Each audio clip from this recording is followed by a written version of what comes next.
All right, we did Woo! it. Yes! Last week, we opened with Tal having breakfast with the Rainfalls. A, let's say, lengthy discussion was had about all the different trigger words that the family now has due to Ash, with them listing them off and adding a few more on throughout the discussion. After that, Ash and Tal went to visit and give judgment to the disgraced former Master Chance. After a brief discussion and some insults, Ash would finish him and end that threat once and for all. Meanwhile, Suletta and Davine went to the Arcane Council vaults to obtain the key to the Time Tombs for Icy. After a brief interaction with General Lorelei and Davine, with Davine getting a little bit forceful with the General, they were able to obtain the keys successfully and leave. The rest of the Rainfalls went to Gateway to obtain. Oh god, I lost my place, I'm sorry. The rest of the Rainfalls went to Gateway so that Hunk could get the necessary preparations for the after Oscars dinner he was planning. They met Bash, had some nice discussions. Back at the apartment afterwards, Icy was beginning to feel the effects of aging as a spellcaster, very ill and falling asleep repeatedly. She was able to find some comfort and care in her family around her in a difficult time.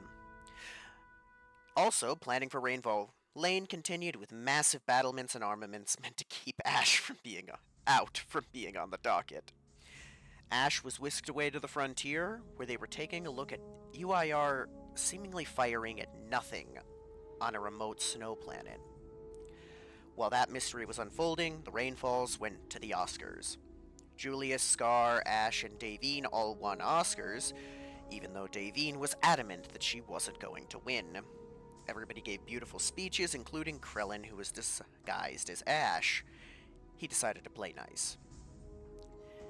Davine was able to put up a great front, despite not having her speech prepared, and after the Oscars, the Rainfalls were presented with a gift from Tommy in the form of a yacht. Back on the frontier, after eliminating the UIR, Ash and the Rangers would find a large sphere of what appeared to be either liquid metal or water just floating there. It would open, and an advanced robot that was dated to be just as old as the Star Children came out, and only really responded after Ash spoke to it in Elvish. It pointed to a picture of Krellin on Ash's wrist computer, implied that it wanted to be brought to him, then powered down. They brought it with them back to Gateway and awaited orders on that. At the beach house, conversations were had and preparations were made for the trip on the yacht, with everyone having a good time. Ash brought the Rangers back home because Colonel Curtis wanted to say hi to Saris. She very quickly left after giving Ash a quick hug and a salute to Curtis. Everybody was pretty uncomfortable, and it became even more uncomfortable after a heartbreaking scene was seen, as Ash saw just how bad Integra had gotten. They went off to have drinks. Meanwhile, the Rainfalls had a delightful time on the yacht, with Hunk and Davine one-upping Julius and Pequod pretty decisively. And I believe that is everything. Yeah, alright, so it's Monday of the next week. They've kept this robot to themselves, SIS General Lorelei studying it. Today's the day. They're gonna just take it to Krellin, because they cannot figure out anything about this thing. It's been powered down in stasis mode, powered down. Julius finds himself in the cargo bay where they're holding all these dragon eggs, humidified area. You're standing next to Banksy, who's just looking around, over his shoulders, stuff like this. You notice you've got your guard detail all in their black armor surrounding you, as Icy and Pequod just go through. Pequod walking down, Icy trying to keep up on her side, talking about the dragon eggs. 3, 2, 1, go. Julius looks over at Icy. Well, everything looking okay? I mean, as far as she looks down at this egg. No? Cracks a smile. Pequod, when are they gonna hatch? Walking up one. Julius shrugs. Maybe we can ask Auntie. She probably knows more about this kind of stuff than any of us. Icy nods as Pequod, well, they better hatch soon. Icy, I don't mind if they take their time walking this way. Julius tilts his head. Are you scared? She turns around, look at all these things, and points out how many eggs there are, and there's more. They just go off the map. Julius shrugs. You got it. It'll be fine. Especially if they stagger when they hatch, like not all at once. That I could understand, but if it's one at a time or two at a time, you got it. Pequod kneeling over, looking at one of the eggs. Besides, I'll be here to help you. I see, Pierre and Zanzibar took to you very quickly. This Pequod's stroking one of the eggs. Julius nods. Yeah, I'm sure you got all of us here. Including this one, right, Banksy? And he elbows Banksy. He nods his head, he's still suspiciously looking around. Pequod, imagine if one of the eggs hatched, and it came out, and its first words were, Mum. Banksy, it just clears his throat.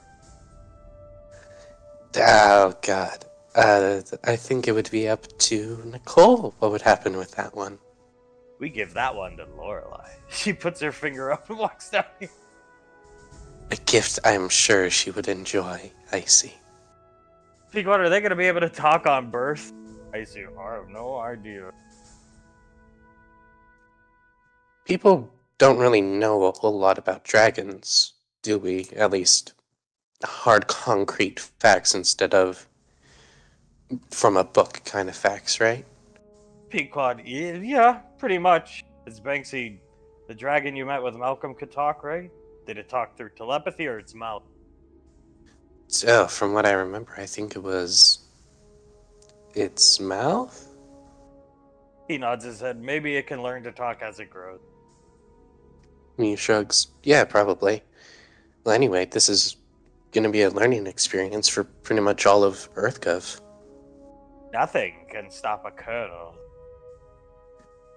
Julius turns around. Very good point, Dozer. Very good point. You notice their armor's even bigger and bulkier now. All of them. Weapons completely upgraded by Blaze. He blinks a couple times. Saw that armor for Ash? Looks over at Banksy. Any threats to the rainfalls? He nods. Alright, yeah, I respect it. Makes me feel safer. Pequod, yeah, me too. But you can't just go around shooting Ash. Like, yeah, we know. He just shrugged. Yeah, same thing with like Bash, just pay attention, I suppose. Technically speaking, Flavor, speaking up, sir, we have jurisdiction over you guys now, so we give you orders. Pequod, what? Looking up at... Julius chuckles. Yes, sir. Banksy, not really. If you guys want to go somewhere, if it seems like a stupid idea, we say no. Pequod, huh? Coming up here in shock, and you can't go. But it's not like we're gonna say no most of the time. This is ridiculous. Julius shrugs. This is sort of how it is to have a guard detail with you. If you're gonna go out in front of thousands and thousands of people and give this whole speech about how EarthGov is great and in front of max tech officials, let's say, they would have to say no to that kind of thing. When we were split for a while and we had Red Team guarding the house, the guys just basically let me do what I want. Remember that poor guy on the balcony? Yeah, the poor guy heard everything. Both arguments and reconciliation. She takes your hand. He brings her in closer. Yeah. He was ready to get out of there as soon as you said wrap it up. He told me after you left the first time that he would have thrown himself off the balcony if the armor wouldn't have protected him. Julius laughs loudly, shakes his head. I get it. I really wouldn't want to hear that kind of thing from other people's business either. Are you guys going to be listening in on our kids' arguments? And they all nod at Pico. Julius chuckles, looks over at Icy. You almost done? Yeah, just taking account of the eggs, seeing. I don't know. Lorelai said, just come down here. Spend time with them, bond. Pequod pair bonding something or other in her Lorelai way. She got us to throw darts at pictures of Ash today. Oh. I thought it was tomahawks with her. Hey, tomahawks are reserved for the ranger. Right, okay. I bet that was fun. He looks over at Banksy. Did you join them? No. Just looking at the eggs. Right. The price of freedom is eternal vigilance. He just shrugs and keeps looking down at the eggs. Pequod, they are so weird. They're on guard and they're prepared. I remember when they were just awkward kids. Yeah, I do too. Makes me feel like a proud dad in a way. Pequod, what do you think changed in them, besides the Ash incidents, as Banksy walks over this way? Julius thinks about it for a second. Them actually seeing action. I definitely was different the first time I ever got into a fight when I was younger. Saw some pretty terrible things that definitely changed me. So, probably that, in a way. She nods her head. What have you guys been doing training with Lorelai? And none of them respond. What, is it top secret or something? Killing animals on a Nova. Banksy speaks up. Oh, okay. Like, drukes and stuff like that? Drooks, hydras, basilisks, you name it. Right. Julius rubs the back of his neck. Isn't that really dangerous? They all just stay silent. Julius looks down at Pequod and just nods. There's no more Kraken on that planet. Frost speaks up. Pequod, what? Holy sh... You guys killed the Kraken? She polymorphed every tentacle to look like Ash's head. Like, so I see. Oh god. Walking close. Julius puts his hand up. Well, she knows how to motivate her soldiers, I suppose. That's ridiculous. Pequod, look here. That's all it took, though. Ash's face on the tentacles and... A lot of high explosive rockets. Yeah. Yeah, I could see that, definitely. Julius looks down at the eggs and shakes his head. Well, a Nova should be safer. Soon. Pequod shrugs, shakes her head. Yeah?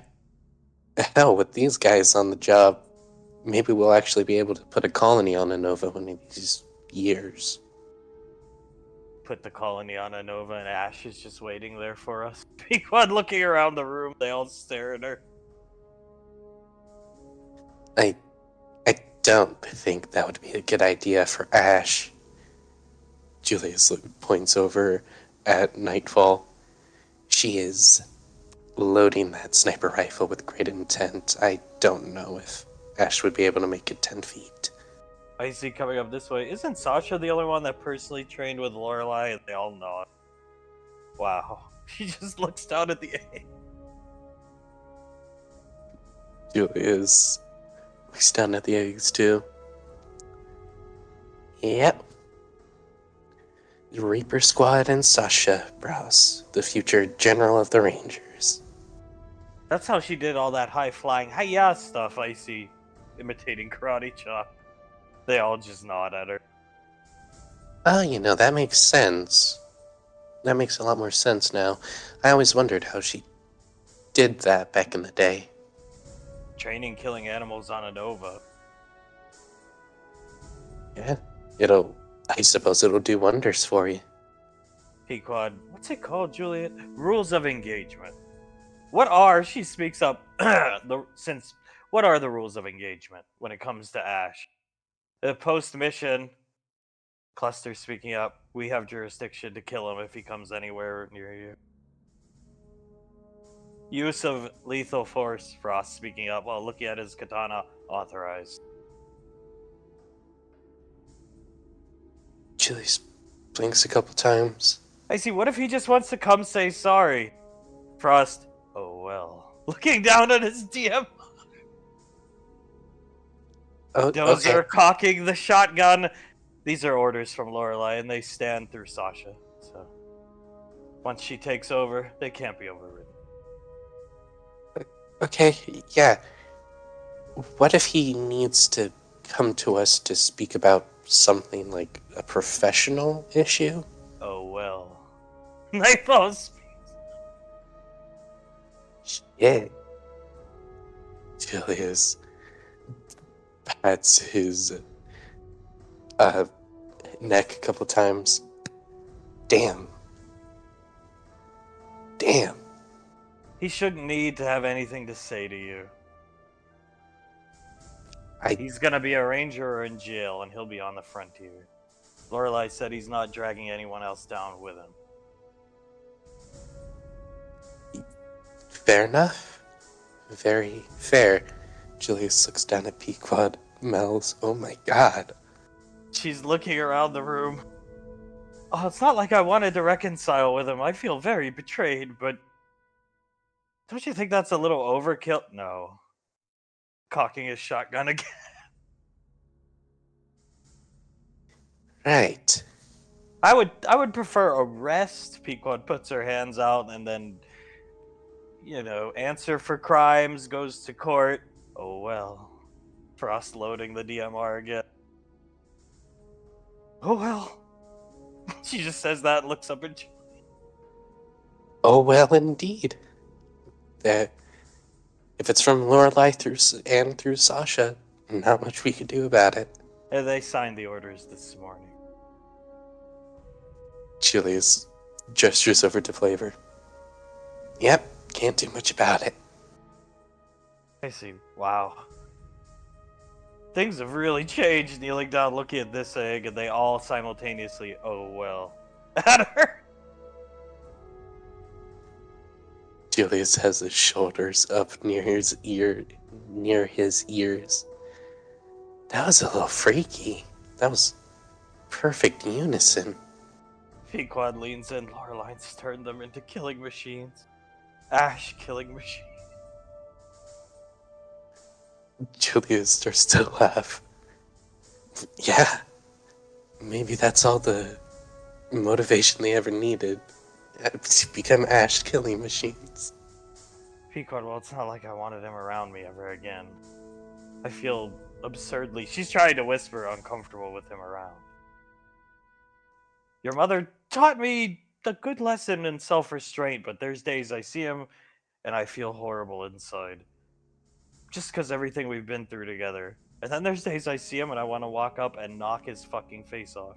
I can't describe the effect it has on me. He rubs her shoulders. I understand. Yeah, Too awkward for me hearing you guys. I'm just staying out of it. That's another good way to go about it. Actually, not really. I understand not wanting to deal with drama or anything like that, but if you have something you need to say to him, you should get it off your mind. Icy nods her head. I don't have anything to say. Walking down this way, I feel bad for Saris and Integra. Not much time left for old Integra. Banksy speaks. Julius winces a bit. Yeah, not much time. Oh well. Oh well indeed, Dozer. Oh well indeed. I see. Lorelei said she's not doing good, but that doesn't mean she can't bounce back. Yeah, and Integra's always been a fighter. I mean, honestly, how many of us really thought she would bounce back from how she was when we first got off the Majestic. Pequod, she probably watched the Oscars and felt a lot better. Frost, she didn't watch. Julius turns around at Frost. You could have just let us believe it even a little bit, man. Cluster, you need to understand Ash's effect on people. Yeah, fair enough. Turns back around, puts his hands back on Pequod's shoulders. Fair enough. Pequod, how's Ceres doing? Does Lorelei know? They don't respond. And I'm going to take that as not well. Terribly. Yep. She went from Icy coming up this way, she went from Trailblazer to very depressed, Lorelei said. Banksy, no more saying that word. Banksy, what? Look at me. Trailblazer? Pequod, that probably should be on the list, Julius. Yeah, we'll add it. Give an updated version to Tal when we see him next. I got so sick of hearing that. She crosses her arms, shakes her head. Trailblazer, everybody talk to. I think he said it to Integra a couple times. Pequod rolls her eyes so hard you think the station tilts a little bit. We've talked about it before, but oh my god, I used to have, not nightmares, she puts her hand out, daymares about getting a mission briefing from Integra, and Ash would just be rambling about how much he loved Ceres, and she would be like, go, go, go, and Ash wouldn't just let us leave for the briefing. Wait, actually, that may have happened. She puts her finger up. I see, I don't think so. Kneeling down, holding this in. No, I see. I think it happened. Pequod, you talk like you were there. I see. Playing with the A. Banksy, did it happen? Julius looks over at Banksy. Yes. Yes, Pequod. it happened. Pequod, it kind of happened with Lasley near the end of our time when we went to fight Archfiends. She gestures around. I was going to actually get to be a fighter pilot. It was pretty cool, and Lasley said something in her kind of demeaning but loving way of, vampires don't match up well against Archfiends, Ash, and I don't want your mind on Ceres when we fight these things, so Ceres can't come. And Ash followed her out, insisting he'd be okay and Ceres should... Oh, she cried. Julius sighs. Yep. It was, it happened quite a bit over those 5 years. He shakes his head. I remember one time, you remember, you were in my room, or our room, I should say, and Ash was talking to Ceres, and he kept on going on and on about how much he loved her and everything like that. And eventually, I just took out 2 sleeping potions, handed one to you, and told you to take it. She rolls her eyes. We had to drug ourselves up to get sleep. I mean, we did keep him awake at nights, but... I guess fair was fair, but oh god. She groaned. I see laughing.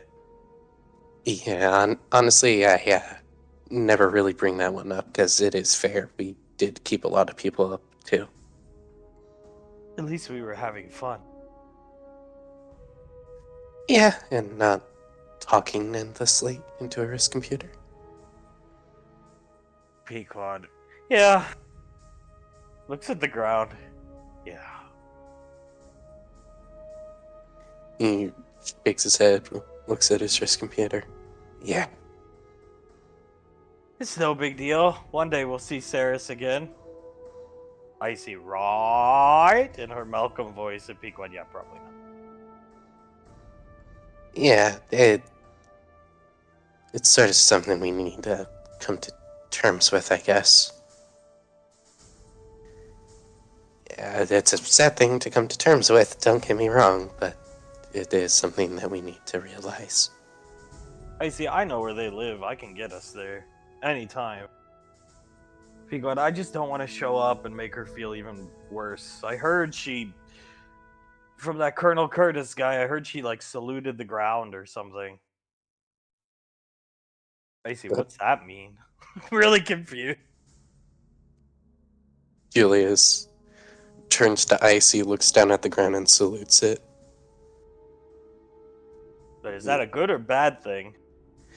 I mean, if someone did this to you while being super awkward and not, I guess, not looking that great, mentally, emotionally, that kind of thing, would you think it's a good thing? Icy thinks for a second. Probably not. As Banksy, she's taking up smoking. Got her humanity back for the first time ever, only to ruin her lung. Pequot. Julius rubs his face, pinches the bridge of his nose. Right. They would take her. Pequot's hand hits Julius's chest. I mean, wouldn't Davine and Hunk take her at the school or what, academy? Thinks to give her a job, something she could roll in with them. She should just leave Ash. Julius nods and pinches the bridge of his nose. I mean, they would totally take her in. Yeah, she should leave Ash. It's not like she financially depends upon him. He walks down this way. Pequot. No. Julius curls up a fist and then uncurls it. And how'd you turn into such a pessimist, kid? He looks back at you. When I started training with Lorelei. Not pessimist, just realist. He starts picking Icy up. Gotta know your enemy. He's staring right back at you. He chuckles, shakes his head. Right. Well, he's not the enemy. He's still Earthgov. That's what you think. Oh, you sound like fucking Krell. What? That's what we... What do you think he's doing on the frontier? Joining up with the UIR? Dozer, hopefully. Alright, because then you guys can get dropped in as a strike team and clean house. Cluster, maybe we should go back in time, sir. And I'll threaten to shoot Pequot in the head for you. Pequot, oh! She makes that exact noise! Hand over her mouth.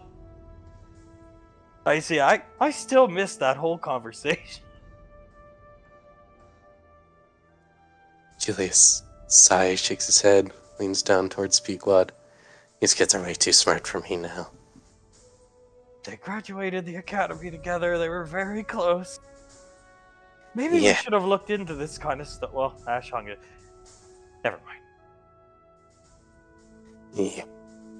He stands straight up and shakes his head. Ash hung himself. Pequod staring down at the egg. Made his bed and now he's sleeping in it. Not only that, but he's making Integra and Sarah sleep in it. Yeah. Pequod turns around. You guys are really good at this. Yeah. Yeah, they learned it from Lorelei, guaranteed. She's really out to get him. I see. Well, Ash is the only person that ever had a dartboard in her office, she said. That's... Honestly, that's a small bit impressive to me for some reason. Begsy picks her up. At least Krellin's being nice to Ash now. Sort of. No more cyanide smoothies. Darn. He nods, yeah. And from my knowledge, he hasn't tried to put a bomb in the TV and give it to Ash in a couple weeks. What a shame that you hear Nightfall's magazine hit the magazine well over Sniper, right?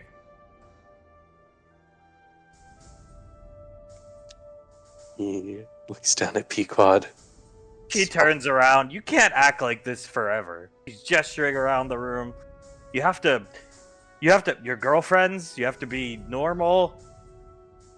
Cluster, when Rainfall Lane is constructed and everybody's there, we'll feel better, ma'am.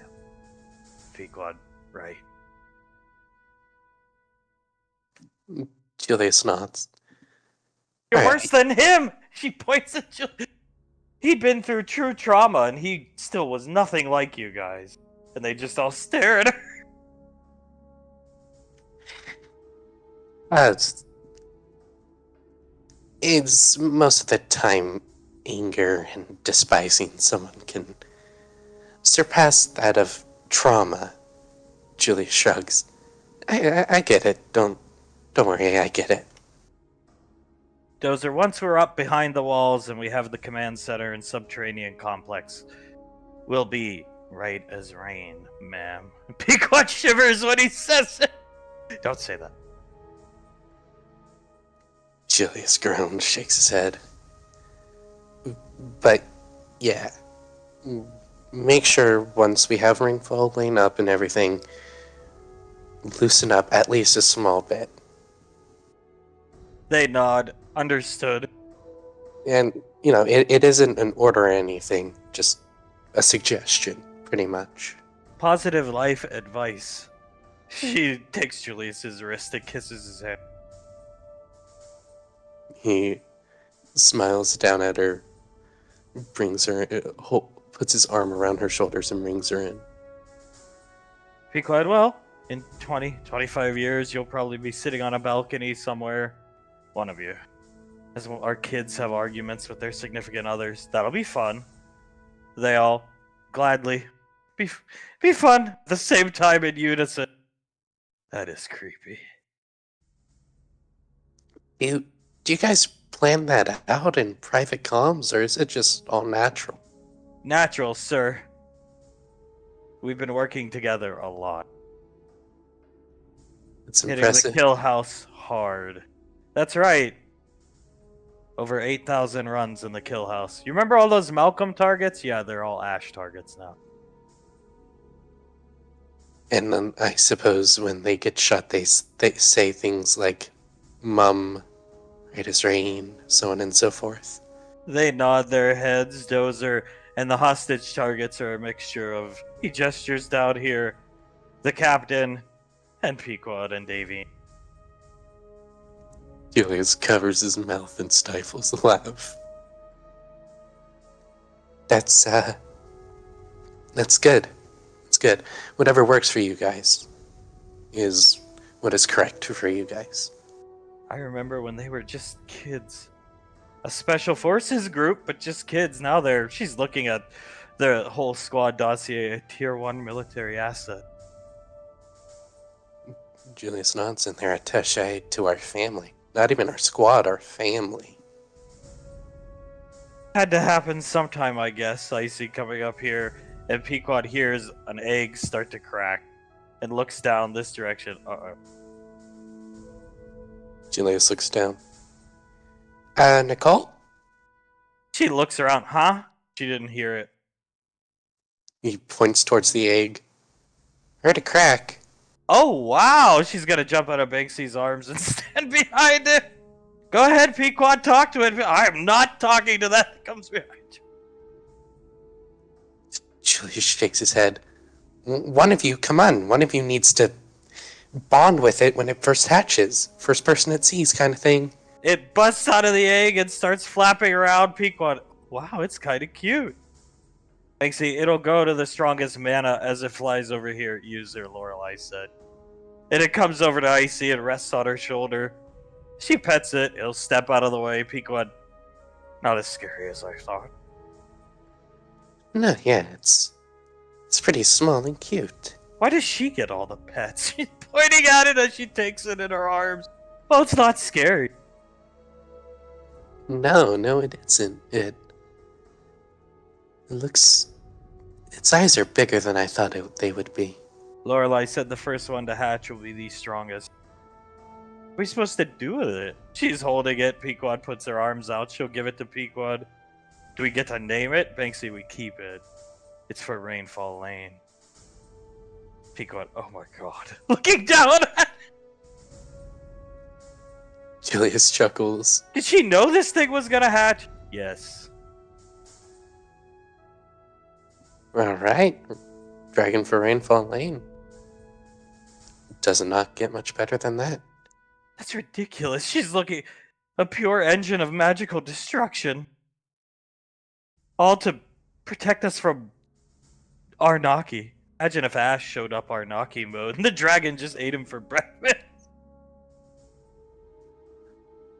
Julius looks at Banksy. You can train it to do that, right? Or Icy can. I see. I am not training it to kill Ash. Banksy Lorelei is gonna train that one. Right. You know, because I don't really want some old man walking up to Rainfall Lane on accident and a dragon thinking it's Ash, you know what I'm saying? Pequod, she's gonna hand it to you, Julius. What do we name? We get to keep it. What do we name it? Mini Davy. I see. I don't think Davine would like that. Mom would like that. Julius shakes his head. I've never really been good with names. It's the first to hatch, so something that says I'm the first one, like Adam or something like that. Junkyard? Wedwick Jr.? I see. This is a dragon. She's pointing at it. We should name it something cool. Pequod, oh, terrible with naming things. Tommy? I see. Starts thinking. Wow, you'll name Dragon after me, Julius. How nice. Julius laughs. Instead of Tommy, maybe Wiseau? That's not a bad idea. We have a Pierre. Banksy speaks up. Wiseau. Pequod looking at it, you're holding it. It does kind of look like a Wiseau. Yeah, I mean, look at it. He turns it so it's looking towards Icy. This looks like a Wiseau, right? She'll nod her head and scratch under its chin. It makes chirping sounds. Tommy has done a lot for us. Yeah, it really is the least we could do. Name another pet after him. We get to keep this thing in the apartment, Pequod scratching its head. The Spartans, yes. When it gets a little older, Lorelei will spend some time with it. Right. Training it. We'll be doing joint training exercises.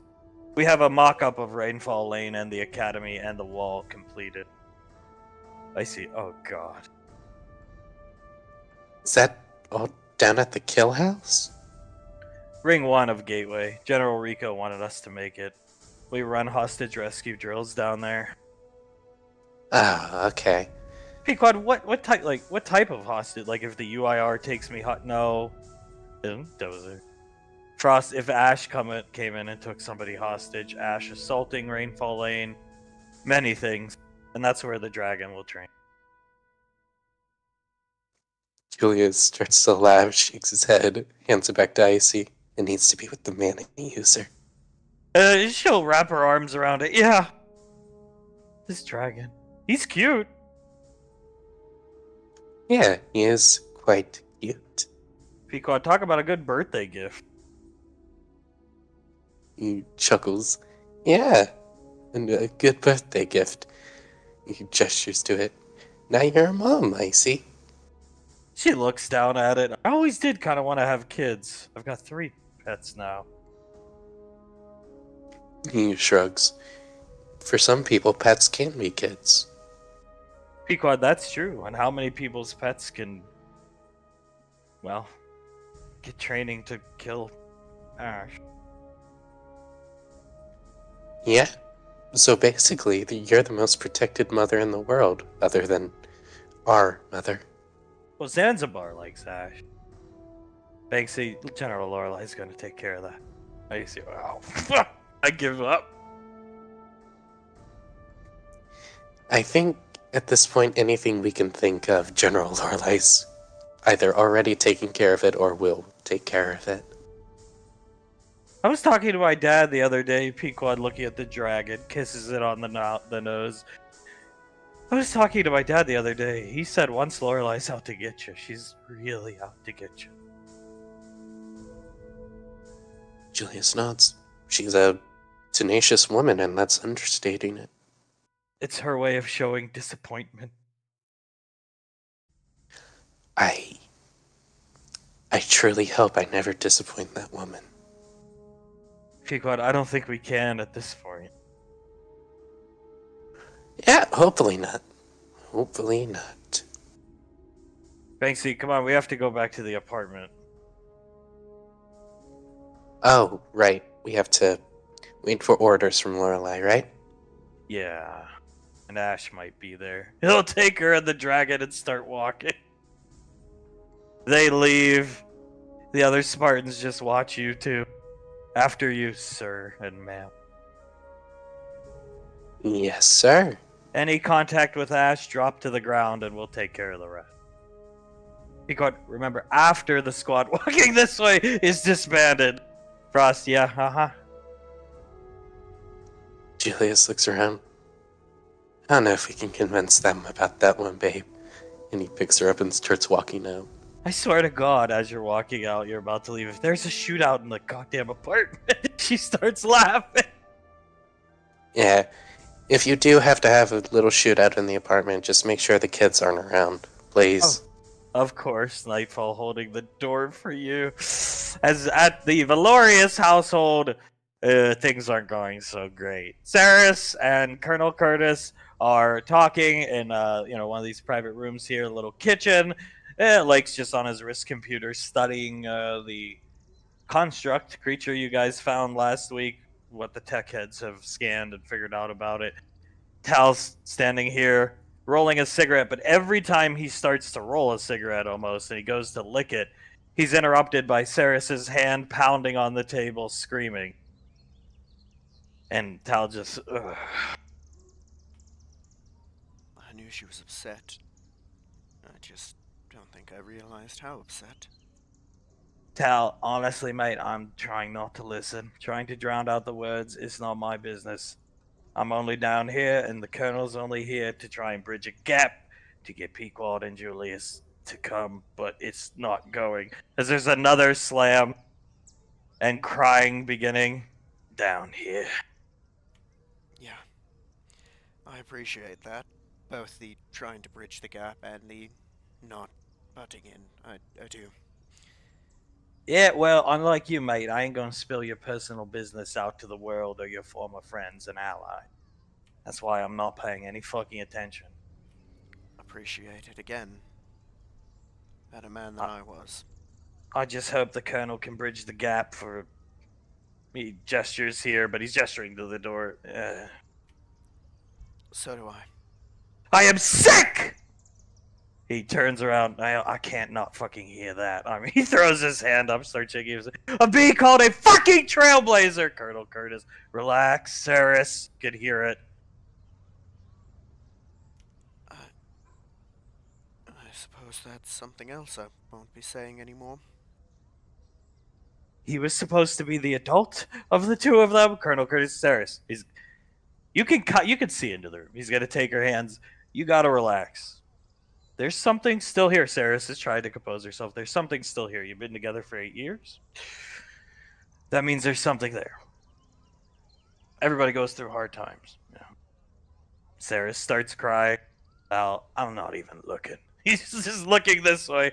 It's like I look here, and then oh god, poor Integra. I look here. There's a wall. What am I supposed to fucking? I look at the ceiling. He points up and just starts looking up. Yeah, sorry about that. Probably be. I need to hear it. I just. Listen to me, Saris. There's something still there, and it's worth a second chance.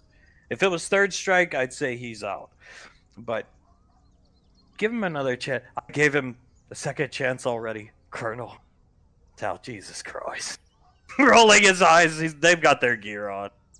Colonel Curtis cupping her hands. I know, but give him strike 3, then. Saris, I let him do whatever he wanted to me. My body. He had to kick my own mother out of her room so he could do what he wanted to me. He only cares about himself. Colonel Curtis letting out a big sigh. Tal, oh my god. She's not wrong. At least at the time. I was a He fucking was supposed to scumbag. listen to me. He never listened to me, treated me like property, and he goes around to this day, even though I'm still human, calling me Trailblazer, as if I'm a trophy to him. And that's all I probably was to him. I was young, stupid, and easy to take advantage of. I never got him those shotgun shells with the idea of letting him fuck me night in and night out, Curtis groans loudly. We're not going to accomplish anything if you act like this. But she just keeps yelling. That's... Tal, the colonel's pretty good at this. Highest divorce rate, trying to help the boys and the blokes out with their troubled family life. Don't let this. I've heard this type of screaming before. As glass breaks. Never heard that before, though. That's how I made her feel. That's how I made her feel. I don't even know what I can do. He dragged my career down, or you can hear them when their voices go up. He dragged my mother's mental health down. She was sick, Colonel. Colonel Curtis, yeah, I've been briefed, but mental and stuff like that. She was sick and he wanted to kick her out of the room so he could have fun. Al just looks this way. Gods. Think they're right to fucking hate me, sir. And then when I needed space, what did he do? Treated me like meat. Tal, I have no comment. I'm staying out of it. Like I said, I'm only here because Colonel Curtis said I had to come. I'd rather be back with Miss Suletta. That's fair enough, sir. Apologies that you have to be here. He's staring at the wall. He looks over here. Lake's got his helmet off, but headphones in, just drowning everything out. He has the right fucking idea. That he does. That he does. Okay, Saris, but listen to me. The voices are picking up again. Let's just take Ash out of the equation for now. And take your career and all this stuff. We'll figure that out later. But you need to let the gap be bridged, more or less, so to speak. You should consider picking up your phone. Why? Why would they ever want to see me? Why would they ever want anything to do with me? Things are so awkward between me and them now, and I don't care if it's my problem for feeling that way. He was supposed to be responsible, supposed to be an adult, not do these things. He had a mother, he had Integra, and instead he cared about making every woman of childbearing age in that fucking, she screams, apartment his mother, while when it came to my mother, he wanted to kick her out of the room so we could have fucking sex, and I should have left him there. And fuck Sasha, you can see her pointing, for standing up for him this whole time. Colonel Curtis, oh, Christ. Starting to get frustrated. Tal. Hands over his visor. You can say whatever you're thinking, sir. I am not thinking anything. I am thinking I'm glad my divorce wasn't like this. It was just over, done with, sent to the papers. You ain't gonna listen. You're not gonna stop spending my money. We're done. Never had to go through this. I'm just grateful I didn't have to go through this. That's it. Because I can't deal with this. That's fair enough, sir. I understand why you'd feel that way. He dragged me down the drain, my mother down the drain, who looks like she's gonna keel over any day this week. Colonel Curtis not saying anything. Tal, yeah, let's, points to the door, let's go see old Integra, huh? Yeah, that might be a good idea. Right. Lead the way. He'll make his way over and knock. Door open. He's gonna lean in. Mom, you doing alright? Head down, bobbing up and down slowly, not responding. He's gonna cry. Quietly come in. Mom, you alright? Yes, it's Ash. Is there anything I can get you? Puts her hand up, 2 fingers out, as one holds a cigarette. He's gonna pull one out, hand it to her. Light it for me, huh? He'll light it for her. Hand shaking, can barely get it to her mouth. Give me a hand. He'll give her a hand and help her. He gets it into her mouth, lets it hang there. You see Tal looking at all the pictures of the kid. Yeah. I. I don't. I'm sorry, Mom.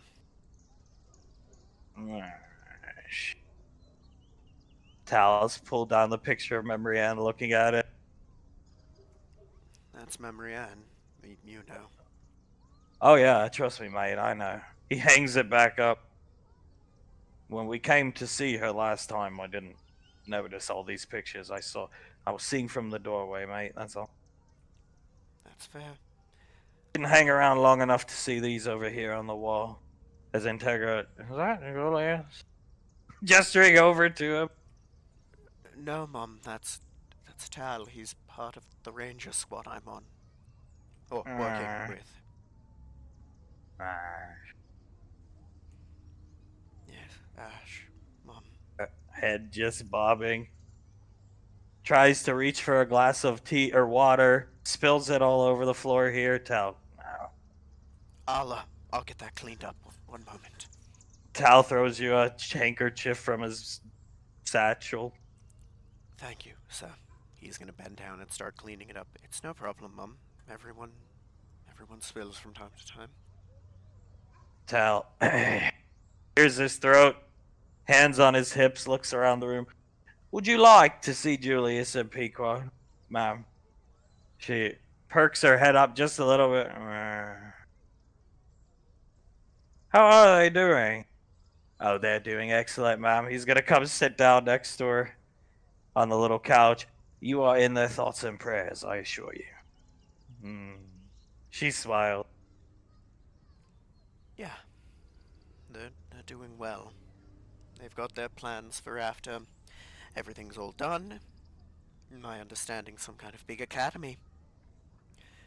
They're gonna be something. Good. She nods her head. Tal, how about we organize something for them to come down here and see you, ma'am? Well, that would be wonderful. I'd like to see them one more time. Yeah. Well, you should like to see them many more times, ma'am. She starts violently coughing. Tal, Um, he's gonna, give her a rub drink, her mate. back. A pitcher of water. He's gonna grab, pour her a glass, and help her drink while rubbing her back. She keeps coughing. Tal, I think I can organize something. Get them down here, as long as it would be okay with your daughter. Commander Integra, she's a ruined woman. Tal looks at the ground. That's one way to put it. Yes, Mom. I don't know where I went wrong, Ranger. Tal, no, none of us do, ma'am. None of us do. I try to figure out where I went wrong, and I don't know. To end up like this. I think I may have an idea.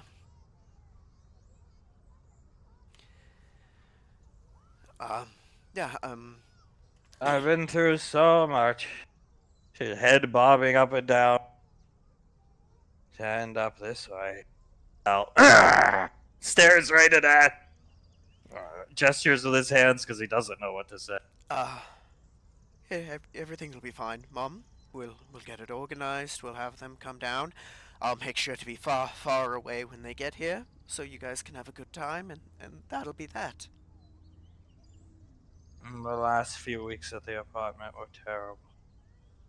I wanted to say goodbye to Julius. Tal, well, you'll get to see him, only you'll be saying hello. You have nothing to worry about. They hold nothing against you. I spent some time with them, ma'am. Very lovely people. They miss you dearly. She cracks a smile. They talked about you at the Oscars. You should see Julius's speech. She, You should. It was really beautiful. They really do care about you and miss you. they haven't forgotten about you. Don't worry. And if there's any There's nothing to be forgiven, but if there was, I assure you they've forgiven you. Trust me, they have nothing but gratitude for you, Mom. She.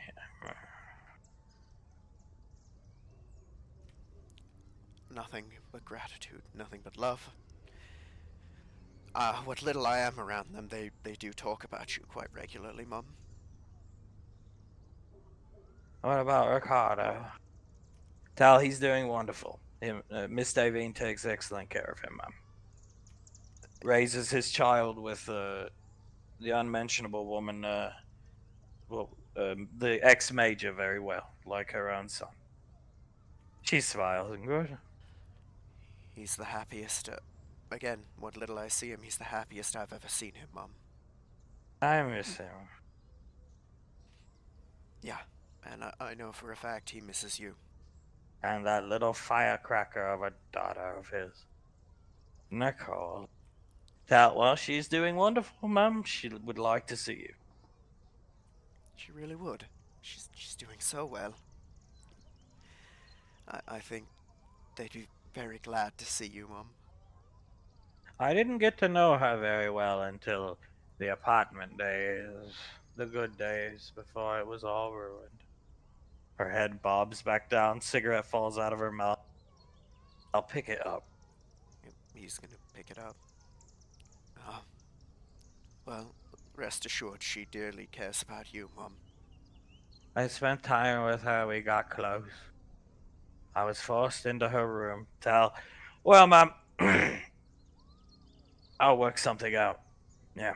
And he shoulder checks Ash while walking out. Yeah. Again. Uh, is there anything you need, Mum? Is there anything I can get you? That racket to stop, Ash. I need to sleep. She's referring to Sarah screaming. I'm afraid there's not much I can do about that, Mum, but I'll see what I can do. Hmm. Throws up her hand. Alright. You need anything, just call, okay? Hmm. Throws her hand up again. He'll walk out and shut the door. Kinda shuffle into the corner and look around. This screaming, for the most part, has concluded with a door slam and Colonel Curtis walking out here just staring. If you come over and see him, you think he's staring at Lake, but he's just staring at the wall. Went poorly. Helmet off, mask off, white beard, long white mullet almost, running his hand through his hair. Doesn't say anything, just keeps staring at the wall. Lake hasn't even noticed he came out. He's going to walk up. Anything I can get you, sir? Yeah, well, it's too early in the day for drinking, unfortunately, since we're on duty, on recall soon.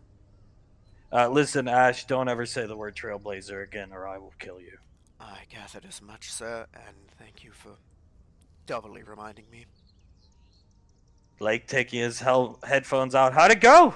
Colonel Curtis. Don't ask. Just puts his hand up. Sorry you, had to go through that, sir. It's part of being a leader. Highest divorce rate of any unit, so I just thought it would go better. Yeah. I, knew things were rough, but I guess I'm a blind fool that I didn't realize just how much I'd hurt her. You got a cigarette? Tal, Jesus Christ, never seen the Colonel smoke before. Starts chuckling. Of course, sir. He's gonna hand it to him. Yeah, give me a lighter. He'll light it for him. He starts coughing, collects himself. Yeah.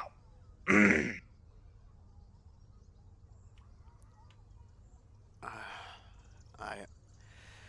He's gonna take a step back and kind of sit down. I don't know. I'd ask for advice, but I don't think there's much to give, right? Colonel Curtis, I have no advice to give. I really don't. I'm not married. I don't. I've tried to help other rangers with this problem. It's not a, sometimes it works out, sometimes it doesn't. I've seen explosions like that before. So just maybe not to that degree. Not this late into a relationship is what I'm trying to get at, but I can't really think. He's rubbing one of his temples with his index finger and middle finger. No, no, I can't blame you. Every case is different. So, a case, marriage, relationship is what I mean to say. Yeah, I understand. I hope How's Integra? Don't go look, Colonel. Yeah, okay. no better than the last time, sir. Well, the goal of this was to try and, get the rainfalls down here when we have your ass light years away, but I don't think that's going to happen right now. Okay? It's just, yeah, I'm sure. Could you hear any of it? I could hear quite a lot of it, sir. I think I really now have much more of an understanding about how badly I've hurt her. Yeah, towards the end, he's putting his hand out in like segments. Just, it's kind of like I thought. You go through all the training and all the stuff that she did, and she was a very proud woman. And now I didn't even know she smoked. He shrugs. She didn't, up Oh, until she does recently. now. And she's hitting the bottle pretty hard too. I could smell that vodka coming out of that orange juice. God, should I? I don't know. Should I just offer the divorce? If should I offer that if she's that hurt, sir? What should I? Oh God. I have no idea. He starts shaking his head. Like I said, I don't know what to do. I'm not married. This is part of the reason he gestures here.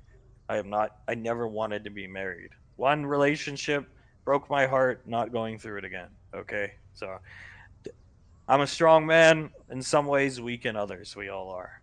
So these two are married, or well, were. Tal, I'm waiting for it. Just a couple months, maybe I'll propose to Miss Sue later. Maybe like 8 months or something like that. Good for you. I hope she doesn't scream like that at me someday. Tal, no, sir, I will not let that happen. You don't have anything to worry about with Tal, sir. He is a good soldier, good man, and not gonna be an idiot like me. He's just staring up at the ceiling with the cigarette in his hand. Oh God. I mean, I don't care what you did, Ash, or what you didn't do. I came to try and help. It's it doesn't there. This is just one of the few times in my life where I don't know what to say. After getting screamed at like that by the cute, what was, and the image I still have in my head of her was the cute, naive vampire girl who landed on a dropship with Sasha, cute young girls, came up to the fire we had going, and just started telling me all their stories from headhunters and some of the training they went through, and Saris passing ranger selection pretty easily, being very proud of it, got her cadet badge. I don't. This is not what I expected. you didn't expect her to be broken, or what Mom said, ruined. He takes a drag off the cigarette, struggling to keep the smoke down. Yeah, I guess, yeah. But times change. So do people, I guess.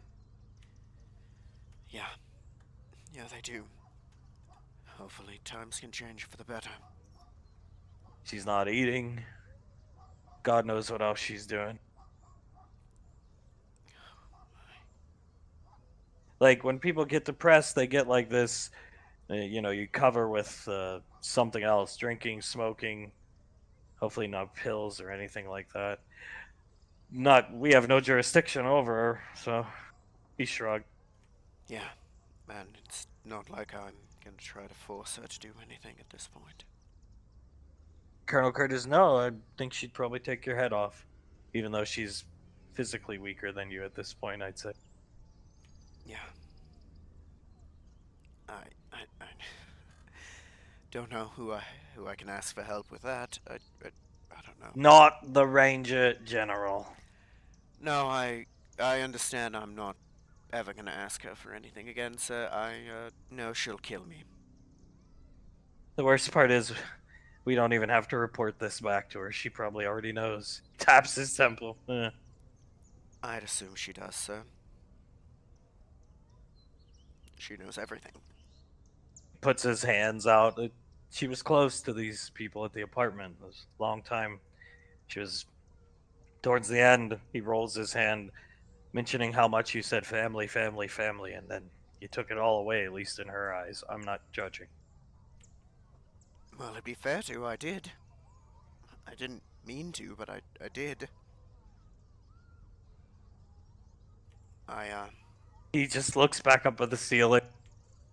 Well, she's far and away removed from the little, cute, naive, spiky hair vampire girl a long time ago I met. So Yes, she is.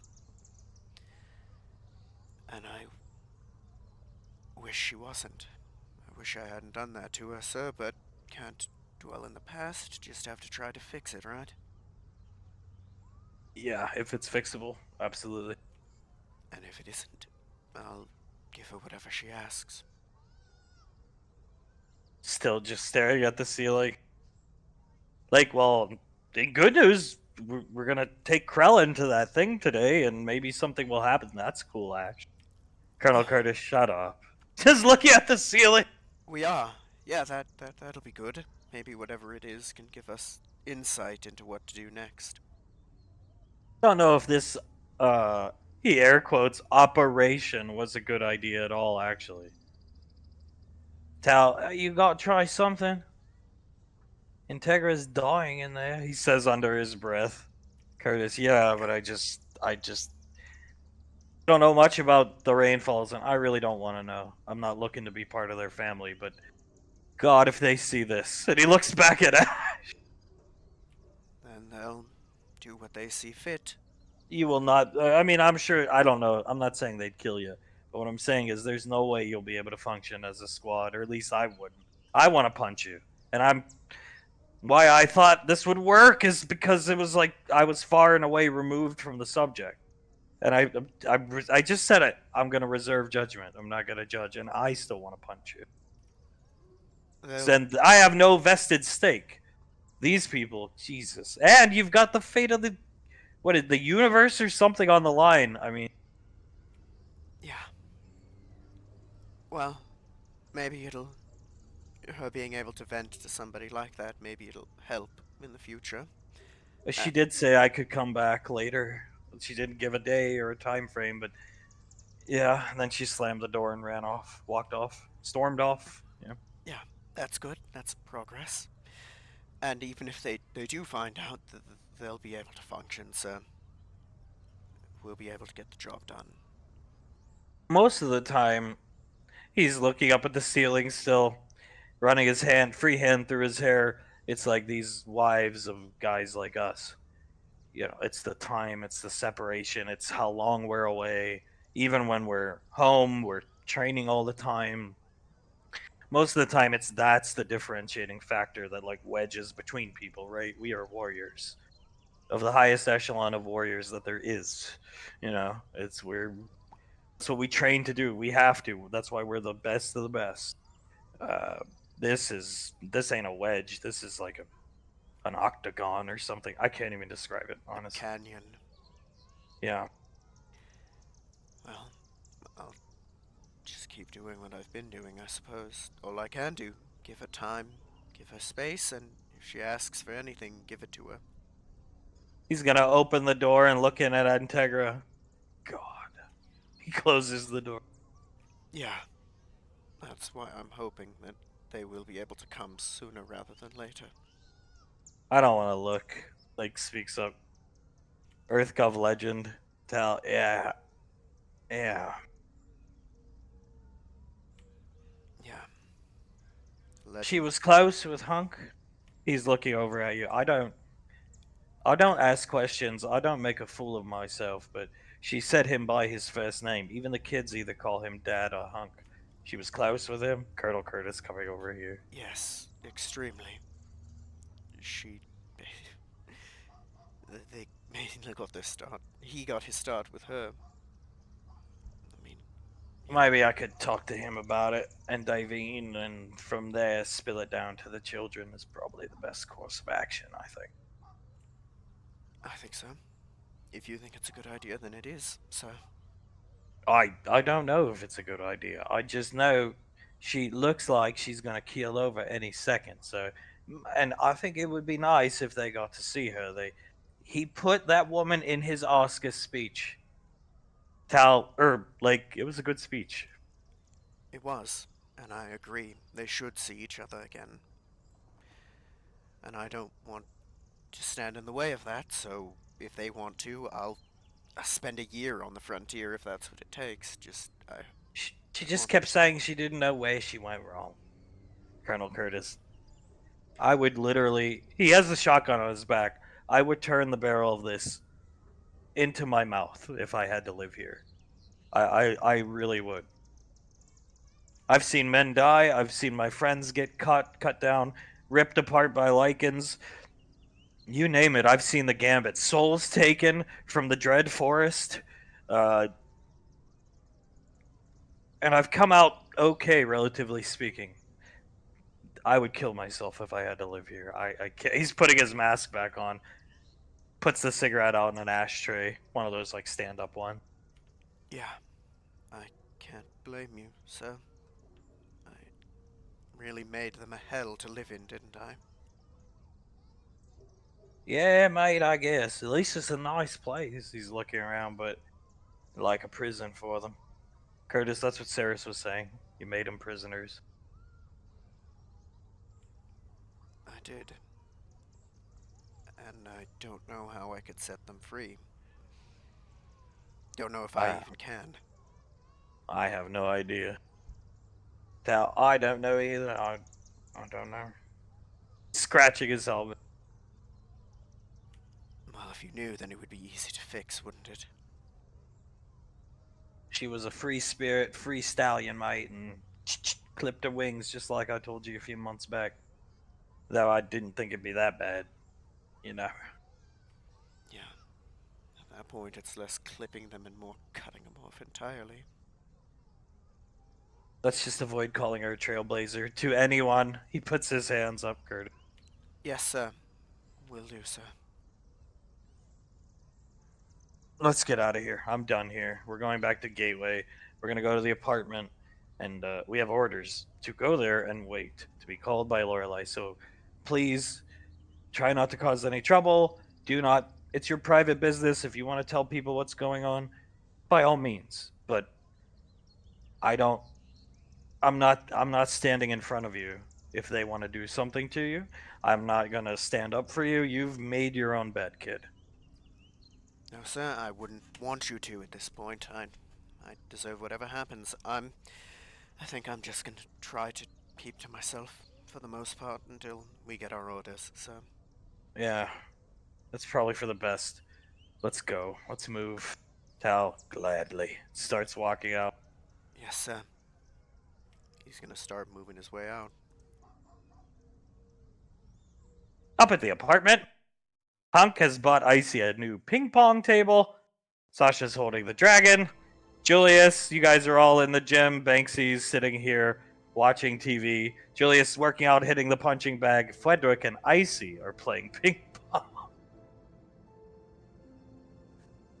Fredwick holds the ball up.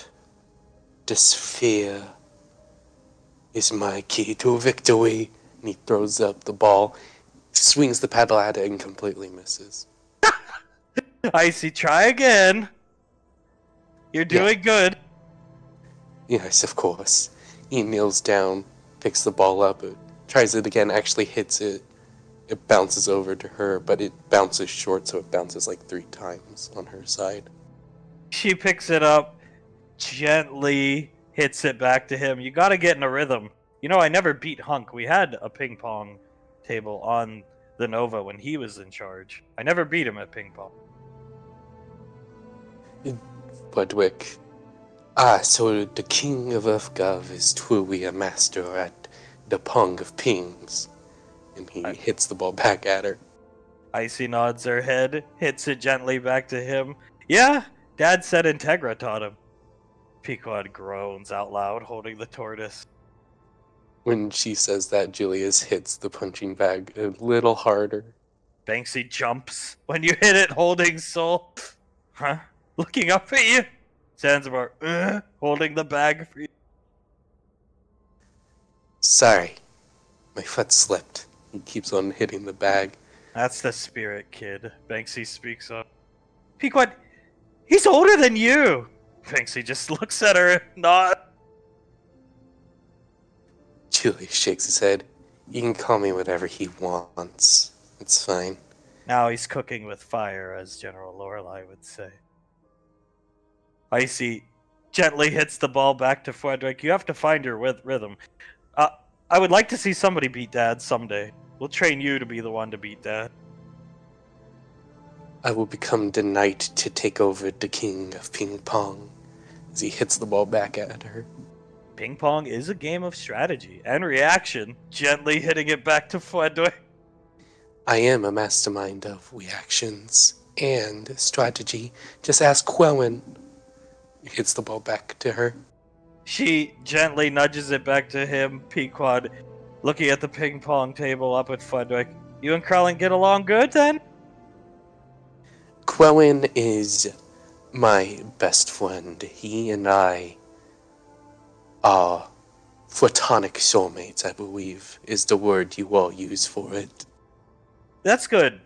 Hopefully his hatred for Ash can dissipate through your wonderful friendship. As Icy purposely hits the ball into the net. That's a point for you, Frederick. Frederick puts his hands up in the air. I have done it. I have scored a point. I am truly the king of ping pong now. I must go tell Quellen about this. See ya, as Icy waves at him picking up the ball. He runs out to Krellin to tell him all about his good ping pong game. Krellin is minding his own business, working on Ash's armor, which shouldn't be here, because Ash has been keeping it in a locker, as requested by Colonel Curtis. Krellin turns around. Frederick. Quellen, you will never believe what just happened. Ash? No, not Ash. I wish Ash was around. Anyway, I beat the Princess Nicole in a ping pong match. Very good. What ping pong? He looks confused. Honestly, I'm a little confused by it too, but apparently I'm being trained to defeat the King of Earthgov in it. Krellin suspiciously looks around, pulls out a banana smoothie. Best ping pong, banana smoothie. Puts a straw in it and then a second one, share with friend. And he starts drinking out of it, aiming the cup towards Fredwick. Ooh, Frederick will have to stand on his tippy toes and start sipping on the banana smoothie with Krellin. Icy, look. She points to them drinking out of the same cup. Pequod, oh my god. Julius hits the bag one more time, stops it from swinging back at him, turns around. Are we sure it's just platonic soulmates? Banksy, how do star children reproduce? Never mind. Just looks down at Soul and pats her on the head. Julius chuckles and shakes his head. Oh god, that's honestly a question I don't really want to think about. We should ask Krell. Pequod, no. I do not want to know. I mean, he walks around naked, so it can't be that hard. Julius goes back to punching the bag. Do you think he'd be willing to tell us? Pequod, at this point, yeah. He seems to care about all of us. He was telling me the other day something like, hope win, my new friends, family. If lose, I'll be dead. Very sad. Julius chuckles. He must really care about us then. I see. Well, we are the first friends he's ever had in a long time. Julius nods. And star children seem very loyal. Make wonderful friends. I see. Want to play, Sasha? She looks over, holding the ping pong and the ball. She's just staring down at an very old picture of her and Saris with a sad smile. Pequod, stop hitting the bag. Julius stops, looks over. Zanzibar gesturing with the bag. Julius looks up at Zanzibar, shakes his head. he's going to sit here. Sasha? Hmm? You okay? She looks down at the picture. Look at this. It's her and Saris from Saris's run through selection. During selection, the candidates wear white shirts. Well, I'll leave it at that. But white shirts, Ranger selection, class 847. Julius lets out a whistle. God. Respectfully, you both look like a couple babies in this picture. Baby 5. She speaks up. Sasha chuckles. Yeah, long time ago. Yeah. He walks up next to her, puts a hand on her shoulder, and pats it a couple times. Icy, why don't you play some ping pong? That'll make you feel better. She just keeps staring down at the picture. Pequod, here, Banksy. And here. She was holding both, Banksy. Thanks. Holding all three of them, comes over this way. Does the same thing Julius does, hand on the shoulder. He squeezes her shoulder a couple times. It really sucks. What happened? She nods. He just shakes his head. Sasha, if you ever need to talk, like actually deep conversation talk to anyone, we're all right here. Doesn't matter if it's rain, shine, 3 a.m. or 6 a.m. You know what I'm saying? We're here for you. She nods her head, just looking down at the picture. Like I said, I feel guilty about how I treated you, even Ash treated you guys, but nowadays all I can really think about are... I mean, everybody was worried. Pequod was doing terribly, Pequod. Oh. But they were fun, Pequod speaks up, Sasha. The apartment days. Buying Icy cigarettes, Icy starts laughing. And we'd stay up and watch anime. Then we get called on some type of mission by Lorelai, come back and forth. Those days have been playing on repeat in my head lately. That usually happens when you lose someone close to you. You think of the best memories. It's important, though, to not let those memories hold you back or drag you down. It's good to keep them in mind. It's good to remember the smiles. It's good to remember the laughs. Commendable, even. You should remember those things, but when you remember those things, don't let it hold you back and drag you down, okay? She sniffles a bit and nods as Pequod, and good stuff came out of it. Those were some of the only times I was actually happy while Julius was taken from me by Malcolm. Laz was born, Julius had to leave. Icy kept my head afloat, and we all had fun. Kept me together. Because behind closed doors, I was falling to pieces. Icy, that is an understatement. Looking at the ping pong table. Julius shakes his head. Plus, you can totally, as her big brother, I give you full permission to make fun of Icy here for smoking, just because she wanted to be a bit rebellious when she was younger. Icy, yeah. Most of the reason I started smoking after I saw Integra smoking, I was like, wow, that's cool. And then I told Dad, I want to smoke like her someday. Don't do that. She's imitating his voice. It's bad for you. You shouldn't do that. I would never do that. Then I saw an old picture of him smoking with some Navy SEAL guy at some table on a ship deck. And then I got cigarettes and started to smoke just to piss him off. So I just starts laughing. What are you doing? I told you not to do that. Julius starts to laugh. And they call me the rebellious one when I was younger. Pequod, that's right. Julius never smoked. You didn't, right? Julius looks at Pequod. I think the only time you've ever seen me smoking was Spider Chan. I've taken a couple puffs off a cigarette before, but never religiously smoked. I see the mana cigarettes Lorelei smokes are cool. One day I'll have one. Sasha puts the picture away.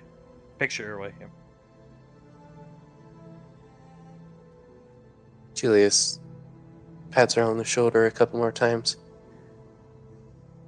But honestly, Sasha, I don't know. Do you think you can beat Icy in a ping pong match? She looks at the table. Absolutely. Well, prove it. I got good money on you. She gently hits the ball to her. Sasha, I'm just thinking as they're hitting the ball back and forth, Banksy watching over and over about the day you guys saw you were alive again. Came to get me on the frontier, take me off my post. And there was Ash. As Icy is having to speed up Sasha's return serves and hits back to keep up with her. There he was, just standing there. Sitting there, rather, because he was disabled. A lump of a man, really. She's not even looking at the ball, somehow able to hit back. I see, struggling to keep up. I'm gonna have to use my powers to keep up, she says under her breath. Banksy watching with great intent. And what did I do? I gave the fucker the benefit of the doubt. All I said to him as she's speeding up was, did you cheat on her? He said no, and I accepted him back into my life. And Sarah says, as she hits it so hard, the ball, boom, right into the wall and shattered. Icy, good thing Dad bought extra. Yeah? Julius looks at the wall and then over at Sasha. No one can blame you for that, Sasha. We were friends before we came back from the Majestic. We couldn't know everything that was gonna happen. We couldn't. You were going off of information you had. You made the logical decision, in my opinion. Icy, that's right. It's always good to be friendly first. As Banksy scoffs, sitting over here. Pequod quiet, you weren't even around yet. Looking at him. Julius chuckles.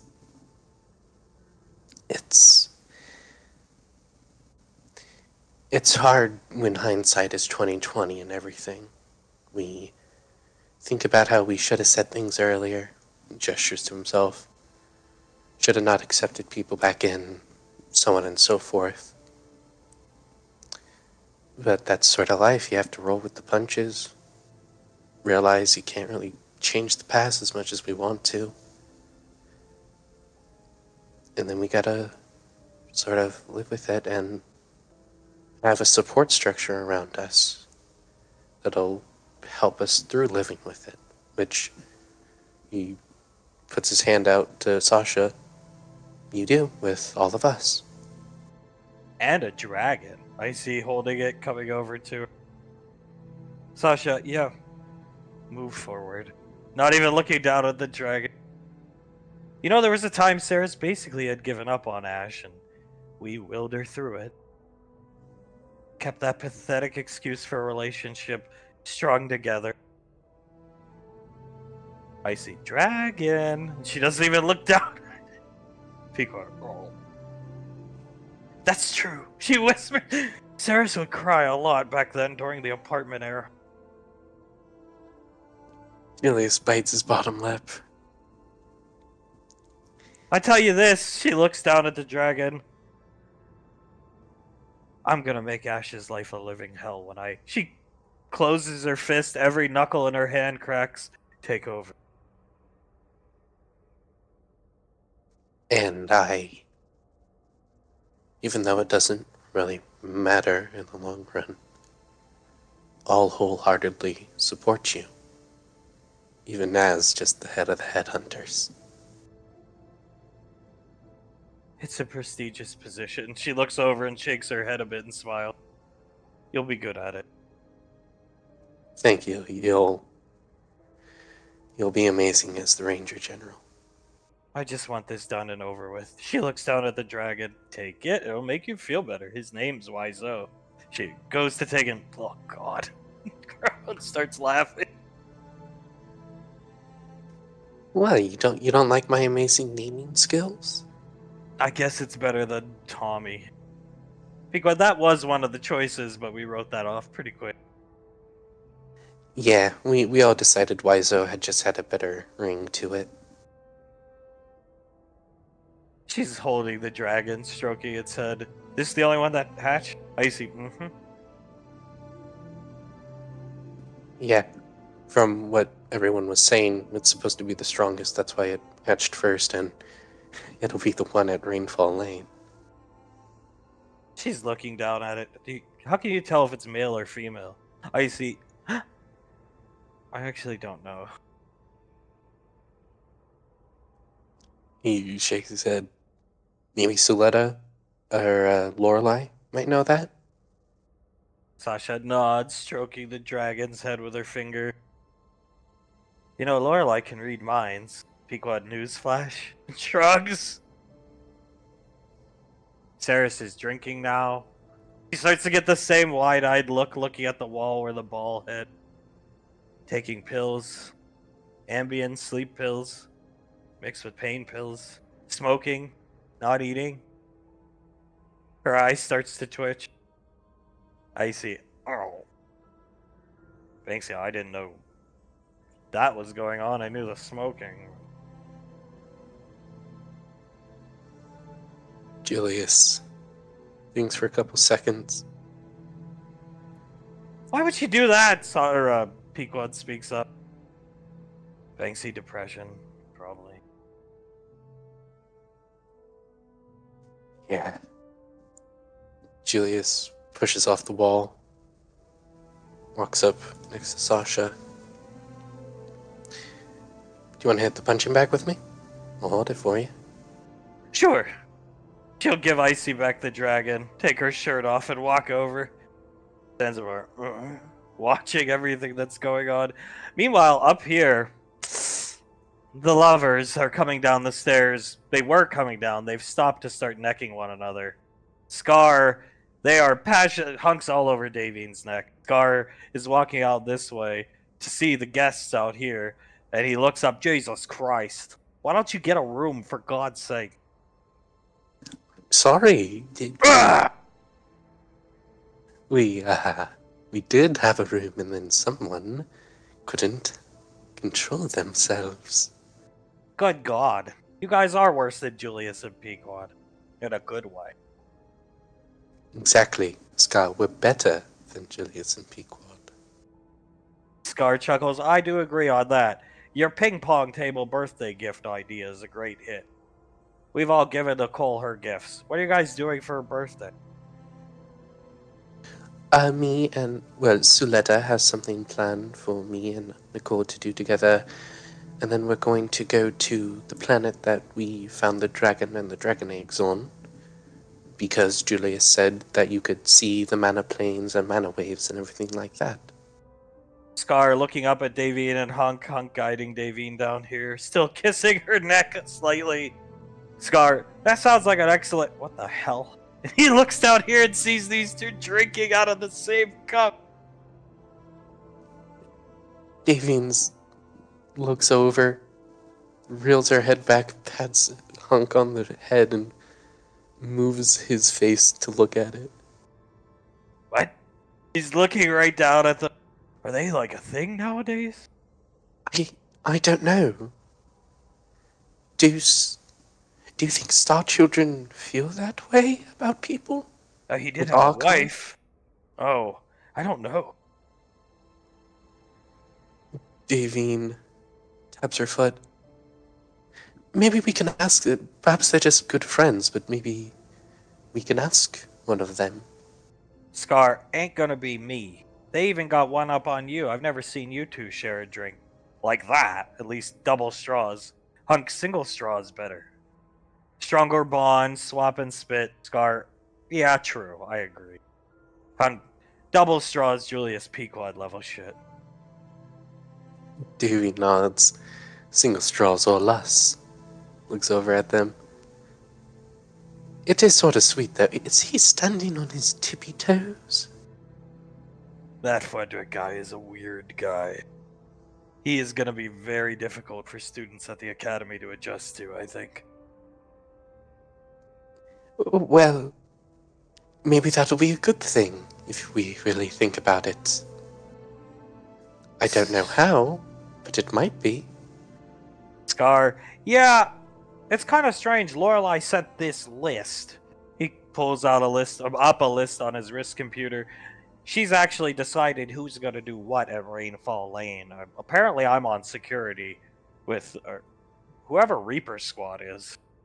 Hunk, that's the kids. They're now Reaper Squad. Look at the logo. Put two and two together. Scar, is that supposed to be Ash? Hunk, Yeah, oh god. yes, that's supposed to be Ash, and Damien looks over at Hung, then back at Scar. I believe Julius and Pequod have said something about that being the new Headhunters logo when he takes over. Good god. Ash better not show up there. They're already guarding the place. Gestures are. I truly hope he doesn't. I'm supposed to receive some type of advanced CQC training that'll teach me how to use my claws better, I guess, and utilize my upper body strength. I'll be on security. He salutes. Davine salutes him back. Well, we are very glad to have you, Mr. Freetooth. I hope they give me a piece of armor like that. He gestures over to the Spartan hug. I don't think you're getting that, but it'll be fun. What's Frederick going to be doing at the academy? Lorelei's changing around the roles. He's the phone receptionist. Great. Well, I'm sure he'll do great. Oh my god. Davian looks at Hunk. Can you imagine being in your office and then hearing from the phone, Mr. King of EarthGov, I have a call on line 2 waiting for you. Oh god. He groans, walks Davian over a little bit this way, watching Icy and Pequod play ping pong as Sasha is thrashing the bag. Julia's struggling to hold the bag. Zanzibar walks by them to go into the kitchen to get some greens to eat from the Zap family. What the hell's going on? Well, the ping pong table is a success. Scar, yes, she was very happy. I don't know what that's all about. As Julius gets knocked back this way. He looks like he clears his throat, shakes his head, stands back up and pushes against the bag again, holding it. I don't know either. Training together? Scar peering around the door like a little kid. Angry training. Hunk. Kind of reminds me of Lorelei, actually, the way she looks. That look in her eye, it's like the look of death. It looks like it's scaring Julius, and you can see Julius has like an apprehensive look on his face while staring at Sasha. Scar, maybe something to do with Ash. Oh, if I had to put money on it, I would probably bet that. Scar watching, well, at least she's having a good birthday. Hug, yeah, woke her up, wished her happy birthday, had her breakfast made, then she threw up. Scar, it will pass, relax. Davine sighs. Yes, she'll get better, sooner rather than later. We have to support her through it. Scar, don't worry, her boyfriend's gonna propose to her walking this way. I saw him walking around with a ring, thinks he's slick. Oh, that's wonderful. Looking down at his hand. I thought I'd be angry or something, but I'm actually just kind of... I feel good inside, looking at his hand. Scar, it's how a dad's supposed to feel at this point. Honestly, honey, I would be worried if you felt angry about your daughter getting proposed to. I couldn't think of anybody better. I just thought the reaction would be more puts his hands out, but lately I've been thinking like he might as well just do it. Good guy, good boy. Davy nods. Very good boy. I would rather have no one else than him for my Istrum. Hunk kisses Davian on the cheek. Oh. Points over here, seeing all the Rangers. What are they doing here? Scar, well, they're here waiting for orders from Lorelei or something like that. Oh, okay. She looks into the foyer. Uh, and they were ordered to wait here for them? Scar nods. I think Tal wanted to come see Suletta, so yeah, which means Ash is. He looks around about somewhere. I was actually interested in meeting them, Hunk. Yeah, I'd like to meet the Curtis guy, the one who was loading the shotgun when he heard about Ash divulging Pequod and Julius's. Seems like a good guy, baby. Looks back at Davy. I too want to meet him. I want to shake his hand. Let's go. Come on. He's gonna grab Davy by the hips, lead her in this way.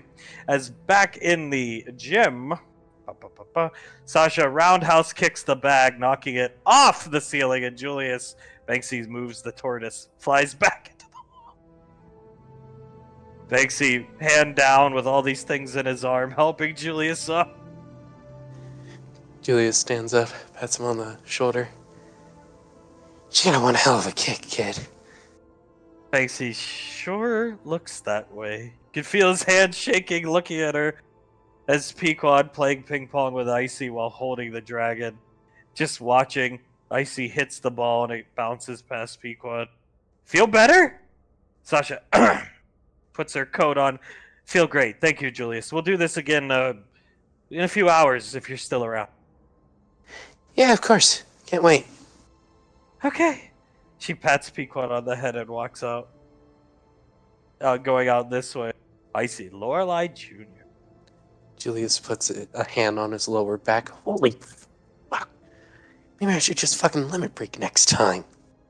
Banksy, take the tortoise and the kid. I'll fix the bag.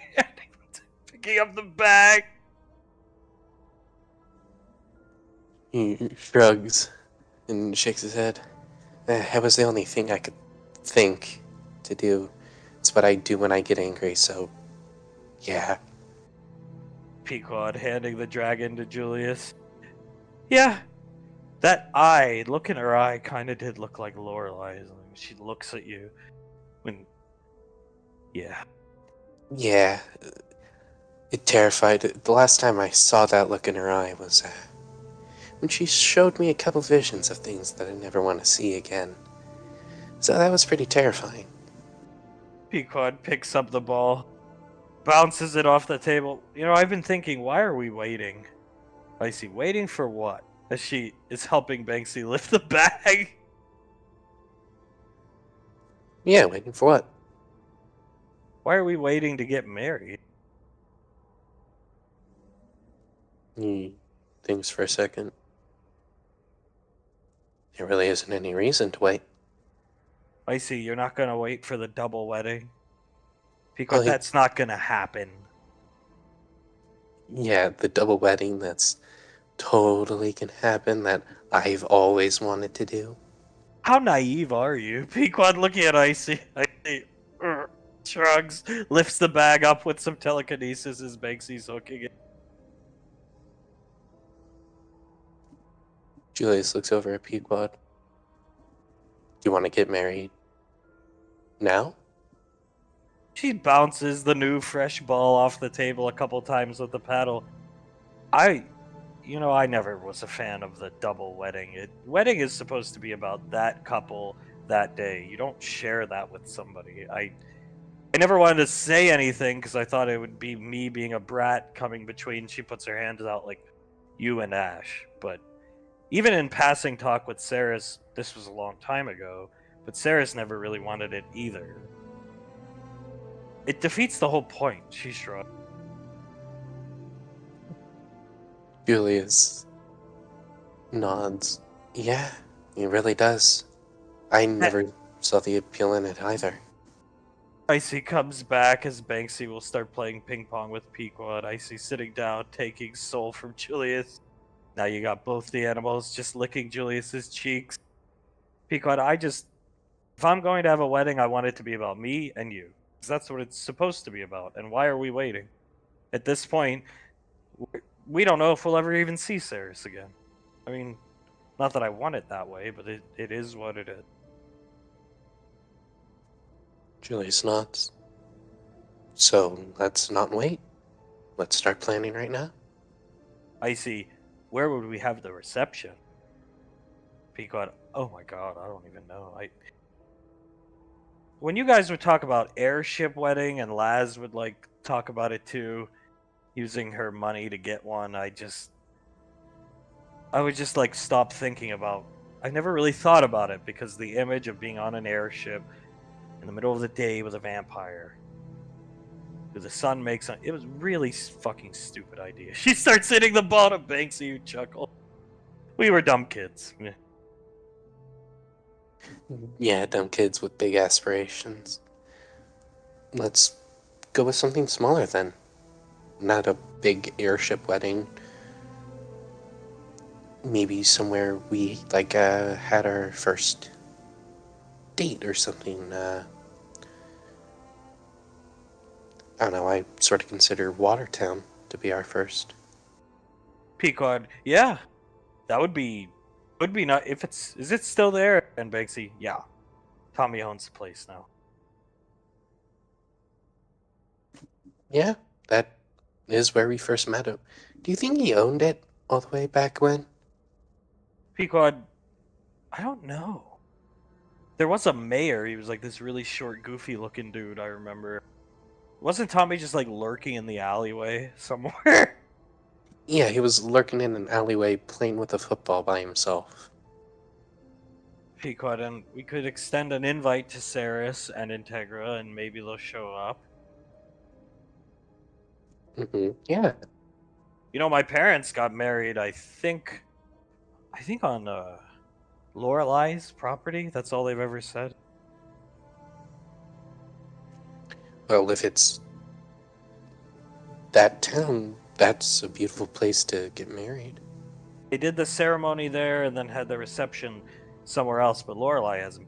What's the term? If she hits the ball to Banksy, acres. Hits it back to Pequod, acres of land. We could do it there or Watertown, but the reception's the hard part. Banksy letting Pequod win. Why not just have it at Tommy's? Easy to secure. Pequod, It could be another tradition. Rainfalls have their first date there, and the wedding reception there. Pequod, but do you think he'd really put us up for a whole reception? Of course, don't even ask! I see. Julius gestures over Dicey. See? Tommy Jr. just gave us the okay. Pequod laughing, missing the ball, picks it up, starts again with the paddle. Well, yeah. We should start planning. I mean, now. We might as well. If we fail, everything's good. The universe is over anyway. I'd rather be married and have our moment.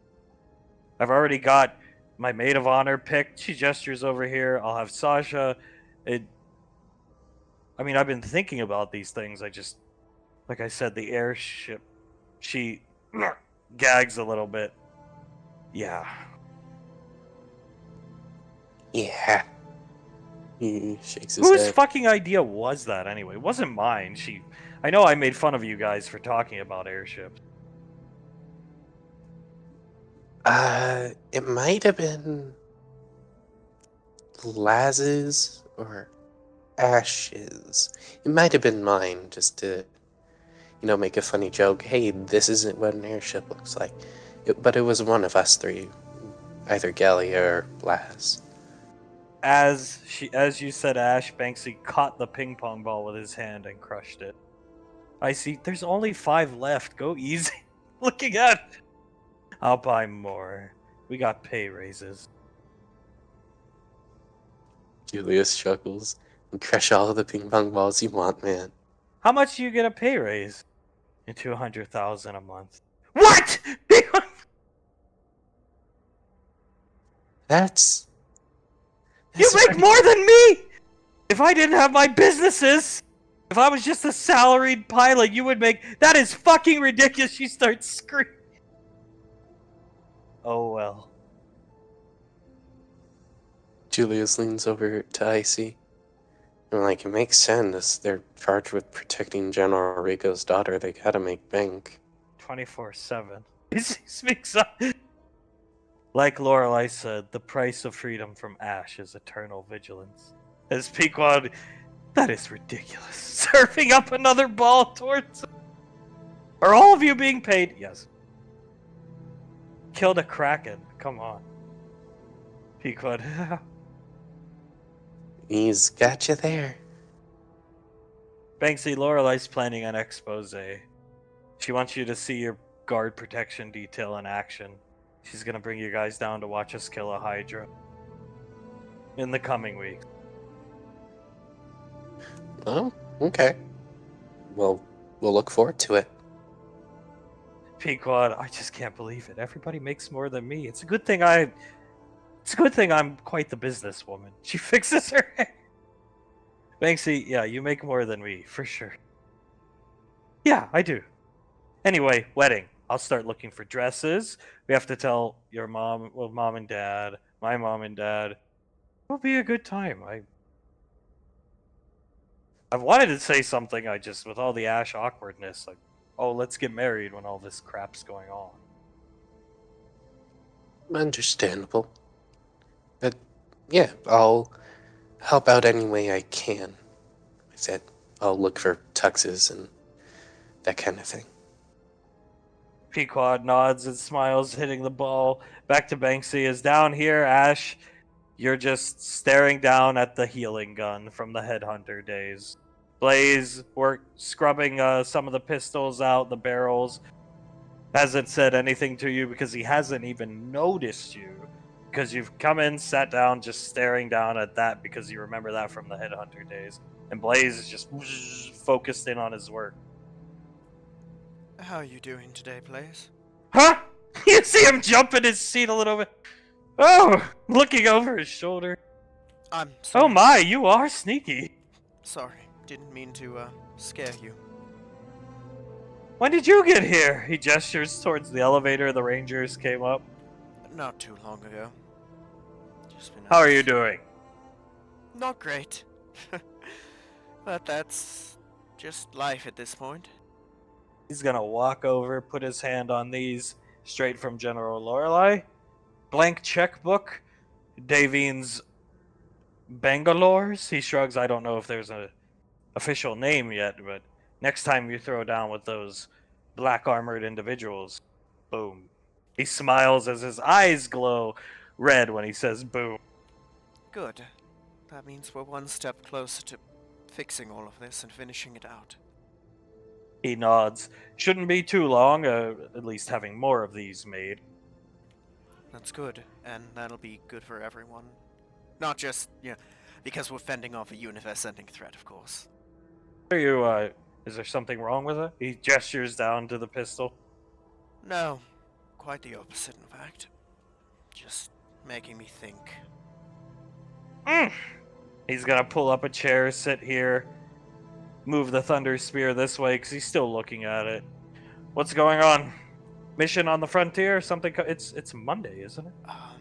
No, Colonel Curtis went to talk to Saris. He wanted to see if he could talk about, while I'm away, having Pequod, Julius, and the kids over there. It didn't go well. I learned just an inkling of the true depth of how much I've hurt Saris, and now I'm looking at this, thinking of all the ways I went wrong, and to an extent, where she went wrong. How is Integra? Not well. She's not doing well. It looks like she's aged tremendously in just a couple of weeks. I don't know if you've seen Julius's Oscar speech, but he puts his finger in the air, moves it. They mentioned Integra in the speech. I was there live. It was a touching moment. Yes, it was. I watched it live, or as close to live as you can on the Frontier. It was wonderful. It really was. I hope we can get them down there because I think it would do wonders for her. He nods his head. Yes. I just. If I could turn back time, right? I know everyone keeps saying don't think about it, don't worry about that, but you can't help but think about it, right? I don't know the extent of the damages done, but I can imagine it's probably difficult. It's pretty bad. I mean, at this point, I can't help but wonder if maybe it can't be fixed. And if that's the case, well, you know what would have to happen. I don't even want to say it, though. Divorce? Divorce. I don't want to. Oh, God, I know I've said it a million times, but I still love her more than anything. If I've hurt her that bad and she's that unhappy, then if I really do love her, then I'd have to just let her go, right? He's looking down at the spear. As somebody who came back almost a clean slate, I would hear things that didn't make sense to me. At first, it started with the Major, sire. She would, yes, Julius Ash and the squad went out to save you. Get this doctor to resurrect you. You didn't go, Major. She wouldn't give me an answer. And then I'd hear, well, she wasn't there. And I'd hear things as I strolled through the apartment. Late at night, early in the mornings, I don't have to sleep. Integra being removed from her room. He's looking over at you, gesturing awkwardly. Her talking to Scar. Not my place. It was private conversations, I'd assume, early in the morning, late at night in the kitchen. And I didn't believe them because the man I knew, that this being a Sherion Valorius, the younger man I knew, my basis to go off of was that man, and I didn't believe them until I started seeing things unravel. Yeah. You know, thinking back, I, really, have come to hate the man I'd become. You let Malcolm win. No, you can't use the Majestic as an excuse or what he did. Your actions are, at this point, unexcusable, but which explains the level of contempt some have for you, but you're just proving him right in the end. I am. I let Malcolm win. And I think if I met the, me that was from, me from the Headhunters, that me, I think he would have killed me. And I think he would have been right to. Because I've managed to successfully hurt everyone I've ever cared about. That's the right way to put it, actually, sire. You do something, people get angry, but I think you fail to understand anger is a reaction to the underlying emotion. Sadness, betrayal. Yeah, heartbreak, as I guess you've seen today. Yeah, it is. And I know I've done more than enough to make all of them feel that way. And there's nothing I can do to ever fix it. I've accepted that. He nods his head. No, I don't think there is. Usually I try to be optimistic, but in this case, when I even find myself disappointed in someone, yes. You know, even now, deep down I wish I could fix it. Deep down there's that part in, the depths of your chest, the back of your head, whatever you want to call it. I want to, but then I think about it and I know that it may as well be impossible. So what can I do? Give them all the space possible? be the best soldier I can be, and then never speak to them again. Move on with your head held as high as you can drag it, and hope to make things stabilize things at home. Yes, sir. That's a good way to put it. I appreciate this. You've always given me good advice. I just was too much of an idiot to listen at times. I tried. He looks down at the thunder sphere. I tried. He shakes his head in disappointment. You did, and like I said, I was a childish fool, and I fucking let him win. I think in the headhunters, well, I don't know. I would prefer to have Integra here to talk to her, but she would be the expert. That's why. But I think many people that go through the training in the headhunters, you're in your own little bubble there. Occasionally, you will do joint operations with somebody. Sasha, you did. It's important you do. And during those joint operations, it's to help guide you on a path that Integra thinks you should go down, learn to work with others, develop relationships, but most of all, learn your place. In the headhunters, you are a fish in a very small pond, with the goal of growing out of that pond, transferring up here or wherever, down Earthside, somewhere in the big league. And I did that and proceeded to show that I had not learned my place, really. Why is he? He was about to say something. He's put his hand out to you, and you see his head immediately snap. Why is he working on your armor? I thought that was removed. He's. I'm sorry, What? what? What's going on? Fudwick has left at this point, and Krell is working. You can't tell what he's doing, but he's doing something to your shoulder armor. Oh no! Oh no! Let's go. Let's go. No, figure- I'll check the plastic explosive stores. Okay, He goes this way. I'll go see what he's doing. He's gonna walk up. Krellin? Soldering iron. Yes? What are you doing? You see, he's wearing a mask, and there's like sparks flying everywhere, and he's soldering something to the shoulder. You can't see what he's doing though. Krellin, where did you get my armor? Krellin has his ways. Lifts the mask up, looking at you.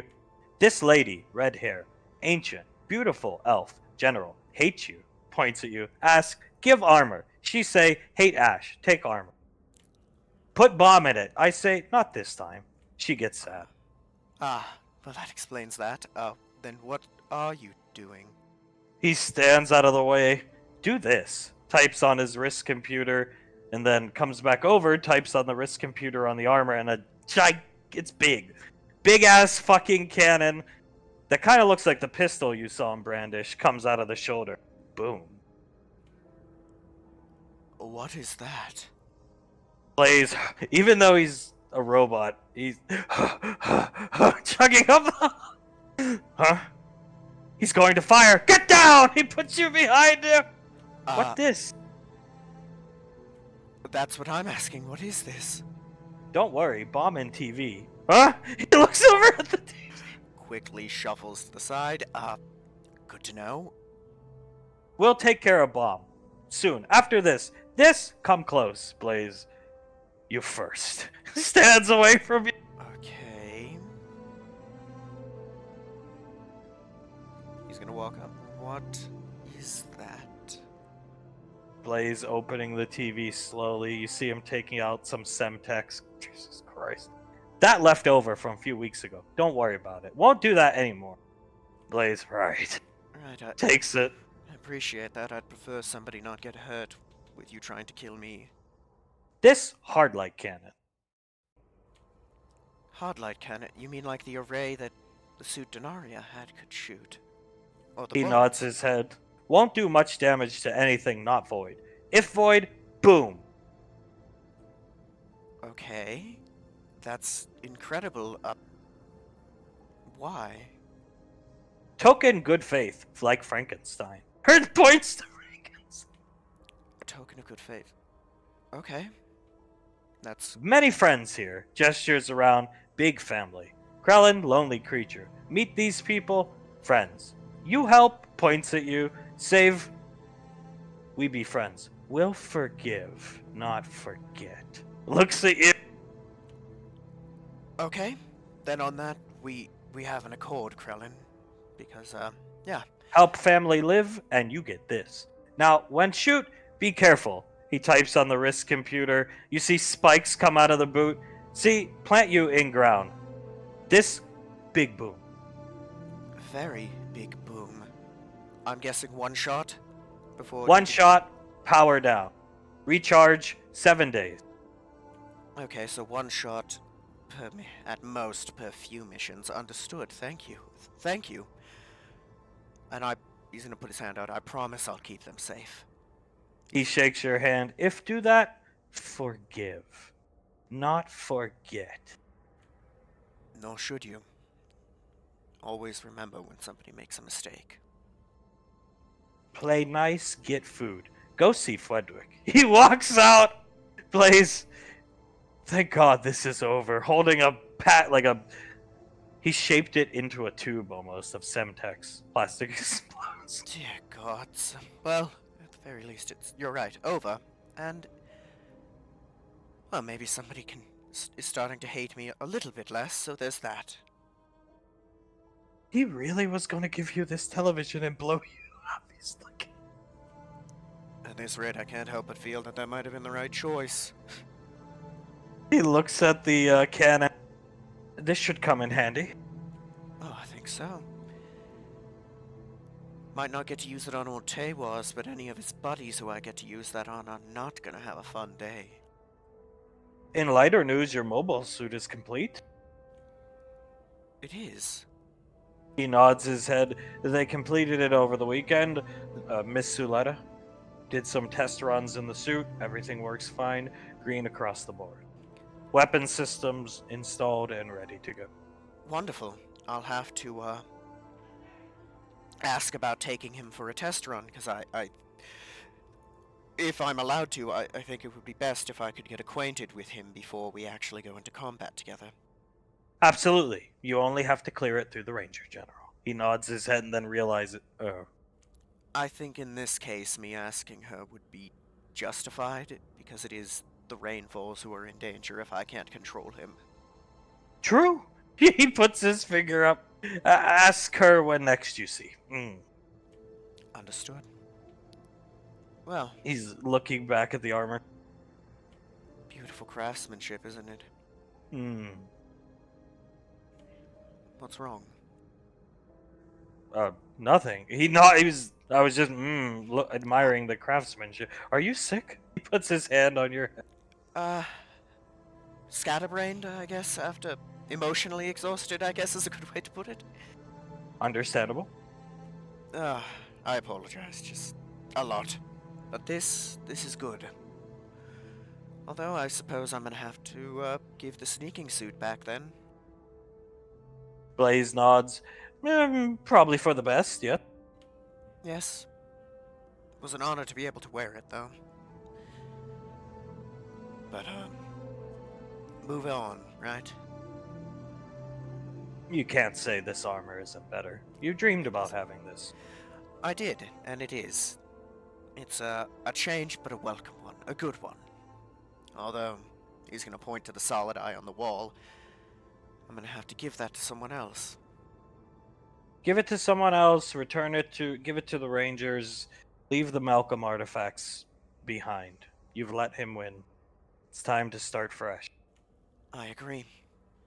And that I'll offer it to Sasha or somebody. If they don't want it, I'll give it to the Rangers. Could be a bartering chip. I would give it to the Don't talk to her. That's She fine, wears I the guess. same type of helmet as you do. Huh? That's true. Valuable tool. I wanted to see if we could get use out of it before giving it away. We'll use it in trade. Good idea.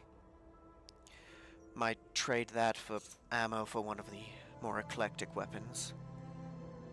He nods his head as out here, Davine Hunk has sat down, Sasha is sitting down, Towns has moved to sit down closer to her.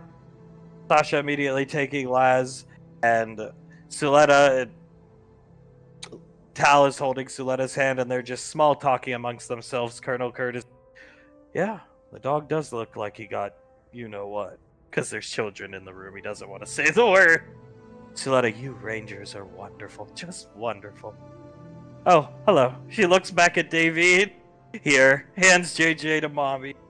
He's been crying for mom. She holds him, He immediately stops crying. See? bounce him up a couple times, kisses him on the head. What a good boy. Biting his bottom lip, watching Davine hold JJ.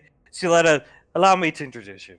This is Lake. He waves at everybody. This is the illustrious Colonel Curtis. And of course, Tal. Tal, that's right. Yes, Ash's Ranger Squad, Miss Davy. He bows his head. Please, Tala, I know you. It's wonderful to meet the two of you, Lake and Colonel Curtis. I've heard quite a bit about you.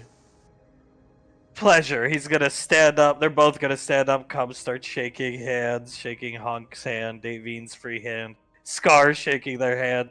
So you guys are the guys that put up with Ash every weekend or every other weekend, huh? Sasha tries not to laugh.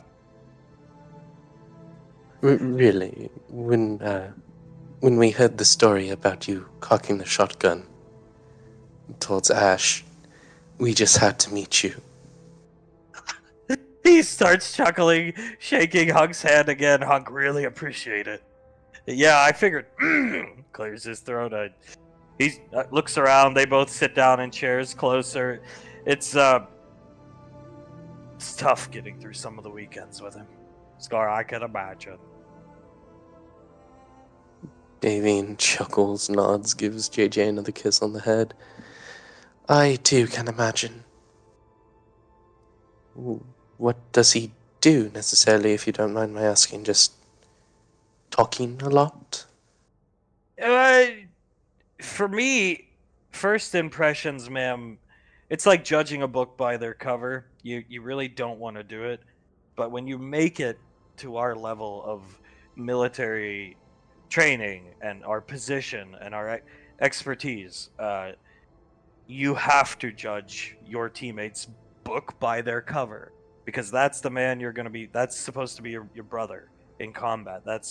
He's supposed to be another 1%er like the rest of us, and just the crying the first 2 weeks, and I'm talking like bawling, crying, the over emotionality when he's on duty, being asked questions, and his career's on the line. So I have a personal relationship. He stops. Had a personal relationship with Saris.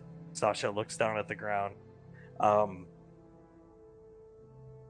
If he wasn't married to her, be a different story. Tal, remember when I told you slit the throat, but we found out he had a family, mate? Ma'am, sorry. I was trying to learn, Miss Davine, all the trigger words. Yes, of course. You can call any of us mates. That one we really don't have a problem with. But yes, I remember you saying that. And Suletta, you had a personal relationship with Saris. The Colonel, yeah. Yeah, and so after today, I kind of wish we had just went through with it, but just not good back on the home front for them. Either way, unimpressive. In terms of talking too much, I think he's learned his place. He's showing promise. But a couple weeks, couple months doesn't impress me. And just the inability to let things go. It's just, we have to go through tons of mental screening to get selected for like frontier range. So, if you'll indulge me, unless Sasha's told you, Sasha shakes her head.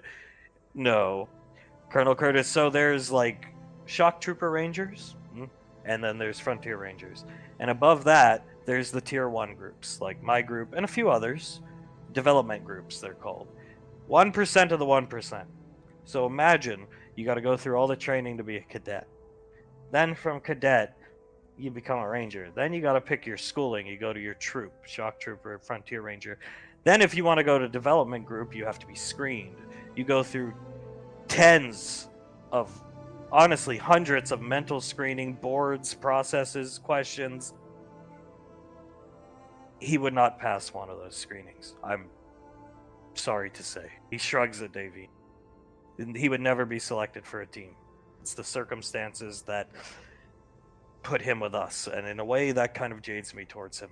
Which shouldn't, because I'm supposed to be a professional, but at the same time, if he gets I don't care about myself.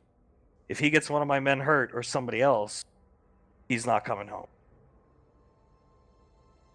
Davy nods. Understandable. A very good leader, I would have to say. To let a squad of heroes, if you ask me. Blushing, holding towels. Davy looks back at her, shakes her head, and starts to laugh under her breath. Who put us in for Medal of Honor? Did anybody at the apartment? Suletta clears her throat. Oh, I have a guess as to who, Tal?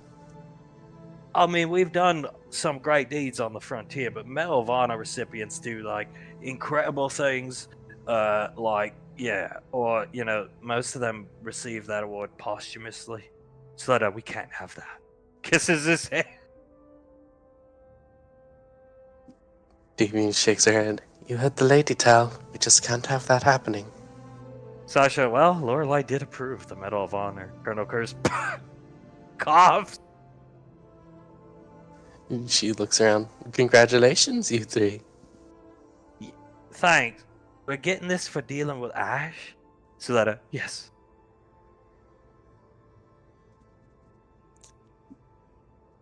I can't see any better way to get the Medal of Honor. Rico actually approved this?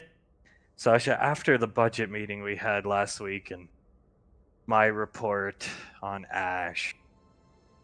Yeah. Davy nods, and a very good report, by the way, darling. And she pats Sasha's knee. She looks at Davy and smiles. She's holding Laz. Colonel Curtis, it's just, it's an experience. It's the only way I can put it. I've never met anybody quite like him, and like it or not, sooner or later he's going to go through the selection process. Have to pass the training and the screenings, and if he fails, he's getting thrown in jail, from what Lorelei told me. So, Do you have to pass every single one? Or is it like you could fail this one but don't do it again type thing? so you can fail once. You can fail like a ruck march once, or a run, or a physical trial. O-course, obstacle course, you can fail anything once, and only once, and you get one fail, and then if you fail again, it's over. A timed march, jungle exercise, land warfare, courses, classes. Apparently he fancied himself a sniper, but no sniper training. If he wants sniper, Sasha groans so loud. Laz giggling in her arm.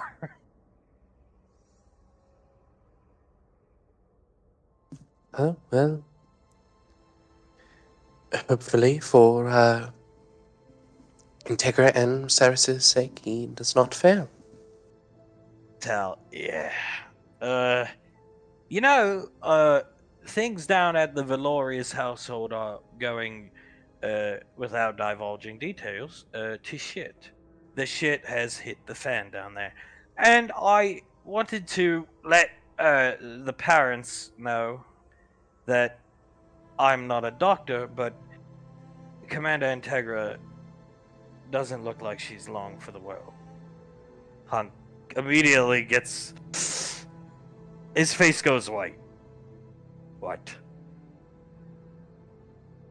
Davy immediately holds Hunk's hand and squeezes it. That's terrible.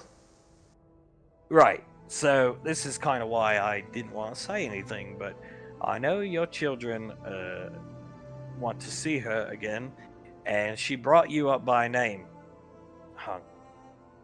Hunk gives him. He's not angry, just like in shock. When I was in the room with her today, she brought you up by name, asked how you were doing. She's not looking good. Maybe she'll live another 10 years. Maybe she'll live 80 years. I don't know.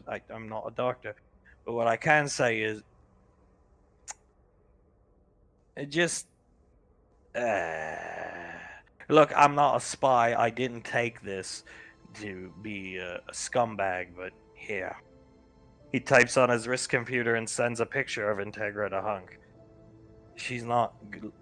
My goal is to get your kids and now you down there to see her for her sake and the kids' sake, not to start drama. Hunk's staring down at the picture. If this starts drama, I will accept full responsibility. Suletta, oh my, looking over at the picture. Damien looks at the picture, looks up at Hunk, and holds his hand even tighter, wrapping her arm around his. He sees his eyes start to water. Bottom of his eyes get water. She's not doing well, and I think maybe she would do a little better if she could see y'all. You guys. You lot. You go down and see her. Problem is, the Colonel tried to have a talk with Cyrus, build the bridge, and it just did not go well. We will not go into details beyond that. For Ash's sake and their sake, and the sake of not starting World War III in this apartment. But Colonel Curtis Saris is drinking heavily. I'm telling you this because you need to know what to expect. Choose how you use the information as you will. She's drinking heavily. I think there's other things going on because her eyes are glassed over, bloodshot. I don't know if it's drugs or something. I don't know. Not going to speculate. And she's smoking. She's just not herself. And, it's not just for. I'm not sticking up for Ash, but for Ash's sake, too, I'm trying to put myself in his shoes. He sees Integra like that.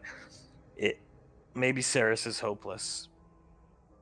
I don't even really recognize Saris, even though I had like a preconceived Sasha starting to cry. But either way, listen. Maybe it's not our business, but we'd like to get you guys down there for everybody's sake involved. Just to look, if you guys are going to be the ones to save the universe, things got to work. Everything's got to be copacetic. Guys like us can't do anything about a guy like Tewaz or black holes or aliens. So if we can help out in this way and just understand we're trying to help. Hunk is wiping away tears. Of course, of course. She puts her hand on his wrist computer, pushes it down a bit more so he isn't staring at it anymore. We'll go and see her at any time, any place. Doesn't even look like her. Tal, yeah, she's not doing well. You walk into the room, her television room, pictures of all the...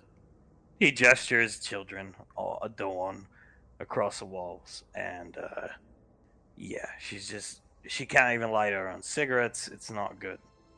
And if this is to be the end of her, I think... Listen to me, she asked about Julius when I was there. This is the first time I've been in the room with the woman. She asked about Julius. She asked about Hunk, Davey. She asked about Nicole, Pequod. So, Talon's rubbing Sasha's shoulder. Davy nods. We'll go and see her at any time. She looks at Hunk. Whenever you're ready and whenever we're given the information to go down and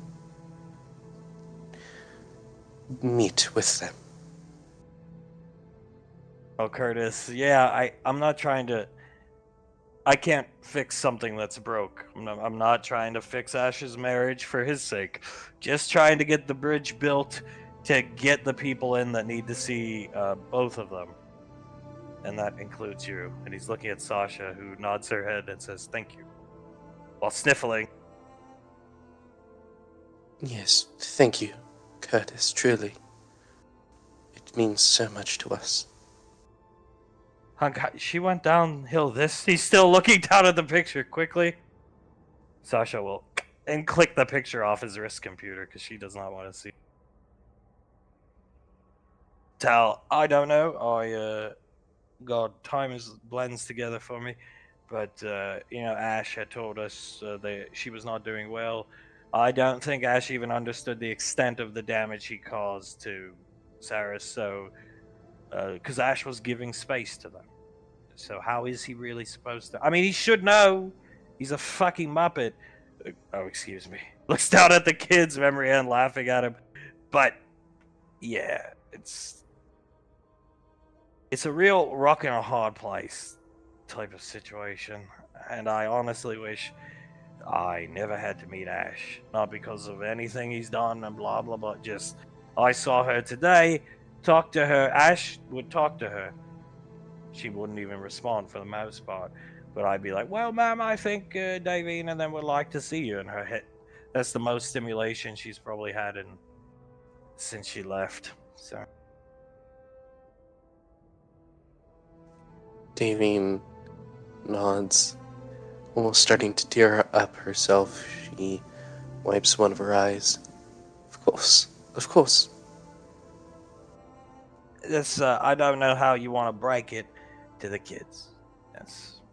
I figured tell the parents first and let the parents deal with the business if that's the rainfall standard operating procedures. Suletta, you did a good job. He'll kiss her on the cheek. She's starting to choke up at the sight of Integra. Davine rubs Hunk's hand. We'll do it together. Oh, I can do it for the kids if you need me to. No, I gotta see her. I don't. He starts sniffling. I gotta see her. At least one more time. I understand, baby. She'll lean over and give him a kiss on the cheek. He squeezes her hand real tight. Tal, yeah. Probably be good sooner rather than later. We'll try to talk to Saris in the meeting, or the Colonel will. Blake and I, Blake nods, have no relationship with Saris. The Colonel will try, and because we just don't think you guys showing up unannounced would go well. And at first, honestly, I thought that was stupid. Like, just let them show up. It'll make Saris happy. But after hearing and seeing today, we need to make sure it's clear with her. And we assure you, we will take a sherry on far, far away when you go down. Thank you. Tal, Colonel, Lake. It's greatly appreciated. Good. Yeah. It's hard times. Curtis, yeah. I never smoked a cigarette in my life until today, if that gives you any indication after my discussion with Sarah. So, yeah. Oh my. She shakes her head, squeezes Hunk's hand back, and gives him another kiss on the cheek. Yeah.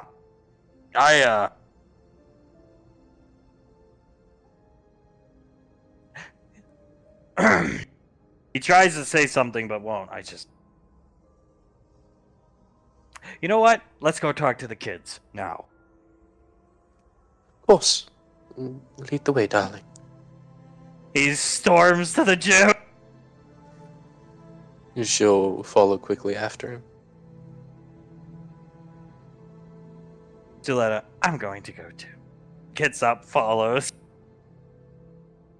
So in the gym, Julius now playing ping pong against Banksy. You're beating him pretty easily without the use of any limit breaking. Pequod's got the two pets, and you guys were talking about your wedding as they stormed in. Hunk first. Hunk actually catches the ball mid-swing and breaks. Icy, come on! Gets mad. Pequod. So, where would you... Watertown or Lorelei's place, Julius? Watertown for the ceremony. Lorelei... Yeah, Watertown for the ceremony, I would say. He drops the ball on the table that he caught mid bounce and just stares at you. Julius looks at the ball, looks up at Hunk. Oh no, what happened? Come here. He points over to Icy. Eh? She hands Soul to Suletta. Suletta, we have something difficult to discuss. Sits down with Pequod. Take it away, Davine, please. You notice he's crying. Icy, looking up at. Why are you crying on my birthday? You should cry on Julius's too. Hunk starts laughing, chuckling slightly. Davine chuckles under her breath, shakes her head, hugs around his arm tightly. We, once Colonel Curtis and the other members of that Ranger squad get everything smoothed over with Ceres, we're going to go down and see Integra and Ceres. We have to, Integra is not doing well. She Pull up the picture. Keep going. She barely responds when spoken to. Some kind of depressive state would be my guess. Tao said that when he mentioned me, you, any of us, she would nod, smirk, chuckle, anything like that, and that's probably the most stimulation she's gotten in a while. She shakes her head, hugs Hunk's arm tighter, shakes her head again, lets go of the hug around his arm and puts it around his waist. Pequod's staring wide-eyed at the picture, and so is Icy. Julius is staring at the picture with a hand over his mouth. Doesn't even look like her. Icy, oh my god. Are we sure that's her? And Davine shakes her head. They're sure, Julius. Who else could it be? I don't know. I just holding out hope, I guess, something like that. Tal will stroll in quietly, stand at the door. Hunk, he took the picture of her. Let's look at the bottom. That's Ranger Visor designation. You see Tal's name. That's today. Look at the date, son. Tal, I didn't take it to be a spy. I took it because it's not going well down there. And yeah, I probed a little bit when I spoke to her. I used you by name, all of you, and it perked her up. Ash walking in the room does nothing for her. So I think I won't go into great detail, but I'll say similar thing happened to my mother, and I was out on the frontier and wasn't there for her in her final hours. It's the biggest regret of my life. You want to see her at least one more time. Julius nods, strokes his chin a couple times. Do you think we should bring the kids along? Maybe that will help her out a bit, or do you think it would end up hurting her more than anything? Hunk, I have no idea. Hand over his mouth, I don't know. I know we're going to go down and see her. Colonel's going to try to smooth the gap out, get us down there with Ceres. She's not doing well. Drugs, something, drinking. So. Davine shakes her head, rubs Hunk's back. As soon as it gets connected, the bridge is built. We're going down. We have to. For not only our own reasons, but for Integra's sake. We have to. And Julius nods. Yeah. Yeah, we do. Punk's gonna get down on one knee, come on down to eye level with short stuff, Julius. He pats Icy on the head. Julius will get down on one knee too. Okay, listen.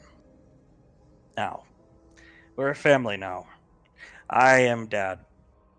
Icy, yeah. He puts his hand over her mouth, no talking. I'm Dad. That means I'm in charge.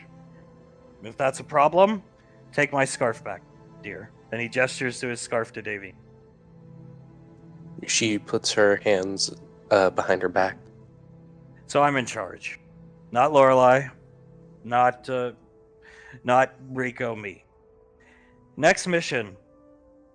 Next time there's any mission from here on out, you, he points to Icy, are going to follow your big brother. You're going to worry about cutting off Tewaz's magic escape plan. Terms go over my head. Don't care. That's all you're going to do. That's all you're going to worry about. Do you understand me? She nods. And Julius will protect you and finish the job. Right? Goes without saying, sir. He'll finish the job, and then this nightmare's hopefully over. No more worrying about the end of the world. No more this, no more that. But most of all, I don't want Ash around anybody I care about ever again. Do you understand me? Icy puts up a finger and he presses his finger to her lip and she stops. Do you understand? Yes, sir. I was lucky. I had a good childhood. Came from a good parents, but Integra was like a mother to me. And without her, I'm never here to be dad for you guys. First non-magic user, Arcane Council Strike Captain. I owe that to her, which means I owe meeting you. He looks Icy in the eyes to her. Okay? She stops trying to talk. So you're gonna follow Big Brother around? Cut Tewaz off. I don't want Ash around anybody I care about ever again. And hopefully once Tewaz is dead, maybe there's some other things afterwards. You gotta find the Krellin's composer thing. We gotta get rid of the hole, and then Ash is gone. Okay? Yes, That's sir. what I want as the head of this family. That's what I want. After seeing that picture today. I don't want him around you. I don't want him around your significant others. I don't want him around my grandchildren. I sure as hell don't want him around your mother. He points to Pequa or Icy and Julius. And that's what we're gonna do. I don't care what Lorelai tells you. You understand me, Nicole? Didn't she? No. I'll take the court martial. At this point. If it means getting this nightmare over, getting Ash away from the people I care about. He ruined that woman. He holds the picture right up to Julius and Icy, your faces. Julius stares at it. He just keeps on staring at it. And Pequod behind him starts to see a couple hairs on the back of his neck and top of his head start to stand up just a tiny bit. She's gonna take your hand and hold it, squeeze it tight. She's looking at the picture. I'm not showing you this to walk into the next door room and start beating Ash to death. That's not gonna solve anything. That guy out there, Colonel Curtis, said it best. Try to put yourself in the shoes. I'm trying real hard to put myself in Ash's shoes. He's got to go home, see that, live it every day. That's hell for him, I'm sure. The damage he did, the damage he's still doing. Don't use this as a method to be angry at him. Don't use this as a reason to beat him up when you see him somewhere in a dark alley as much as I want to right now. I wish I could. We play it straight as professionals. As a family, we get this done, and we move on from the nightmare this man caused. Because there's nothing we can do for her now. I don't know about Saris, but he's going to close the picture. There's nothing we can do for her. I see she did, moving the finger away, turn away my longevity spell. And so did Saris. Punk. Yeah. Yeah. We'll get it done, Dad. I know you will, because you're my kids. And I don't, Ash be damned if he ruined the word proud. I'm still gonna say it because I can, because I'm in charge. And he's gonna hug both of you. I am very proud of both of you. I wish the blood of the Covenant thicker than the blood of... It's true. But I wish I could have been your dad, just so I could have done all the things dads get to do when you're kids. Take you to the park, play catch, hold you when you're children. I'm sorry it didn't work out that way. I know it's not anybody's fault, but at least we have each other now. And he kisses both of you on the head once. Julius chuckles. Well, we could do all those things now. I mean, not the holding me part. I really don't want you to do that with me. Pequod finally, well, it would be kind of funny. I don't think I can lift it. I can lift her. He picks Icy up, but he's all muscle. Julius chuckles. I don't know, man. You're sort of more ripped than I am right now. You could probably do it. Probably. Well, maybe I'll take you for a walk on the beach one day. Have a little man-to-man talk there. Yeah, father-son time. But we need to finish this. Get Ash away from our family. We're fortunate that we met people like Integra, Lorelei. Things worked out for us. Things don't usually work out for people. At least this good. And I'm really sorry to bring this up on your birthday. He kisses Icy on the head again, and it's just a little breathtaking seeing her that way. I didn't think you could go downhill that fast. Tal, it can happen. Once you lose the will to live, it's over in an instant.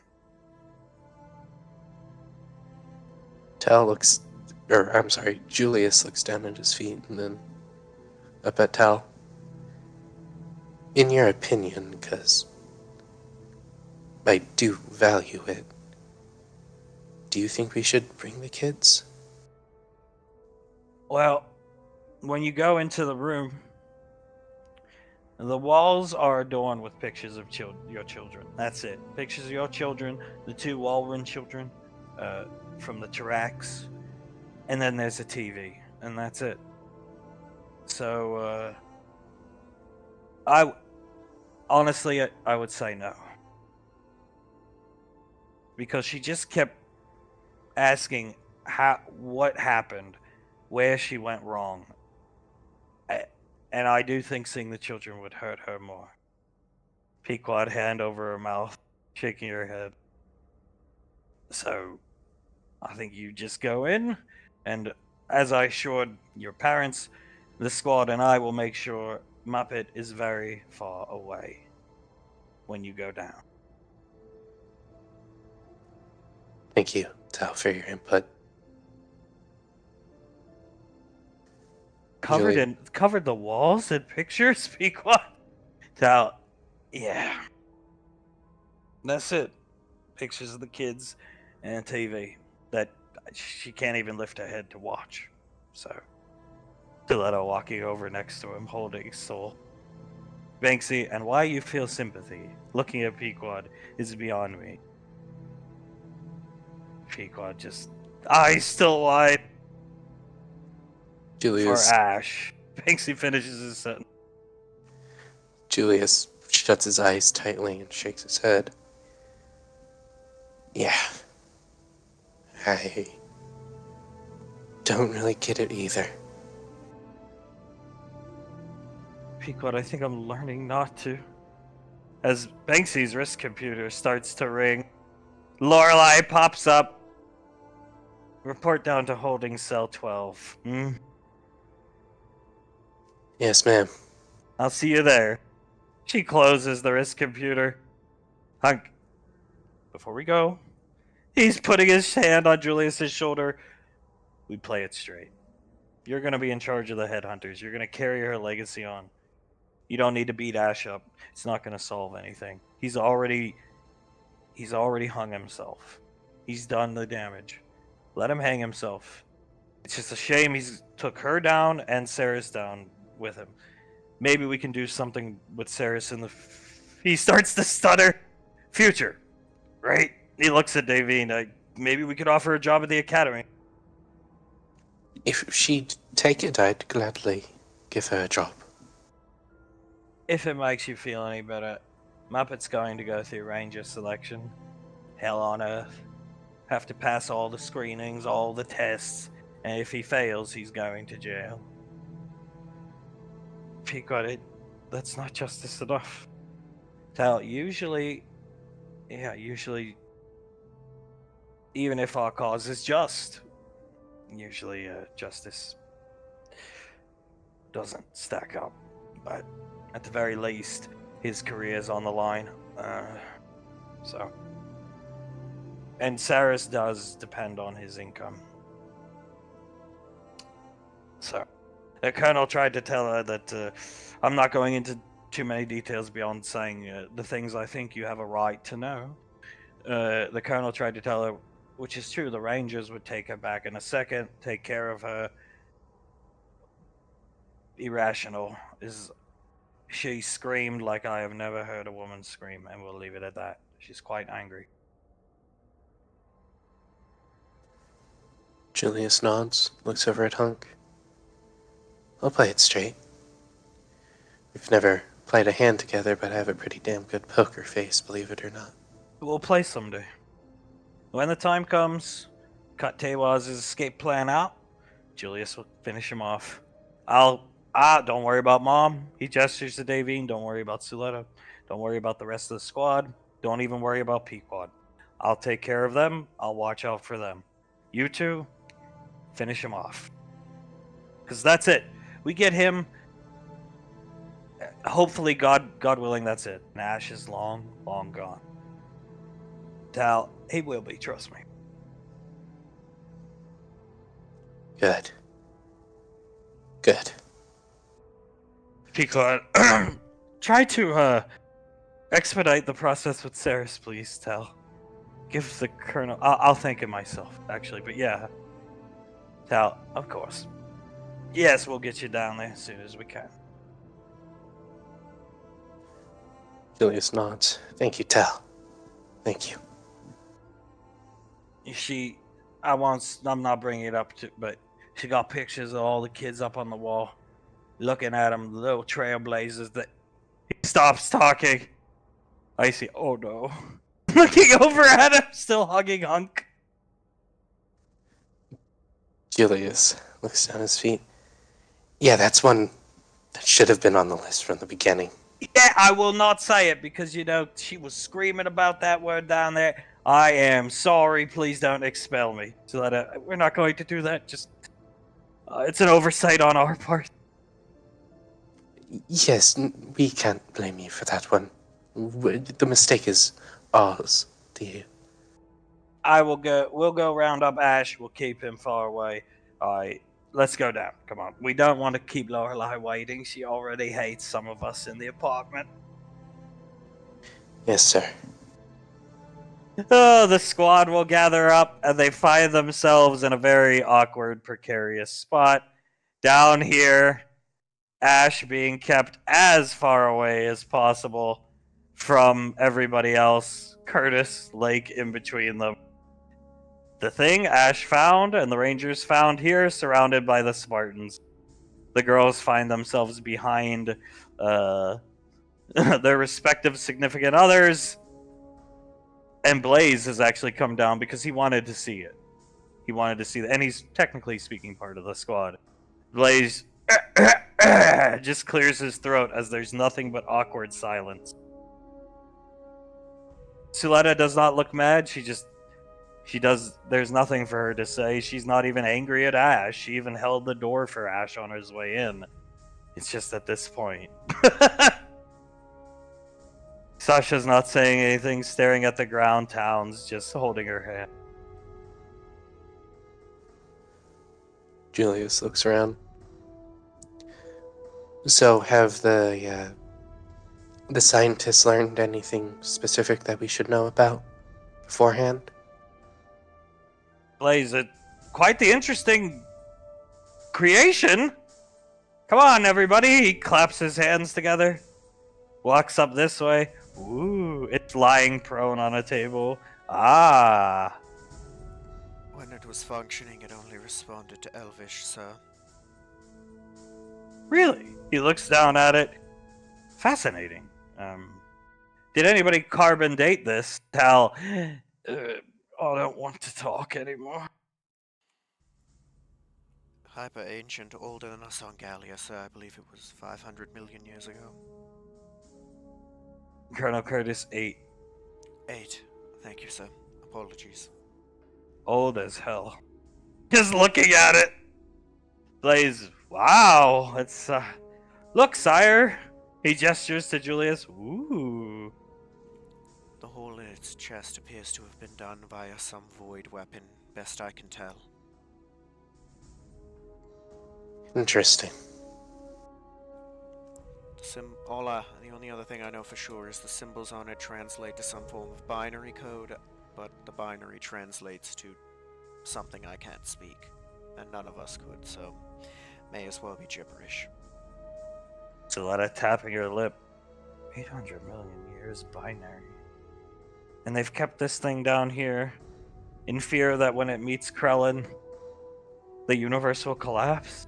Colonel Curtis, it pulled up a picture on Ash's. It was going through a wrist computer. It's almost like childlike Ash, yeah. And it lifted Ash's arm up when it was just a random picture of Krellin in the armory cleaning a black M4.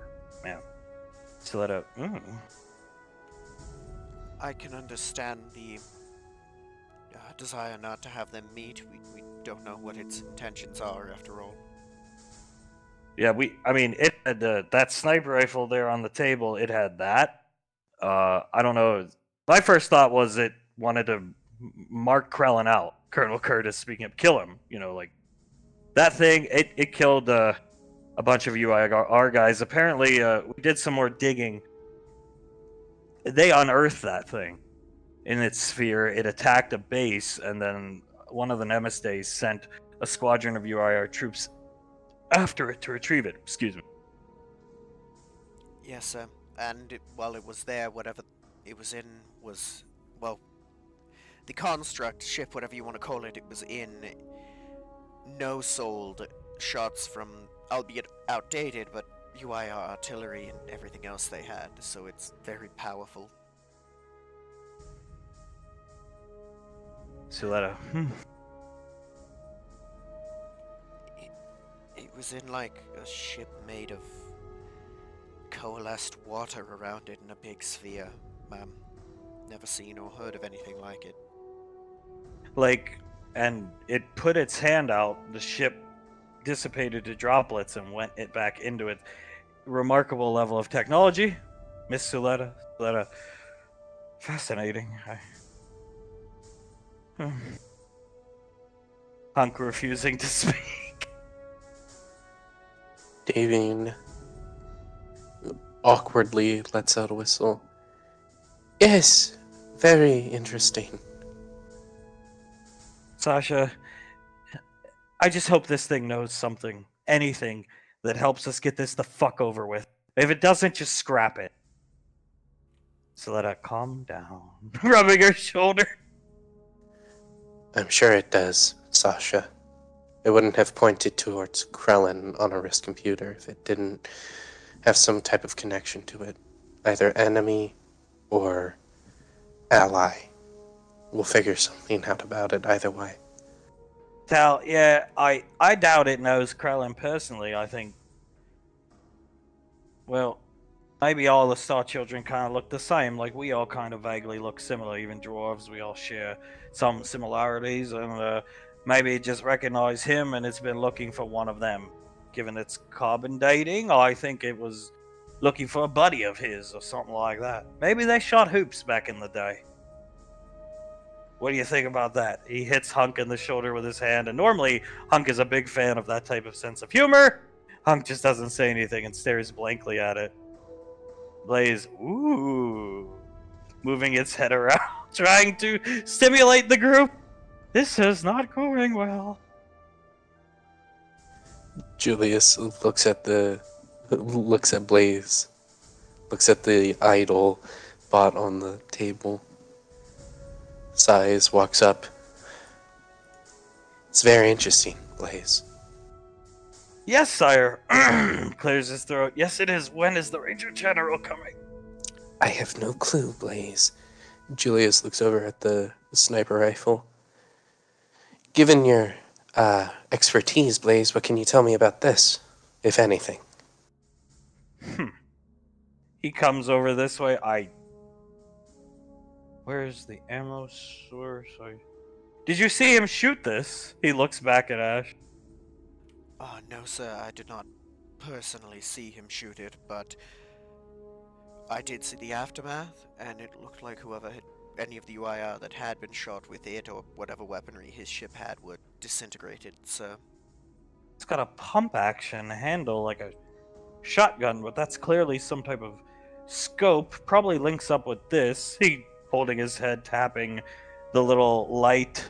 The light's off on his head, and the elevator door opens as General Lorelei appears with Krellin behind her. Salutes, ma'am. Julius turns to her, salutes. She looks the room over. Why all the long faces? Depressing news on the home front, ma'am. Big smile on her face. Yes. Take his blindfold off. She steps forward. Krellin walking around with the cube with a blindfold on. Can't see. Promise not hurt Ash. Why do this? I not thief. This guy, God. Rips the blindfold off. Krellin holding cube. Got cube. Yes, we know. Look. She points over here. See Blaze. Points at Blaze. Good friend. Not as good as Fudwick, though. Lorelei, oh God, move out of the way, you two. He'll take a couple steps back. Krellin, bing, drops the cube and it starts rolling this way. Seeing this thing. Flavor picks up the cube. Lorelei, not the response I expected. Walking over here. Some kind of recognition. Looks like, though. Krellin, have not seen one so long, comes over. Starts inspecting it. Power down? Yes, Krellin, he powered down after implying that he wanted to be brought to you. Me? Turns and points to himself. He saw a photo of you and implied he wanted to be brought to you. Ally gestures down to it. Lorelei, thank God. Under her breath. Ally? What do you mean by... Did you know him? Krellin nods. Not him, makers. Alien race named Krell. Masters of star navigation. Much like star children, but small in number. Under 100. So, make constructs. Robot. Army. Search and rescue. Designation. He's looking down on it. He can read the symbols. 71. SR, search rescue, search reconnaissance. 71. Military. Like Mercurius. General Lorelei. A more advanced version of our units. Okay. It appears he was heavily damaged by what I assume is void weaponry, so... Krellin inspecting the wound. Interesting. Pulling out tools from the armory, looking at the wound. Lorelei. So what were they called? Krell. Name of race. Make these. Lost contact with them. During war. Military friends. Okay. So, the Krell made these. Is there any particular reason it would show up on a planet? Search and reconnaissance, I'm guessing. Look for me. Shrugs. Don't know why. Okay. Do you know why it only responded to Elvish? Krell, very important in... What word? Looking around. Elf, but... He puts his hand up for like high elven kind. Krellin, exactly. Very important in development of early species. Was differentiating factor between low and high elf. Lorelei, She walks up to it. I do feel like I recognize this thing. Looking down at it. Krellin, high elven kind. Consciousness, community of minds. Remember through ancestors. She strokes its cheek, well, what I guess would be its face, and it eye lights up. She steps back. See? Krellin pointing down to her. It responds to High Elf because it was integral to High Elves. Friendly with all elves, I think. Krell very fond of elves as it flexes itself and gets up on the table and starts looking around. Julius awkwardly waves at it. Krillin, try talking to it. Can communicate with it. Know most language. Taps to his head. Let me see. Wrist. He lifts up his wrist. He connects his EarthGov wrist computer towards it. Into it. Ones and zeros. Don't know how to read this. General Lorelei, what is that called? Binary code, man. No. She dismissively puts her hand up. Another useless dead end. She curses under her breath in ancient Elvish, and this thing just stares right at her. Oh? She tilts her head. It comes over to her, gets on one knee, and lifts its sniper rifle up to her. How colorful. It's obedient. Krellin, like elves, very much. See? Gesturing down to it. Lorelei rise construct in ancient Elvish. Davine can understand every other word. Same Ash, you can understand about every other word, maybe every third word. In her ancient Elvish dialect, rise construct. It stands up. She's gonna stroke the hole in its body. Can you tell us how to fix you? In ancient Elvish, it nods its head. You can tell Krellin how to tell my people how to fix you. Nods its head. Almost like a dog. It's like rubbing up against her. Good. It goes to kneel down again. No. Allow me to introduce you to the Queen of EarthGov. Stand out of the way, hunk. Right there. There's your master. Looks right over at Davine. The eye light is green. And it starts walking towards Davine. Krellin, like Davine, very much. Like me. Lorelei, I have enough problems on my hands. You can fix it. Krellin, absolutely. Davine stands straight up and says in somewhat broken ancient High Elvish, "Hello, construct." It lifts its sniper rifle up to Davine. Blaze, now she's got two pets. Oh, no, that's okay. Unrequired at the moment. We will tell you when it is required. It nods its head. Very good. You could stand now. It will stand up. General Lorelei snaps her finger. A very small old book appears in Davine's hand.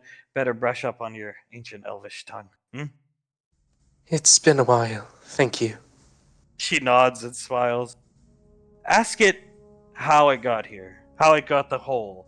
We need information. Do these things have playback recordings like our wrist computer, Krellin? Krellin, in eye. That thing on head, glow.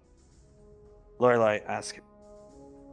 Davine puts her hand on where, like, its cheek would be. Would you mind if we see your recording, please? It walks out here. Unlike your wrist computer, it can project images from its eye, holographic images.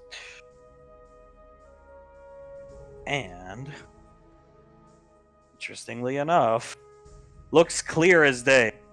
Almost creepy. It plays back the last contact it had with enemy forces. So, its last mission. Krellin watching, see? Void enemies. Pointing down at them. Ever see stuff like that before, Ash? Not quite like that, no. See? More SR-71s. Different number designation, Julie. And Star Children military force.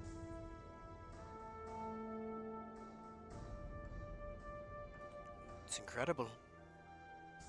This is coming from his first person view. He's running ahead of the group. There's gunfire going off. You've never heard gunfire quite like it because it's Starchild tech and Krell tech. But this thing has two of the cubes in its hand and almost like a translucent sack. And it's running up this way, and it gets to here. And there's three individual portals. Here, here, and here. As these forces, whatever the hell they are, start to overtake the last line of defense here. This unit gets scrapped by these creatures, tackled off into the void or the abyss, wherever they are. You don't recognize where they are. Looks like perhaps a different plane of existence. The Starchild military forces are able to push them back, throwing them away with their technology. From this thing's first-person view, it turns, seeing the minions be defeated. But erupting out of a portal here is a creature like you've never seen. Krellin, pause.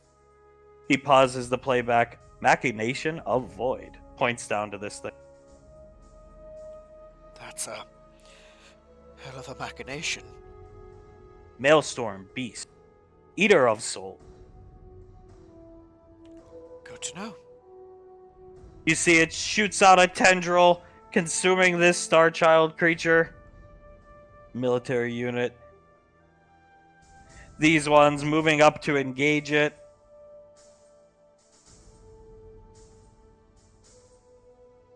Moving up to engage it. I'll give him a minute. Since we're in playback and pause. Krellin pointing down at it. Don't ever once see thing like this act. But if do, use cannon. Yes, I will, if it comes down to it. Although even with that, I'm scared that might not one-shot something like that. If not one shot, find other ways. Big creature, eat things. Cousin of Baegona. That makes sense. I can see some similarities to the big bug. Although that is... I suppose otherworldly is a perfect way to describe it.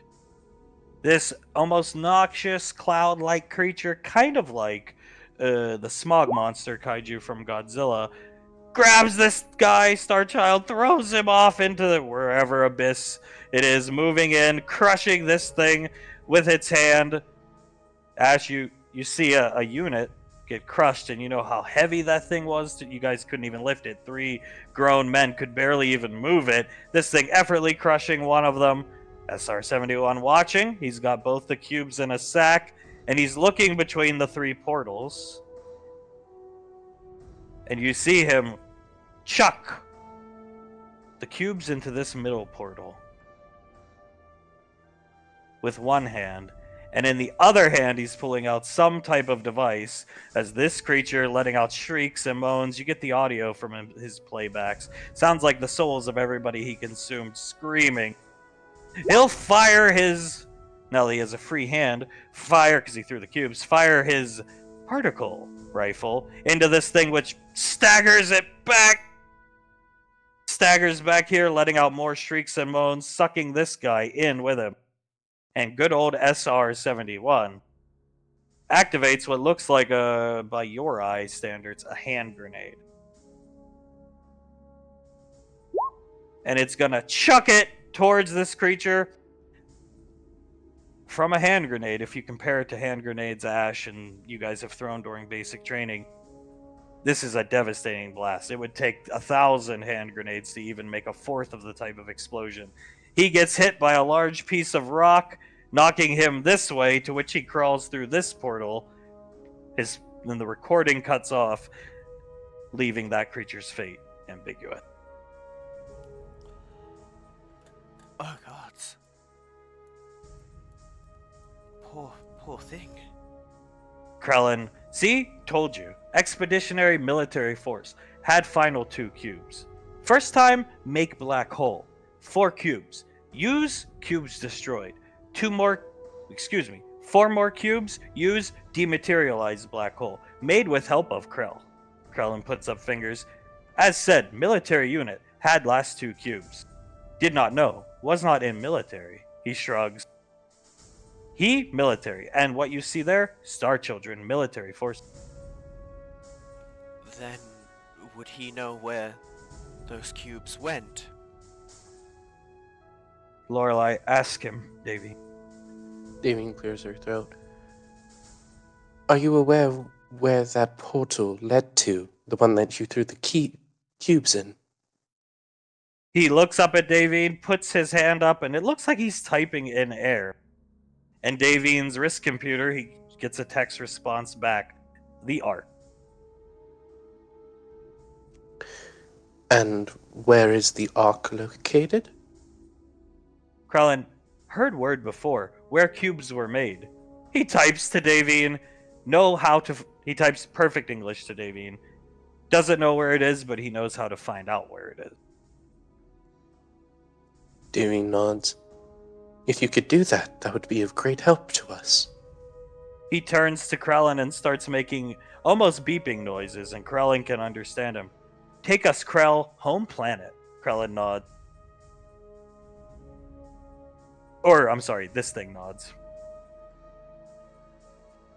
Julius, Krell home planet, is that where he needs to be to locate the Ark? Krellin, yes. As this thing nods his head at Julius.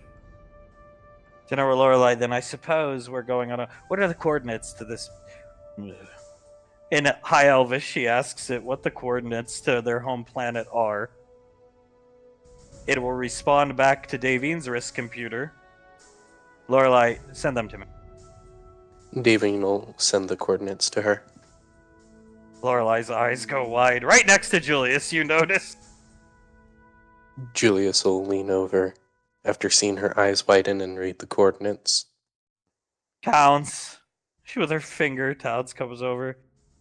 Isn't that roundabout what we figured the freaks at the relay station were trying to... Towns, we should probably get ready for a fight.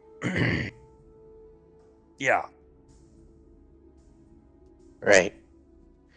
So get suited up, ma'am? Yes, I suppose she'll clap her hands together once we're all going on a field trip. She'll look over at Ash, as awkward as it's going to be. Understood, ma'am. Prepare for combat. Meet on the Nova. Yes, ma'am. Yes, Come, guards. Enjoy your new pet, Davy. She chuckles and walks out with the guards disappearing. Hunk, you're up for a flight, right, Pequod? She doesn't respond. Hunk, Julius, come on. Julius will walk over to her, put his hands on her shoulders. Pequod? Yeah, I'm good. I'm ready for a flight. Let's go.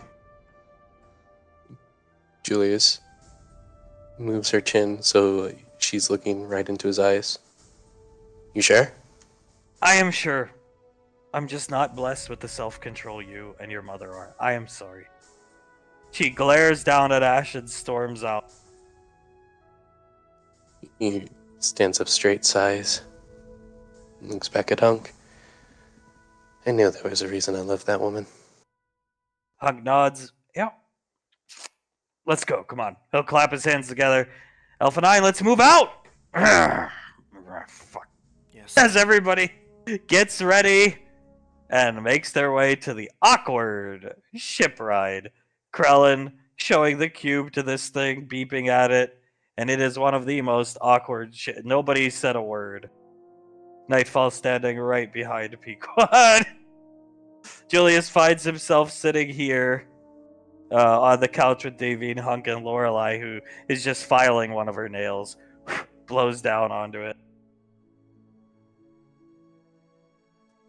Davine is tapping her fingers in sequential order on the table, just looking around awkwardly as Julius is cracking his knuckles every so often, staring off into somewhere in space. The door to the medbay opens. Excuse me, Ash. Towns. Oh, sorry. Yes, ma'am. Here. Apologies. Thank you. She comes out. Well, the medbay's in order. General Lorelei, uh-huh. I don't deal with awkwardness well. She comes over. I'm going to see Tal. Comes over this way. Tal's stands back against the wall. Didn't bring Sonny on this one. General Lorelei, no need. Julius nods. It's important we do this faster than slower, and we would have to go back to the apartment, tell her to get everything in order. It would have taken too long. Lorelei nods her head. Exactly, Captain. Keeps filing her nails, blowing on. Hung. Just groans, holds Davine's hand tight. She holds his hand just as tight. Leans over. We're gonna get this done quickly, right? Yeah, get it done. Get it over with. Yeah. Yeah. She nods and lays her head on his shoulder. Yeah. General Lorelei, in more exciting news, maybe it will quell the awkwardness created by certain individuals. She smiles and looks around. The asteroid, what is it called? Bug, a xeno creature. Icy xenomorph? Yes, the asteroid that the previous Alpha 9 team was slaughtered in, ambushed by the, what is it called, Nicole? Empress. Yes.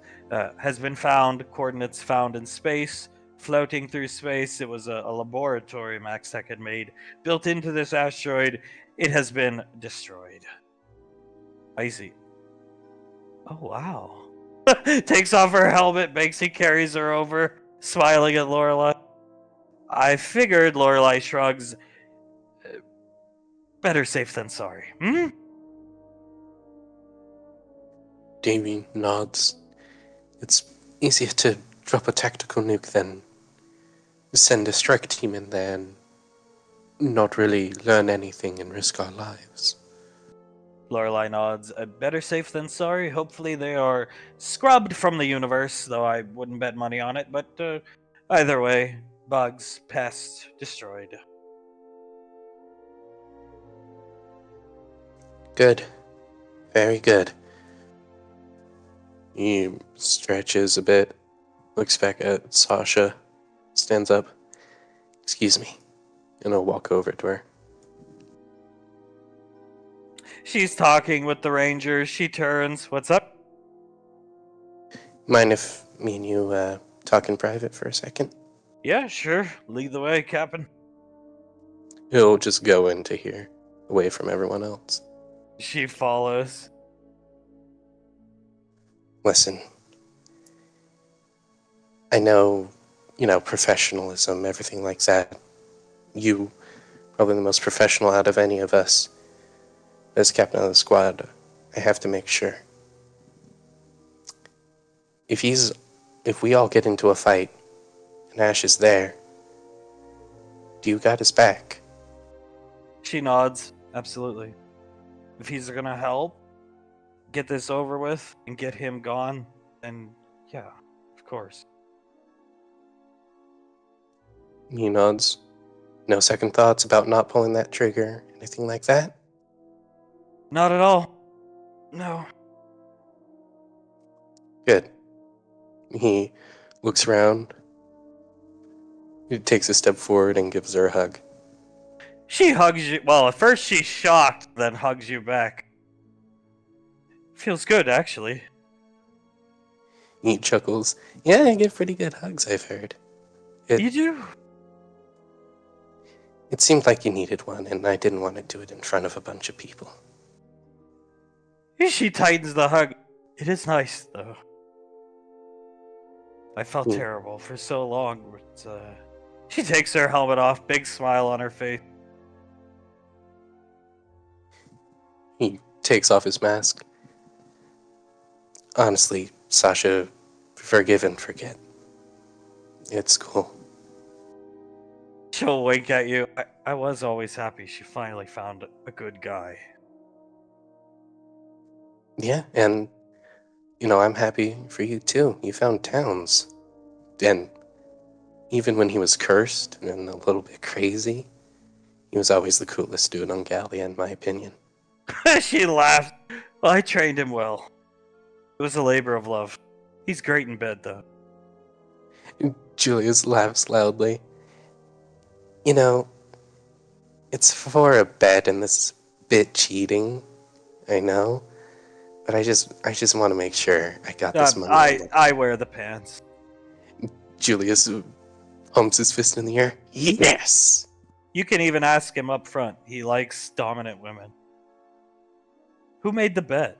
Who was stupid enough to take that bet? My father. Oh, I'll have to give him an armbar or two, actually, just to show him. No, yeah. I mean, he calls me mommy. I call him daddy sometimes, but I wear the pants. 110. Julius chuckles. Well, you just made me and Banksy just the tiniest bit richer. Thank you. Good. She smiles. Goes to put her helmet back on. I just so want this over with. Not because of even saving the universe, but just to get Ash away from me. I think that probably makes us selfish, but she puts the helmet back on at this point. You see the picture of Integra? Yeah, I saw it. Anytime you feel like shooting him or beating him up or something, the Colonel's right. Just plant yourself in his shoes and try to identify with him. And then he'll be gone sooner or later. He nods. Yeah. Just so you know, Sasha, we're gonna make sure Reaper Squad knows, and all the the numerous defenses on Rainfall Lane are aware. You, Towns, all of you and Towns, if you ever have kids, them too, you're welcome to visit us anytime. I think we'll be spending a lot of time down there, actually. Yeah. You should let us take Laz for one of the weekends. Towns and I need training. Of course, yeah. She loves you. Your big auntie, Sasha. If she joins the military, I'll keep an eye on her. Thank you, that means a lot. I'm sort of in the same boat as so that I hope one of my kids doesn't go that route, even though Pequod really wants our kids to, be military, be Earthga forever, everything like that. A small part of me hopes that at least one of them goes a different route, becomes their own person kind of thing. She nods. At least they'll have a choice. I mean, I guess we all had choices, but they'll have a plethora of choices. Oh yeah, I definitely had a choice. It was either military or jail. But look how good we have it now. Imitating it. Oh god. Jesus, dude. If you can't beat them, join them. That's for sure. He gives her a small punch on the shoulder. Alright. Thank you for putting my mind at ease. No problem, Ranger. She'll walk this way. Come on. Let's go back to the awkwardness. Fun. He'll walk out to the bridge, stand next to Pequod at nightfall. General Lorelei. Always this quiet on your rides on missions. Talon's whispering something to Frost. Hug. Nothing to say, ma'am. Let's just get this done. Beat him. You know what I'm saying? Evie looks around to find someone who acknowledges that, and she goes, yeah! Right? She looks up at Hunk. Hunk looks around. Yeah. Squad morale is quite important. She's looking down at her nail. Yes, ma'am, I agree. Well, I know it's Monday, a sherry-on, but you'll be going out to the frontier when we conclude our business on the Krell, she air quotes, homeworld. Yes, ma'am. Sounds good to me. I've briefed Colonel. He's talking to Sasha and Suletta and Tal. Yeah. Right, yeah. It's just too awkward for me up there, ma'am. He walks back here, Laura. You're going to a small colony on the frontier, Sherion. Lord Nemisday, one of them, I don't know which one and don't care, has been corrections officer. She puts her finger up. A contingent of UIR troops and the corrections officer, who SIS believes is a rather high-ranking official in disguise as a low-ranking official. Go figure how the UIR works. She stops to think for a minute. Anyway, he's been spotted around the town extorting the colonists. It's not an EarthGov colony, but we have a duty to protect them. You're going to go in undercover, gather information, find him, and then slaughter him. Yes, ma'am. No prisoners. Understood, ma'am. Icy, do you ever take prisoners? General Lorelei, no. Even the scientist you brought back when you had your little freak out incident? Icy, ha! Lorelei chuckles slightly. Hold it down. Icy gulps it down. We killed her.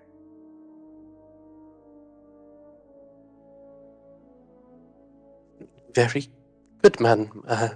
Sending the point across. In the war, I fought. Machines don't take prisoners, at least the machines we faced up against. To beat your enemy, you have to be as brutal as your enemy. Those mobile armors didn't take prisoners. I take no prisoners. Sasha, I've always kind of wondered, speaking up from around the corner. I see sometimes taking prisoners is cool. General Lorelei, not really. Master Chance was a prisoner for a while, taxpayers paying for him to be housed. Speaking of which, did you enjoy yourself? She looks down at... No, ma'am. Just getting a bit of a blight off the galaxy, ma'am. Well said. She nods her head. You're clear to wear your ranger armor on combat missions with the squad, by the way, in case you were wondering. Understood. Thank you, ma'am. It will offer you more protection, and at this point, I think open land warfare engagements are inevitable, in which your sneaking suit may not serve you as well. Either way, I leave the choice to you. Thank you, ma'am. I was thinking about it recently, and I think I may be wearing the ranger armor more often. Especially due to the generous gift from Krellin, I am more suited now to use that to fight void enemies, ma'am. Krellin, huh? Looking around. Hard light cannon. Big boom. Looks at General Lorelei, who... How colorful, Krellin. It just goes back to filing her nail. Big boom indeed, ma'am. Should be very valuable in the fights to come. Pequod, is it true my dad and mom got married on your property? Lorelei, yes, actually. That's a random question, but yes. Julius turns around. We only ask because we're trying to decide on a venue for our wedding that we're planning. Lorelei, big smile on her face. You're welcome to have it on my property, of course. I would gladly host you. Where would the reception be? Out of pure curiosity, unless we haven't thought of that yet. Hung, that's a good idea. It's have the wedding. Big smile on his face. Julius smiles. We're thinking of Tommy's restaurant. It's a tradition for Rainfalls to have like their first date at Tommy's restaurant, so why not have it the same as with the reception? Lorelei nods. Yeah, Mr. Wiseau is excellent, an excellent host. He's healed from his wounds sustained at the Oscars. Davine puts a hand over her mouth and quietly snickers a bit. But you are welcome to be married on my property if that's what you choose. What else is in the running? Don't tell me Jupiter Falls. Come on. No. Where I consider our first real date, where I bought her scarf and we ate together there. Our first real date, Watertown. Colonel Curtis, Watertown is it's a lot nicer. Have you guys ever been back since then? Pequod, no. Curtis, Watertown's really nice nowadays. I was there when it first got formed. Ranger training mission, some newbies, fresh meat. It was like kind of run down. Probably you saw it kind of like in that state, but all of a sudden it's like somebody injected billions of dollars into the town, and it's a beautiful place now. Not saying Lorelei's your property, ma'am, can't compete, but Lorelei, yes, waves her head.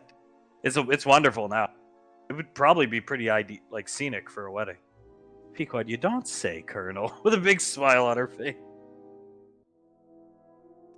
Julius chuckles. Well, we'll have to keep all those points in mind. Thank you for allowing us to be married on your property, ma'am, even if it's not the choice we go with.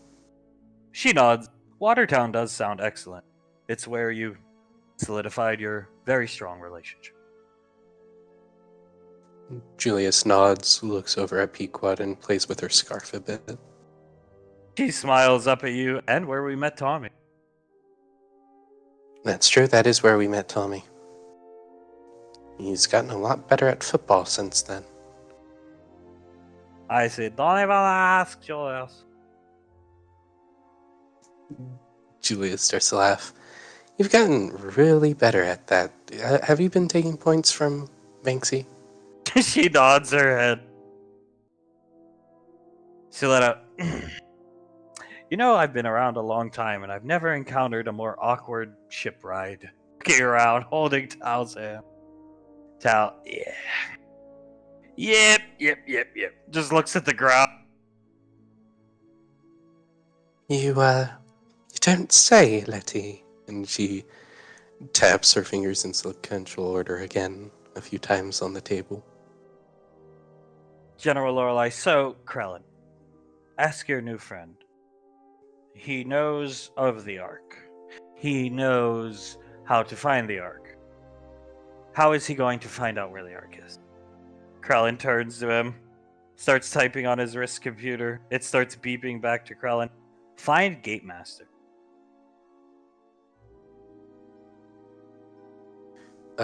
Gatemaster? What's Construct. that? Is construct. Your word, artificial AI. Something similar. Never seen one. Puts his hand on his chest in person. Find that, give you coordinates. Okay, so we have to find the Gatemaster, and that'll give us the coordinates to the Ark. Got it. It keeps beeping to Krellin. Last 2 cubes, sent there. In protective field. Need 1 cube, open protective field. Davine thinks about it a moment. So, that would mean if the cult has also learned about this, like we're predicting they possibly have, they would have to bring their cube to the area of the Ark. Lorelei nods. Pequod, but if they're already ahead of us, they've probably already beat, as per usual, they're always ahead of us. They're always gonna beat us there, and they've probably already gotten it. Not to be a pessimist. This thing, listening to Pequod, starts beeping. Krellin, not true. Ark, Shield World. Only open on solstice. Pequod, that's the first stroke of good luck we've ever... What's solstice? Krellin, solstice in system where Ark planet is. Okay, so has that happened yet? Anytime soon? It beeps. Krellin looks at his wrist computer. Your calendar. Make no sense. Coming up. Couple months.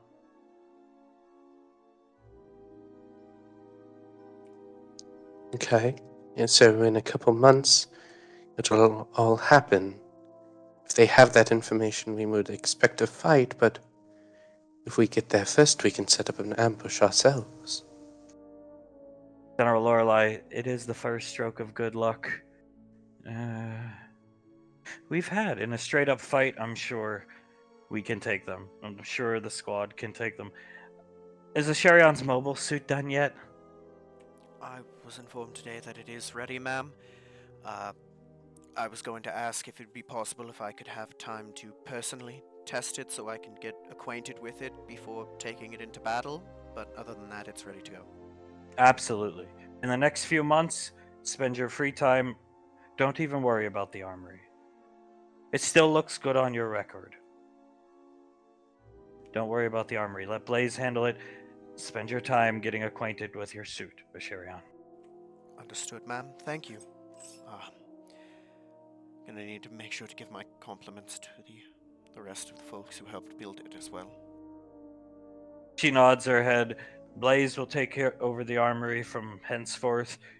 If you want to do some trading, go ahead, have some fun, but make sure you're ready. A few months' time is not a lot.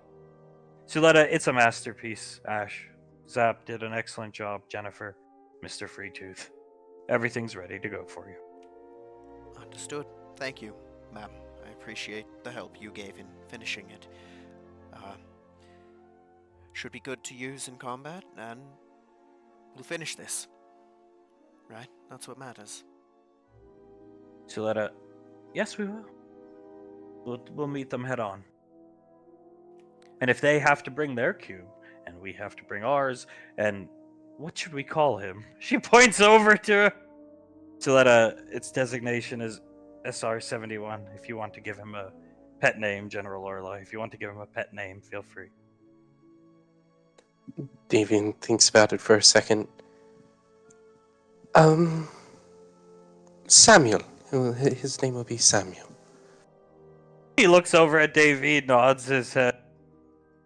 General Lorelei, it can understand English now. Krellin, mega computer, fast learner, taps his temple. Davian sighs. I'll brush up on my ancient Elvish, but thank God. Krellin, probably good idea. Maybe find more. Krell, very physically weak race. Could not fight. So make very powerful robot. Makes sense. Be nice to find more. Be nice for him not to have to be alone. It looks around the room. General Lorelei, what are you going to do with Samuel? Davine, is he going to be a guard at the academy too? Krellin would like to have me, Fledwick, Samuel. Could easily be done. Krellin will even give him a scarf, if he so wishes. When present sniper rifle means life bond. Will protect you, even at cost of own life. Points back towards it. Hunger, oh well. It's good to know. Very good, yes. Then I'll have to give him a scarf if we're life bonded. Krellin, very good. Wear scarf around neck. First, fix hole. We'll work on fix hole when get back. General Lorelei, anything you need, you take from. Let's come down to JSOC, Krellin. Maybe we could throw some darts while you're there. He just blankly stares this way.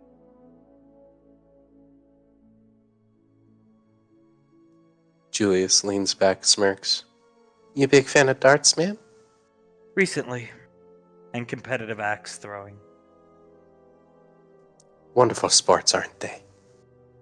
Fabulous. As the ship sets down, General Lorelei, Krellin mask the cube, do whatever Starchild tech you do. Copy. Puts it away. Prepare for battle. She actually has her bow on her back and she walks to the elevator. Yes, ma'am. He'll exit the planet, but you don't find any combatant. You do, however, find the aftermath of a battle. A big one. Ancient skeletons. Suits of armor. Krell says, looking around. Incredible. General Lorelei looking up at this giant, what looks more like a statue than a robot, but you can tell it's a robot for sure. Some type of construct. You three Julius, are back. Julius tilts his head, looking all across the fields and everything. So some of these were the Krells, I'm guessing? Krellin will walk up this way. This kneels down. Some type void creature. Alien race, not familiar, but you can see here, pulls up his wrist computer, feedback void energy. It's safe. He gestures around. Feel free. Move around. General Lorelei, fan out. Yes, ma'am.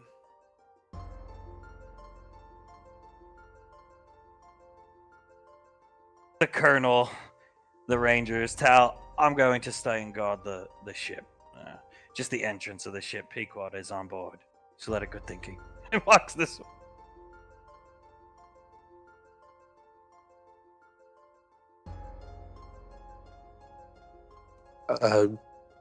Julius will head up north over here and start looking at this huge statue.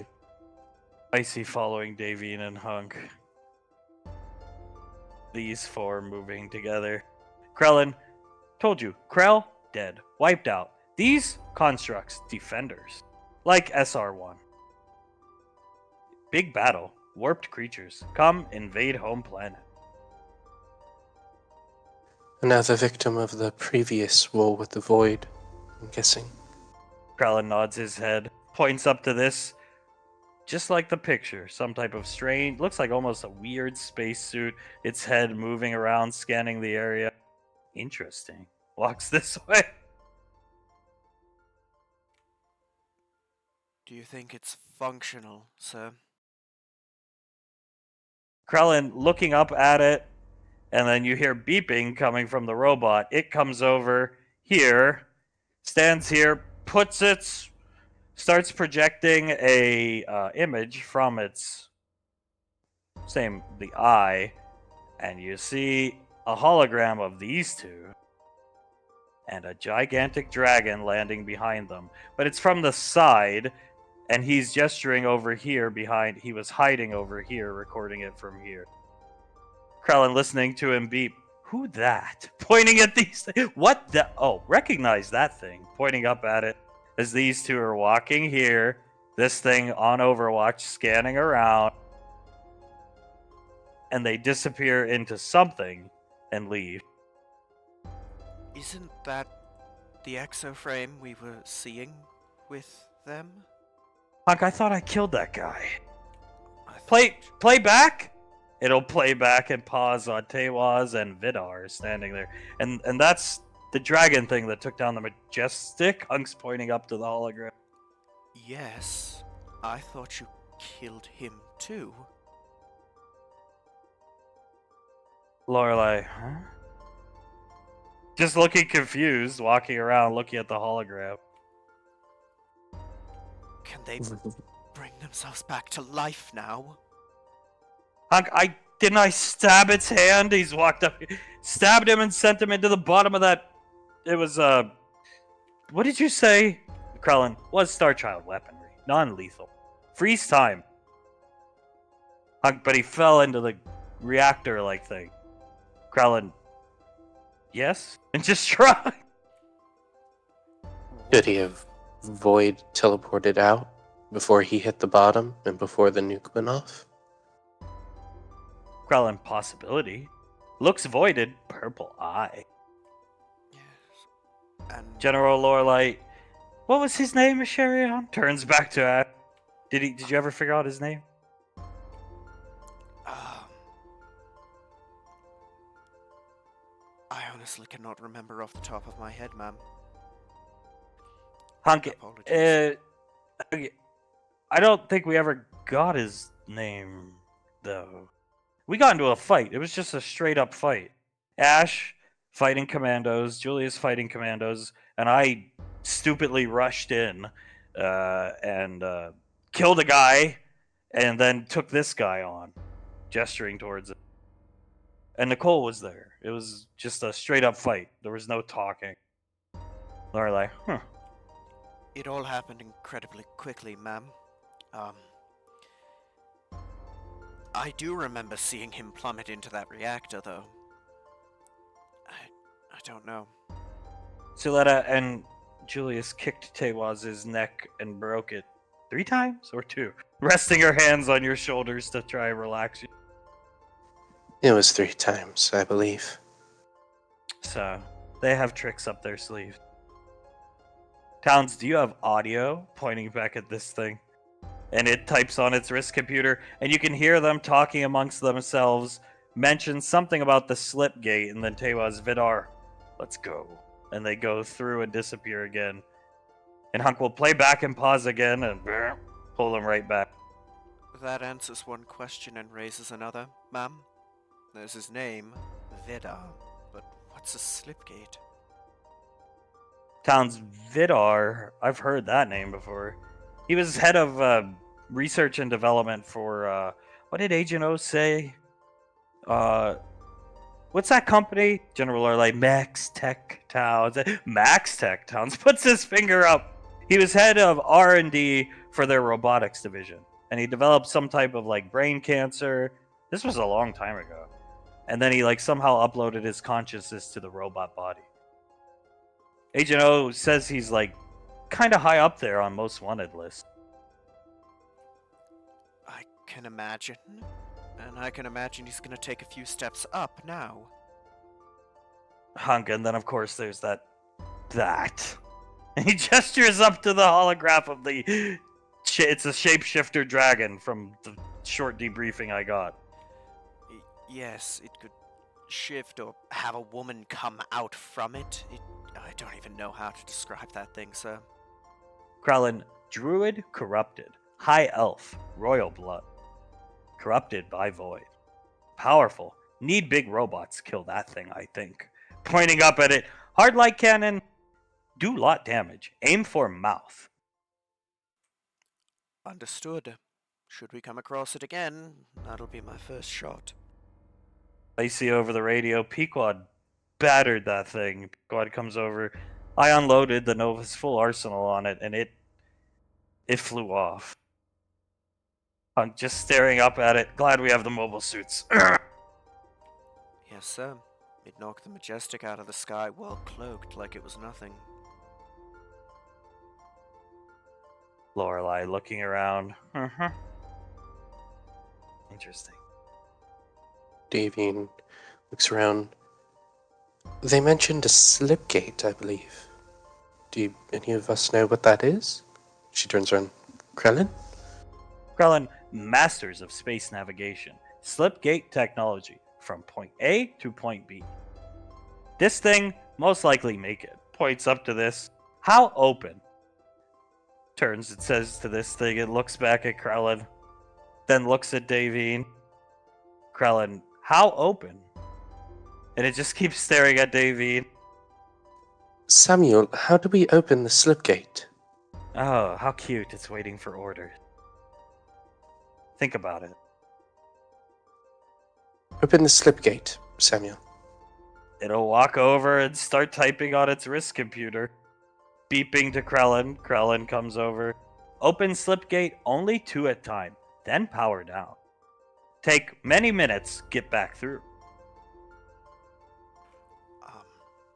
If I may, ma'am, we know they've been here somewhat recently. I would assume that there may be traps laid for us or something. I'd recommend caution, if I may. Looks like a mini galaxy, Krellin. Never seen slipgate technology of Krell. This thing puts its hand through the gate and pulls it back out to try and show that it's safe. The hologram shutting down of these 3 that it was playing. Hunk, if I may make a suggestion, with all due respect, Julius and Nicole go through first. General Lorelai, looking over at him. Krell, perfectly safe, gesturing here. Julius looks at the slipgate. If Tewaz, Vidar, and the High Elf Druid lady are still through that slipgate, you said it took a while to get back through, so maybe they still are. The best choice would be me and Nicole, ma'am. Heaviest hitters at the same time. She looks down at both. Well, she looks at Julius and then back at Icy. How long? Krellin talking to it, it beeping back to Krellin. Average 10 minutes. That's not very long. Sure. You two may go through. Where exactly is this taking them? To Gatemaster. Tell them where Ark is. Fine. Julius, Nicole, go. Julius nods. Yes, ma'am. I'll be right behind you two. Yes, ma'am. Julius gestures for Icy. You ready? She nods her head. You two go through, holding hands.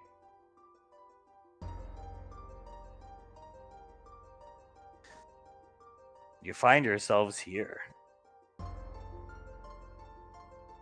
Big, just like the map, gigantic, looks almost celestial, but it's not. Construct.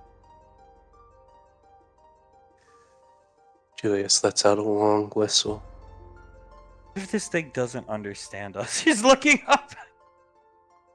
Well, things seem to understand ancient Elvish, and my mother is the one that taught me Elvish, so I could give it a shot.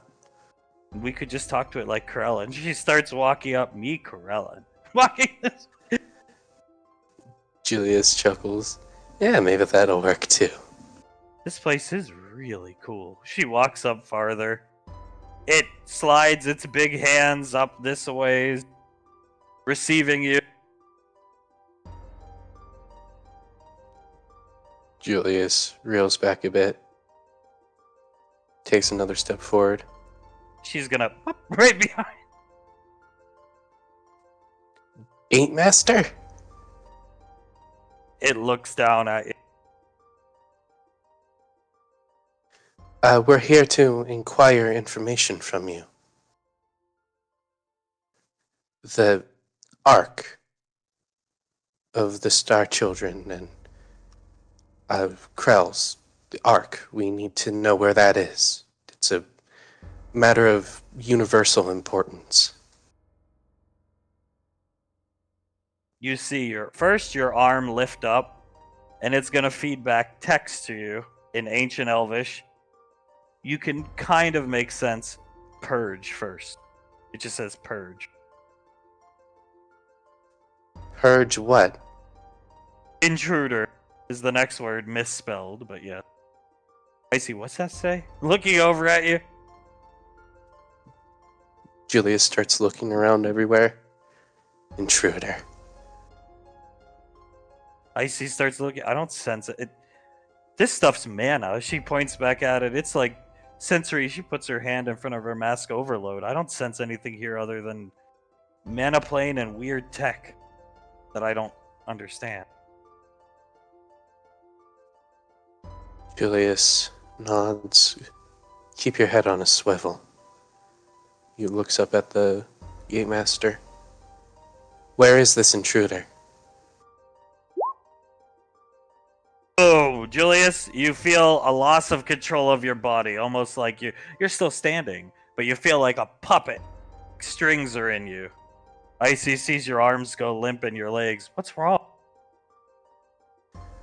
I can't move on my own volition. Rising from behind it, Icy. Oh shit. Oh, God damn it. Cackling. Not saying anything, it's like maniacal laughter. Female. Julius looks up at her.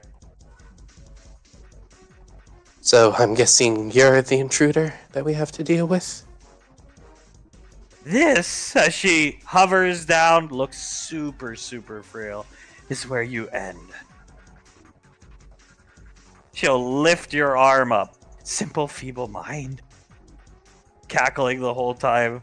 I see. Oh shit. Julius looks down at his hand. Over at Icy. My mind isn't that feeble, right? No. Why didn't she try to control me? Who exactly are you? She just keeps cackling. I think this is Screaming Mantis. Yeah, the BB Corpse Lieutenant. Icy will snap her fingers and moosh and tap Julius. Let's get her. She cackles even more as Icy does that.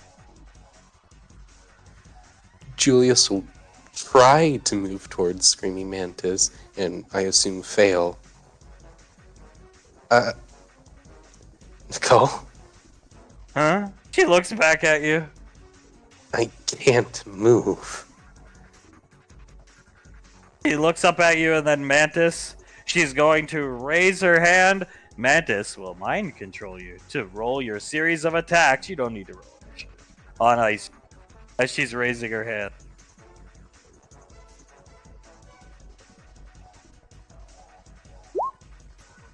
Oh, those are all on advantage, my bad.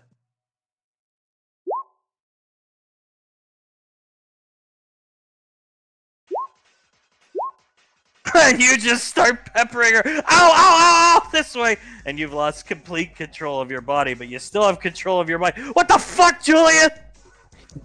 Nicole, I am not doing that. I swear to God. You Again! Again! She's gonna lift your arms up. Another series of attacks.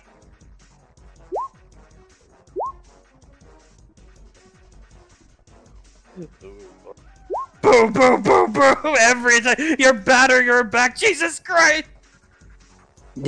Come on, Julius! I said I was sorry. I'm not doing that. I swear to God. I'm sorry. I'm sorry. Nicole, kick my ass. Knock me out. I am not fighting back. I am punching you in the face repeated. You just do it. Come on. I will not fight back. As she, boom, and makes you Kai Blaster back into the wall. Cackling right over you. How pathetic. Nicole, there is no other way. Are you okay? Can you stand? Do it again. And you'll Kai Blaster again. Boom, back into the wall. I'm having fun. How about you, puppet? He, with only his eyes, looks over at her and grits his teeth. Let's read that mind of yours. What's your favorite move? What is Julius's favorite Mushin move? Honestly, I would have to say the charge key blast for him. She looks down at you, reading your mind. I see.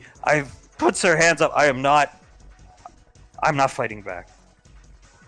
No, I'll just run. She turns this way. Actually, no. She stands this way. No. It's what I deserve anyway. Just get it over with. She starts cackling. I didn't think it would be this easy. You're pathetic. Looking down at Julian. Oh, come on.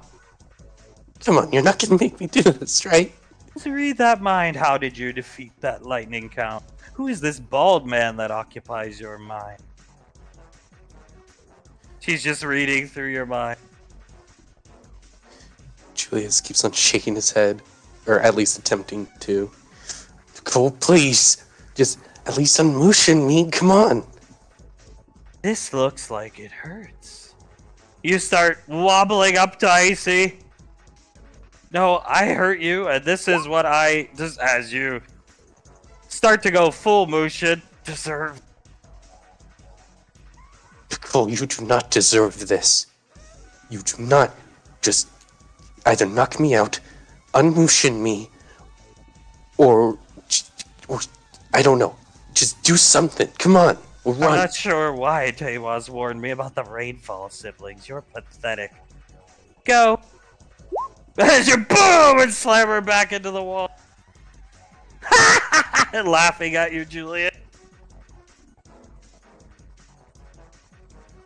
Julius when he unleashes the Ki Blast, yells out no, and he still has his hand up, and he starts tearing up. Nicole, come on, why? You've cut that one before. Why didn't you catch it this time? Come on. Let's do it again. Maybe she'll catch this one as she guides you up this way. Slam her into the wall of this ancient structure. Splatter her brains, looking down at you. Julius looks down at her as he does it, or at least picks her up and slams her against the wall. Boom! Oh, boom! Another one, point blank. She comes back here laughing at you. She's pretty much unconscious. Shit, Nicole, you need to wake up. Come on. Come on. Nicole. He can't do anything, but, yeah, he just keeps on yelling out, Nicole. Come on. Come on. I know you can. I know you can. You knock me up right now. This is your big brother talking to you. Come on, you can't. Don't tell me I just killed you. Come on, I couldn't do that. The maniacal laughing continues as out here Lorelei, everybody notices she's biting her nails. I can't read their minds in there for some reason. That's really never... I couldn't read her little mind to begin with. She's frantically biting her nail. Krell, nervous in service. Do you think something's going wrong, Mom? No, I can't. As you hear Hunk cock his pistol, I'm going in next. Stands here. I just can't see into there. I thought I would be able to. An oversight on my part. I'm sure everything's going fine. Davy walks up next to Hunk. I'm sure it is. But we need to be in there just to make sure. Starts beeping at Davine. Intruder inside. Why didn't tell us before? It just starts beeping at Krellin. Oh. Says didn't ask. It take orders from Elf. You need to be more thorough. Davine pinches the bridge of her nose, looks up at Samuel. If there is ever an intruder in anywhere we are going, let me know beforehand. Understood? It puts its arm across its chest and nods its head to Davine. That's how it salutes. As back in here, Julius, was cackling, but the cackling has stopped. And you feel a force down on your shoulder. Looking at you. Julius, with his eyes, looks over at Zanzibar. Zanzibar, knock me out. He picks you up and chucks you right into her. He goes flying back this way, crashing here. You fall on top of her. Zanzibar looks around confused and disappears. As out here, it's opened halfway. It starts beeping. Krellin, half open, slipgate. Only one go through. Lorelei, Davine first. Hunk, no, I'll go. Davine first. Davine looks at Hunk and at Lorelei. Yes, ma'am. She steps forward. See you on the other side, looking at Hunk, and she gives him a little wink, then hops right through. He nods as Davine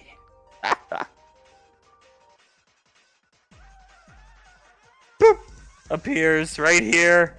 Julius, she is too frail, but she still has a light form of control on you. She's able to get you to barely stagger. You can feel her losing control of you. You're basically breaking free, but you're just staggering back and forth. Davine looks around, looks behind her. Nicole? I'm good. I'm good. She's on the ground. Gives Davine a thumbs up. Didn't fight back. Giving a thumbs up. Zanzibar reappears here. Looking really confused. This lady gets up. You stupid insolent! What the hell even are you? Pointing at Zanzibar. Zanzibar growling at him. Julius It's Zanzibar, you idiot, a protector of her. I'm good. I didn't even hurt her. She takes off her helmet and winks at Davy. Now, if you'll excuse me, I hope I get to die soon. Julius hurts, and she snaps her fingers, imitating a Malcolm groan, and Davine's sword starts to glow. I can't control this stupid beast! All I see is that pathetic girl as Zanzibar. Ah, la, la, la, la, la, it disappears again. Davine gives Icy a kiss on the head, stands up, walks up to where Julius is. You're free now, because Zanzibar's reappearance broke her final little bit of concentration she had on Julius. Julius lets in a deep breath, looks over at Screaming Mantis, and in a speed that one would not be able to see with the naked eye, appears right next to her, driving forward with the flare blitz. She puts up all of her hands, taking the flare blitz. Let's talk about this! Wait! She backs up on fire. Her armor's starting to burn off. Davine flies behind her. Talk about what?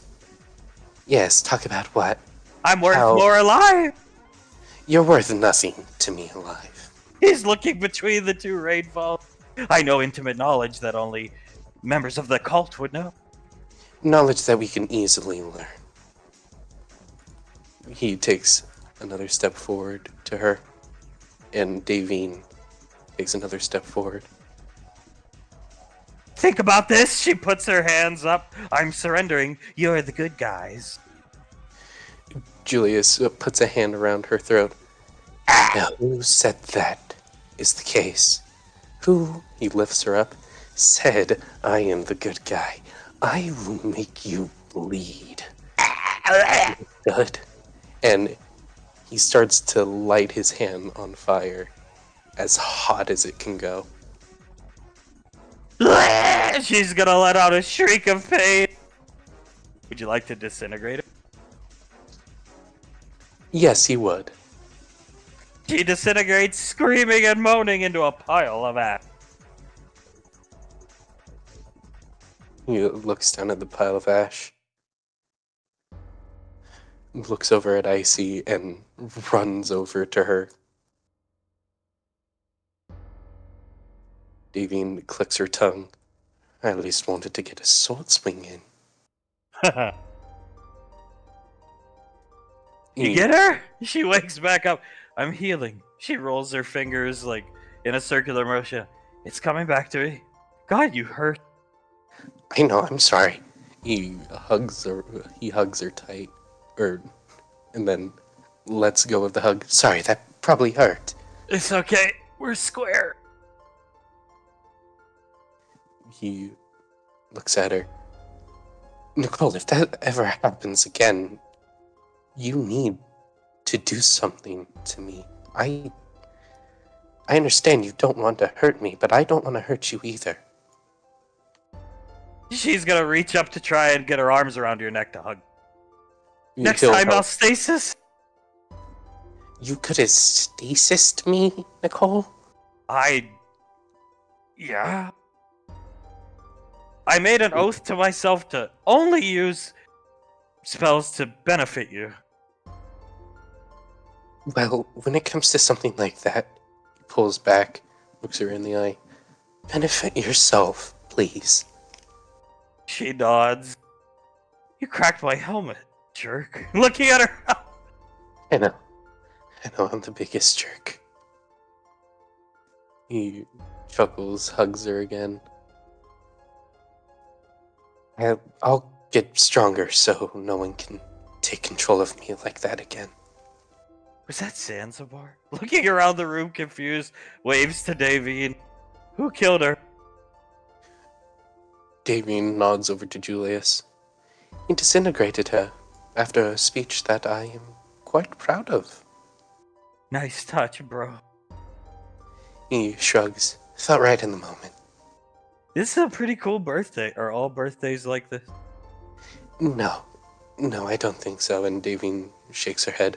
No, older siblings don't usually beat their younger siblings almost to a pulp. And Julius looks over at Davine. I didn't do it on purpose! And she shrugs. I know, Dave. I know. She puts her arms around both of them and brings them in for a big hug. We're square. Resting her head on your shoulder. I just little time, maybe some mana water. I'll be fine. Okay. Okay, good. And Davine chuckles. Strawberry and Istrum. And gives them both a kiss on the head. Good duo. If only Tewaz was here. Do you know how easily we could have killed him? Next time. Yeah, next time. Your wrist computer starts to beep. You can read it. Davine's here, so she can read it clearly. It says, with numbers, only in a language and symbols you've never seen, request fulfilled, room purged. And you, boop, back out here through the gate. It forces you, the gate envelops you, and sends you back out here. You're stuck carrying her. Boom. Davine right over here. You guys are up here. General Lorelei, I knew there was nothing to worry about. What did you do? Looking at you. I got mind controlled by Screaming Mantis, ma'am. She comes over, strokes her head. She's dead though, Mantis? She's alive. Pats her on the head. Yes, ma'am. She, got disintegrated. Siletta, I always carry one. Opens up a bottle of mana water, will hand it to her. Thank you. Are you alright, Captain? She looks over at you. Good to go. Ash, he hits really hard in Mushin for her. I can imagine. I'm happy you're safe. That's very good. Thank you. She'll wink Siletta, giving her the bottle of water. General Lorelei, did you get what we came for, at least? Stroking Icy's head. Davine nods and holds her wrist computer over to Krellin and Samuel. They put this in a language and numbers that I don't necessarily understand. Perhaps you two can. Krellin can decipher. Step in right direction. Now, wait game. General Lorelei, wait game. For solstice. Oh, right. Yes. Wait, and then the day will come. Yes. Good work. Rain falls. She'll pat Julius on the... Thank you, ma'am, and I'm not sure if I'm overstepping my bounds. I would appreciate some pointers on how to, taps his temple, fortify this up a bit more so something like this wouldn't happen again. Done. Some tutoring lessons throughout the week. Less paperwork. Spend your time with me. Yes, ma'am. Thank you, ma'am. Carry her back to the ship, and let's go home. Mission accomplished. Come, Krellin. Krellin, nice. Cool. Walking this way. First mission, EarthGov military. When promotion? Lorelei groans watching him walk away. And you'll make your way back on to the ship. She's good. She's all good now. Banksy's got her, drinking her water, mostly awake. He really hits fucking hard. Lorelei, well, years of training with Lazuli will do that. Julius nods. Yeah. He rubs his pants, takes his mask off completely. And Davine holds Hunk's hand again and squeezes it a bit more. Hunk, well, as long as she's okay. And now we have our date, rough date. Krellin, yes, time to prepare. The Rangers come up here. Pequod's come up, rubbing Icy's head. And gather round, team, as awkward as it is. Yes, ma'am. He'll come up.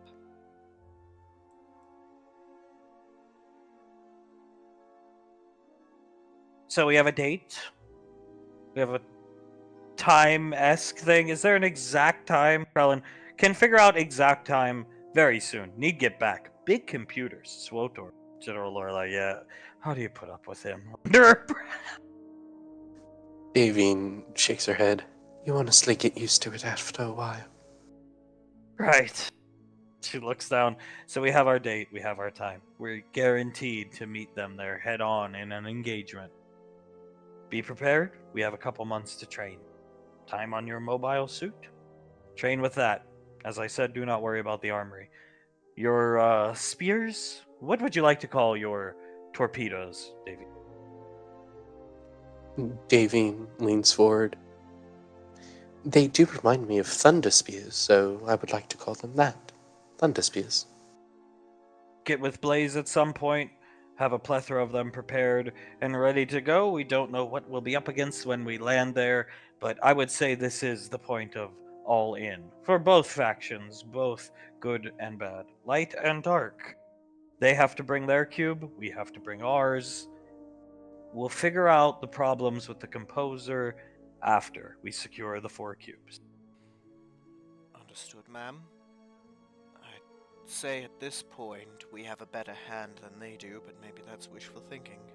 We have 2 mobile suits, 2 individuals that can pilot them, an excellent squad, a Spartan squad.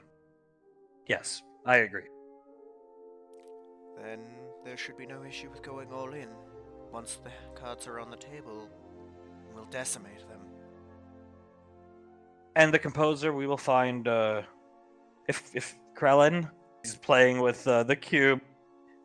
If you could try to figure out where it is, Krellen, ENET equivalent, what word? Internet? Still up in certain pockets of Galaxy. Starchild version. We'll find. Nods his head. BNet, BattleNet down. Looking down at the cube. Good! Lorelai just shrugged. Yeah, very good. He rubs his hands together. We're almost there. Almost there. Almost there. Oh, said and done and over with, and then this nightmare of a worrying about a creature behind a hole will be finito. And all those that it killed and trapped will be avenged. She nods her head, filing her nails again. I will join you on this shield world for battle. I said, nice. Remember when I expressed some doubt about us having the better hand? Now I'd say that's 100% certain, ma'am. It's been a long time since I've been in a fight, a true fight. I look forward to it. Tuletta was drinking water and she was in the other room getting a cup of water. You hear a spit take when Lorelai said It'll be an honor to see you in action, ma'am. that. She winks at Julius. Tuletta coming out with her water, wiping her mouth. Should be fun. Davy nods. Yes, it should. She looks Hunk in the eye and tilts her head and gives him a smile. He leans in and gives Davine a kiss. So, I know you're going to ask for leave because it's somebody's birthday. You may have it. Thank you, ma'am. You're welcome. Julius looks over at Icy. And hey, this time we didn't yet even have to use a tomahawk for it. That's the fun part. Arlight chuckles. If it was anybody else throwing those at my window. Yes, ma'am. Trust me, we understand. Icy, we considered throwing one at Gondar's window for fun. Lorelai, you should try it. Keep him on his toes. I'm sure another shuriken will be thrown through that glass again, and we'll have to spend the next 3 weeks rebuilding it. Pequod, I'm just glad it's coming to an end. Honestly. Yeah. He reaches behind himself, holds her hand. So am I. It'll be over and done with, and everybody can move on. It's been weird thinking about this.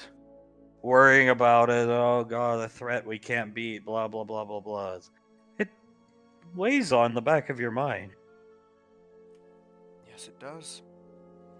And for the first time in gods know how long, we have the upper hand, in a way. Pequod nods. Yeah, we do. We do. We have a death squad. She gestures around the Spartans. It will be okay. Mobile suits. Yes, we will. Yeah. Julius leans back in the seat. It'll be easy. We got this. Pequod, like I said, I just want. We have a couple months. Let's kick it into gear getting the wedding ready.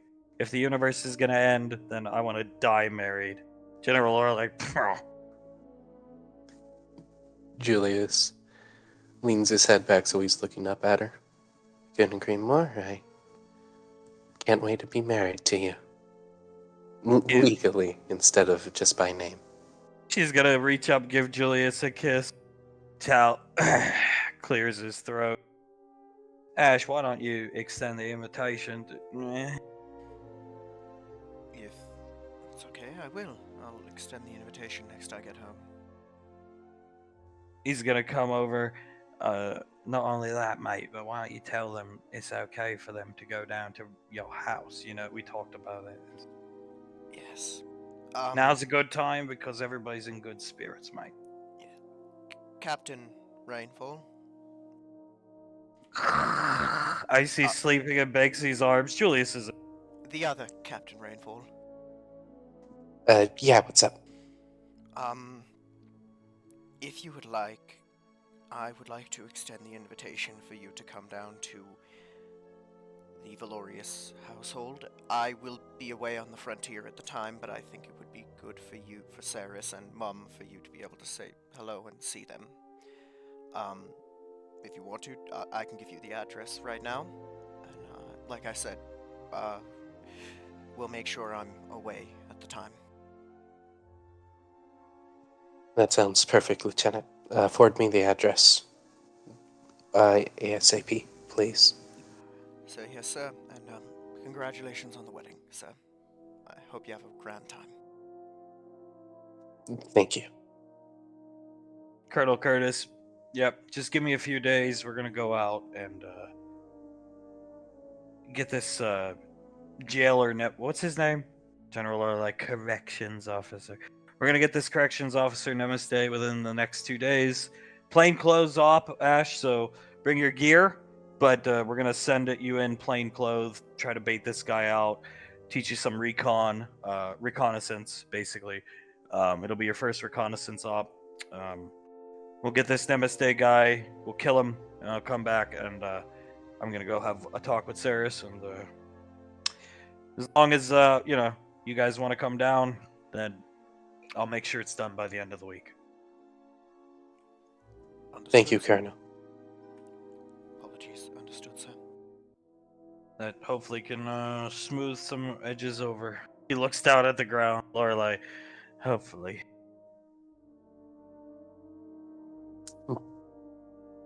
Davine clears her throat. Yes. Yes, hopefully.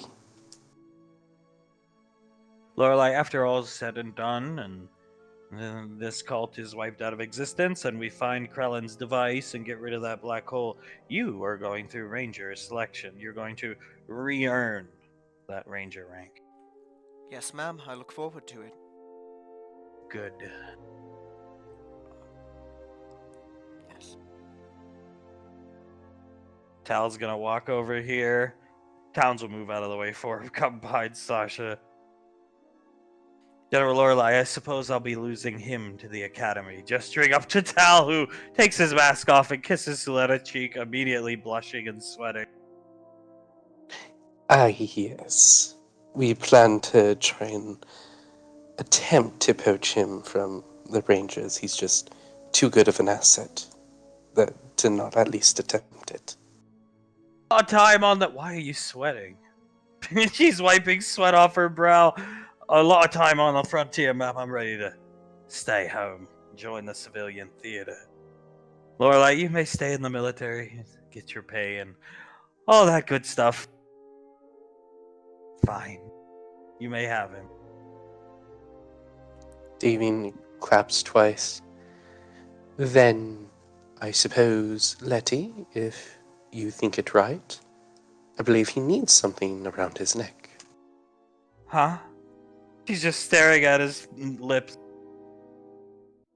Letty put the scarf on him.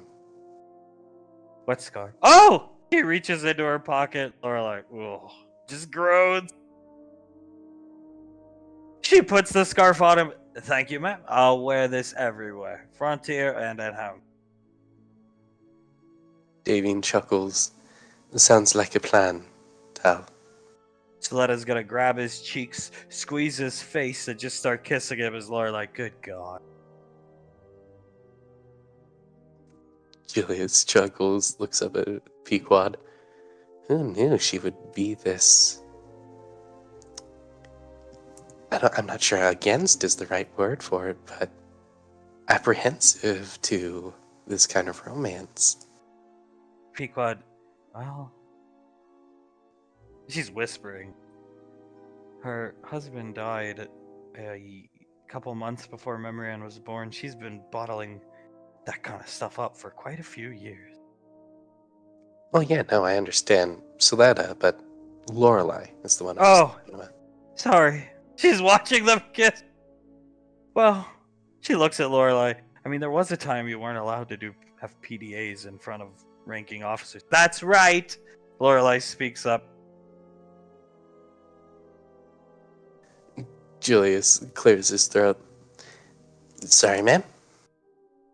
There was a time and a place and a day and an age where SIS's two top agents could work in peace in their office. She looks at David and Hunk. Hungry, gotta send the point home. Davine shrugs and starts whistling to herself. There was a time, but times change. She puts her hand up. One day, you'll be in charge of the headhunters. Nicole working hand in hand with Sasha. The three of you, bright futures. She smiled. Thank you, ma'am. And I look forward to working with everyone whom I'm going to be working with in the future. What do you all think of Sergeant Bash, out of pure curiosity? Asherion, she points. You fought with him, and you met him. I can read his mind. I've met Bash. You met him in his leisure time? Yes, ma'am. Give me your honest report on him. What do you think of the man? As a soldier, ma'am, gutsy, good fighter.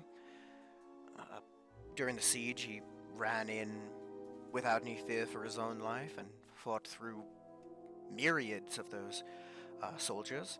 As a man, he seems kind, intelligent, personable. I think he's a very good man and a fantastic soldier, ma'am. Did you know when he was given a platoon of soldiers to lead, they had nothing but good things to say about him, and they were all quite young compared to him. He's 45, I believe, or 46.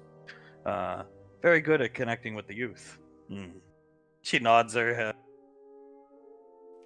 I was not aware of that, ma'am. What does anybody else? Sasha has filed a report on him. Nicole, what? Never mind. Spartans. The Spartans, good fighter. Cluster and flavor. Dozer. They all say the same thing. What do you think? She gestures to Davy. He seems like a wonderful fighter, very brave. He seems he can be a natural leader, and in his leisure time, he seems like a man who is fun to hang out with.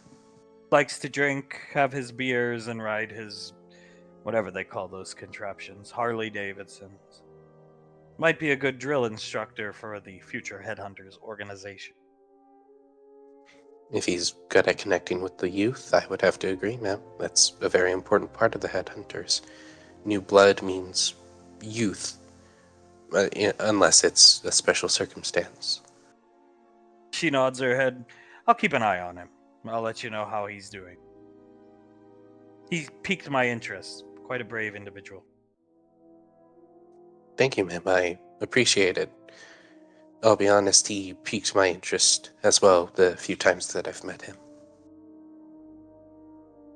She puts her hand up.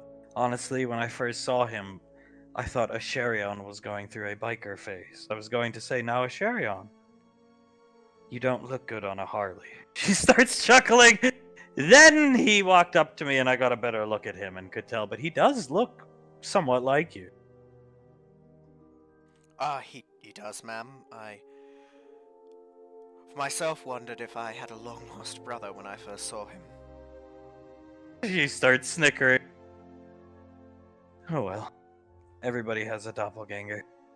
And I don't think I can pull off the bandana, ma'am. No. It's unflattering. You don't want to be a biker.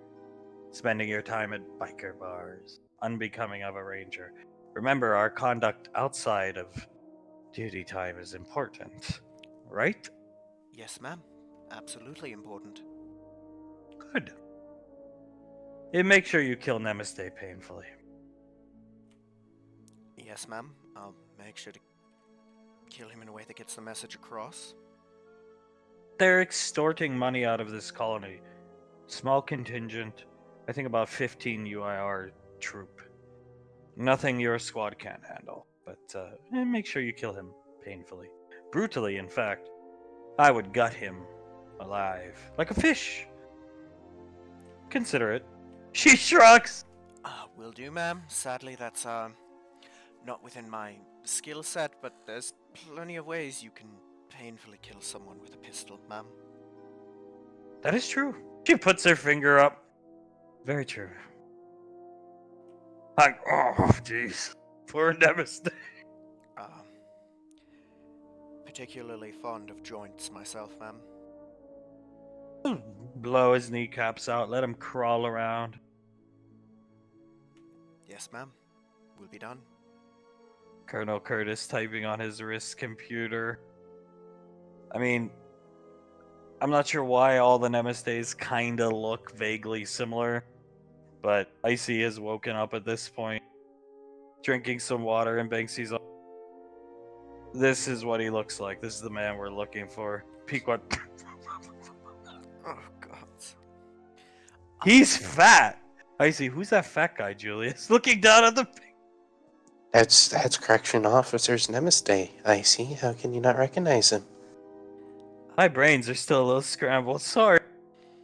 Ma'am, are they cloning each other to make these people? Lorelei, I have no idea. It seems like the Nemastes are of a bloodline, a large bloodline, and they all share a similar look to them. This one, we believe, is posing as a lower member of the UIR in an attempt to... I really don't know. There's an agent on scene from SIS at the colony. He is as confused as the rest of us are. I mean, that is fair enough, considering the other two Nemastes we've had association with. I suppose that's the wrong word, but either way, the other two we've had contact with were making a video game record-keeping organization with Malcolm and besieging a comic shop in California. I think their goals are beyond our understanding in a way, ma'am. I see lifting Banksy's helmet, kissing him. I shot that guy on top of a Del Taco. Then shot somebody else that looked like him on a pitcher's vow. Lorelei, out of order, but yes. As Colonel Curtis closes the...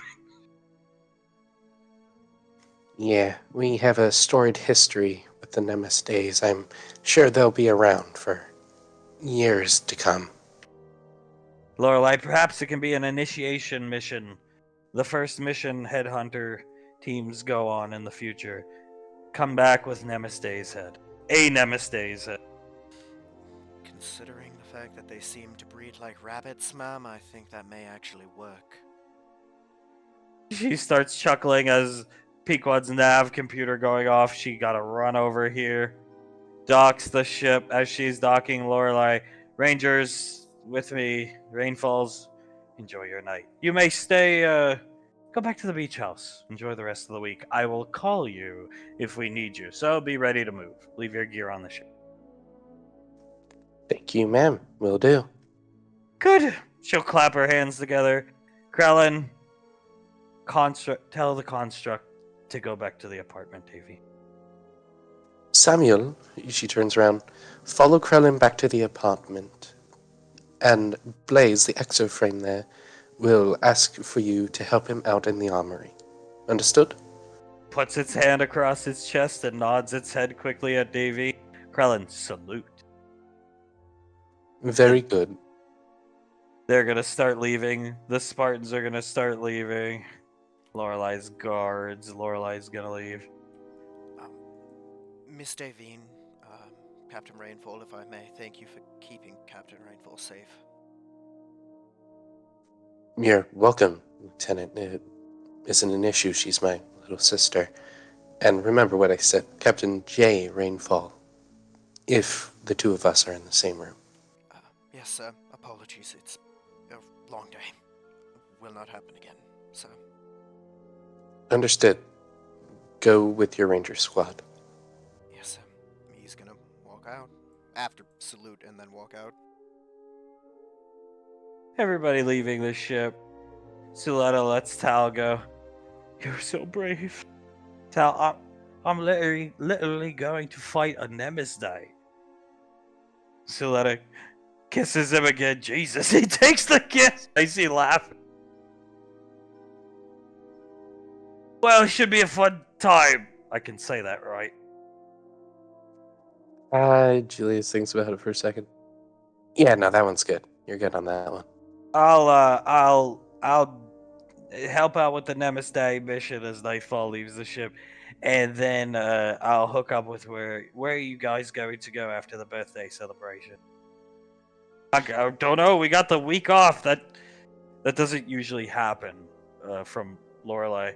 Pequod, yeah, that's nuts. Coming back over, about to take the ship off again. Davy nods. Well, it's between the beach house and the cabin. She gestures to Hunk. What do you think, head of the family? Hunk, I'm feeling beach house myself, personally. Catch some rays, see you in the bikini with the gear strapped on. But that's just me. Julius nods. I wouldn't mind going to the beach house. It'll be nice. Pequod, yeah. We need to start planning. Yeah. Tal, alright then, if that's okay, I'll hook up with you at the beach house in a few days. Of course, we'll send you the coordinates right now. Just to come see Miss Suletta and the family. Thank you again for the scarf. Sasha watching with a smile, her helmet lifted up. He'll kiss Suletta's hand. She won't let go of him. I'll have to go. He looks around. Letty has to go to work now, being brave on the frontier. I'm very sorry. He's dragging her. She won't let go. I have to go. Please, Miss Davine, please help me. Davine will stand up, put her arms underneath Soletta's armpits, and start pulling back. She pulls her off. She bounces back here. I'll see you all in a few days. Be safe, please. Of course, Tal. You also be safe. He'll wink and put his mask on and leave. Sasha, I'll go tell Zanzibar to get the kids, bring them up to the ship. Pequod smiles at her. Thank you, Sasha. Sasha, sorry. He puts out a fist for a fist bump. She fist bumps. Talking with a lisp. Too much time around foot. Yeah, I guess so. Too much time being mind controlled. Too much time of awkwardness on the ship. That was fucking awkward. She starts chuckling and disappears. Pequod, yeah. Davine lets out a long whistle, puts her head on the table, and then looks up. Well, it's over for the time being. A whole week at the beach house. Hell yeah. Go. He snaps at Davine. There's clothes on the ship. Go get in your casual. You too. And you. He's pointing around the room. And you. Oh, never mind. Puts his hand up. Julius nods. Yes, sir. And Davine will hold Hunk's hand for a second and go get changed. Davine Everybody, Julius, Pequod's gonna come on, Julius. I'll help you. Take you this. Yes, ma'am. Davine gets changed super quick, sweatpants. She comes out. Hunk and Suletta just sitting here, small talking to themselves. She sits down next to Hunk and lays her head on his shoulder. That was fun. Not the mission. I mean the dad mode talk. I think I did pretty good actually. You did, honestly, honey? It was a little hot. You think so? Yeah, when you were all like, I'm the head of this household, I'm the boss here, everything like that. Whew! Well, I just like saw red when seeing Integra that way, and those two need to stay together, and they're gonna take that guy out, and then it's over. Doovie nods. They do make a good team, don't they? Hunk nods. Yes, they do. And there are kids, so I know they can get it done. I mean, like, yeah, even if one of them doesn't have rainfall blood technically in them, they both have rainfall mindsets on them, so they'll get it done no matter what. He nods his head. Banksy goes to make some tea for everybody. Hunk. So, what exactly are you guys doing? Where are you guys gonna go? We need the coordinates to wherever surprise. You can tell him where we're going. You just can't tell him what we see. She nods. We're going to a place called the Time Tombs, and me, Nicole, we're going to be seeing the future together. The two of us. Hunk takes Davine's hand, kisses it. Hell of a gift. It was all her idea. Suletta nods. Should be a good time. She nods. And then, I get to absolutely show that gift up with an awesome painting lesson. Suletta, I'll even be taking notes. Oh, the little sister can teach the big sister a little something. Zanzibar. Coming on the ship. Suletta watching him struggling to hold all the children in one hand, holding onto his hat. What is wrong with him? I'm not sure. She stands up, puts her hand out to take a hold of Carter and JJ, and then she'll sit back down. Following Zanzibar. All the pets, the dragon being held by this thing, I'll get it. He's just gonna set the kids down. With hands on his hat. Hunk, isn't the cat under there? And Jivy nods, putting a fake smile on. Yes, it is, darling. Oh, shit. Maybe we should have found a better hiding place for it. Whose idea was that to put the cat in there? It was Nicole's. Of course. So what? She listens in. What are you talking about? Oh, nothing. We're just talking about a weird idea Nicole had. Always weird idea. She comes and sits down, patting Zanzibar on the head. We get a week off. That's pretty cool. Davy nods. I can't remember the last time I got a week off. If it takes Julius beating the crap out of me to get a week off, I'm down. Basic comes out with tea.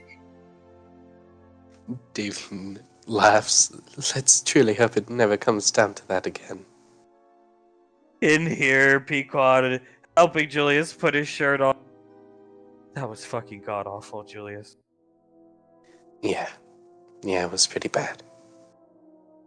How? She's squeezing your wrist. Do you stop yourself from... You have the ability to end somebody like... Not that you would, but me, Ash, a normal person. How do you stop yourself? I know what Dad said, but... I want... Look, she gestures down onto her hip. Lorelai said gear for combat, no holster. If I brought that thing, I don't think it would have ended well. Julius nods. He pushes her hair behind her ears.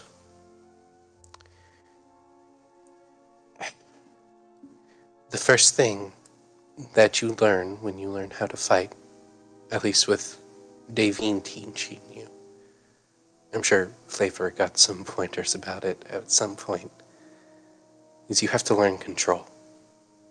If you don't have control, you don't fight. You have to be aware of your surroundings. Well, we have to. You wanted to get in the gym more and show me some moves, work out. I think I need that, honestly. Yeah? It's the best way to get some frustrations out without hurting someone. It's why I do it a lot. I can control myself around other people, but sometimes I just need to hit something. And a punching bag is better than a metal wall. Or Ash? She looks at you inquisitively. Yeah, that one's up for debate at times, but yes, most of the time Ash. She's gonna jump in Julius's arms. He's dressed. Carry her out here. All the kids are here. Pequod. So, not to surprise everybody during the awkwardness, but yeah, we just want to get married. I think it's a great idea, actually. Davine turns around, nods, and claps a few times. I think it's wonderful. And Julius nods. I think so too. I just want to be married to her. I feel like there is a bit of a difference when we say we're married, but we're just fiancés instead of being married. Emery Ann sitting on the floor with Carter holding him, Hunk holding Laz. No, yeah. And this way we'll get to see your wedding and outdo your wedding at ours. And he chuckles and kisses David on the cheek. Julius sighs, his shoulders slump a bit. And here I thought our nice, dear parents would allow our weddings to be just weddings. Wasn't I fooled, Nicole? I see. It's not a competition. We'll see about that. Yeah, okay, Dad. He looks over at Pequod. We can win. Pequod, we're going to win. We're going to win, obviously. I want it done before we go to whatever Lorelai called that place. It was so awkward. I can't remember half the things she said. I am so glad I don't have to do the debriefing paperwork. Hunk. Yeah. Yeah, we'll do it before the solstice. Do you think she purposely tried to make it more awkward by saying things like quietest ship ride ever so that a yes or whatever she said? I honestly think Lorelai finds quite a bit of enjoyment in instigating conflict. You see the way she was looking at Ash, filing her nails out of the corner of her eye? I see, that was kind of creepy. Davy nods. Every single time she blew on her nails, I feel like she got a glare on her face for just a second. Hunk, well, ain't nothing we can do for him, and I wouldn't give him I don't even want to give him the time of day, let alone help, but if we do have it down at Lorelai, if you have the wedding down at Lorelai's place, then maybe we could do a little pregame spy show on Sasha. Towns, figure out which one of them is, in large and in charge. Julius gets a maniacal smile on his face. What are you smiling about, motherfucker? Oh, nothing, Father. Just how me and Banksy are totally gonna win. Hunk, what do you know that I don't? Smile like that. I see reading Julius's mind. I know enough. Oh, wow. She said just that, have him ask me? She's reading your mind out loud. Like, what? Looking back at her? Just ask her. She wears the pants. Oh, she wears the pants, man.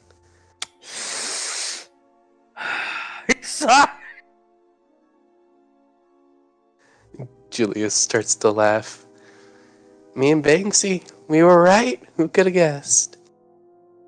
Banksy, I mean, it's kind of obvious. She kicked a punching bag off the ceiling, basically. today. What? Yeah. When she kicked the bag off, she pushed me back into the wall. Banksy only just managed to get Pierre out of the way. Oh. Right. He's rubbing the back of his neck. Fine, I'll pay up. Julius chuckles a bit more and Davine shakes her head. Social can be a bit scary at times. Pequot, she had that same pissed off Lorelei look when thinking about Ash. Julius shivers a bit and Davine does the same thing in the same motion. That look of like, I'm gonna kill you, but make it so long and painful you wish you were dead 5 seconds into it. I see, that's actually a good way to describe it.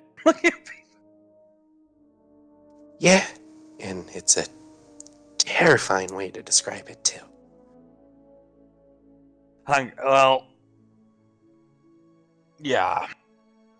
I'm sorry if I got a little assertive today in the gym. I was just hit, like, I felt like I got hit by a bus or something when I saw the picture of Integra. That solidified it in my mind that this is the most important thing to me.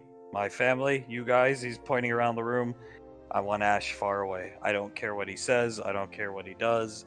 I don't care what good actions he does or bad. I don't want him near any of you. That's selfish, I think, but no. Davine bites her lip a bit, shakes her head, and scratches his chin.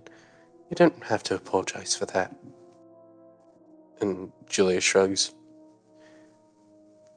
You're our dad, and you know, even when you're older and me and Nicole are like 40, we're still gonna listen to you like you're our dad. So, that's cool. We understand. He smiles and winks at you. I see, hugs are fun. Yeah, give her a hug.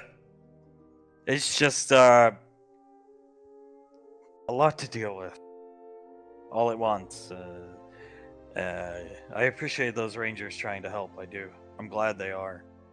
But that woman's been through a lot. I'm not trying to be a downer on her birthday, but you got to think of everything she went through the first time she came back to when you guys got her up at the apartment and we're trying to make the best of it, and then for this to happen,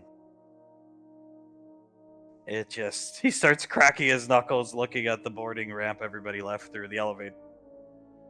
Yeah.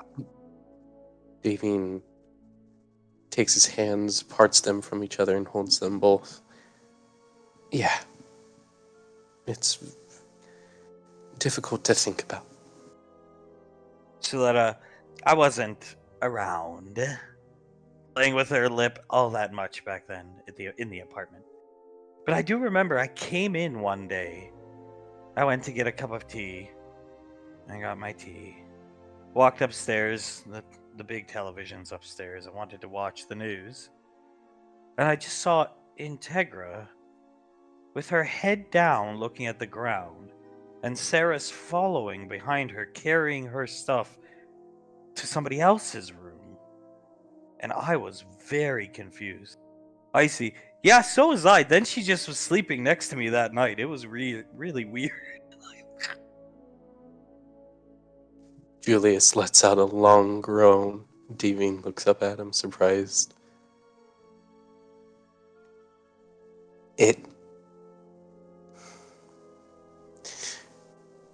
Ash kicked her out of her and Ceres's room so Ash could have some fun with Ceres.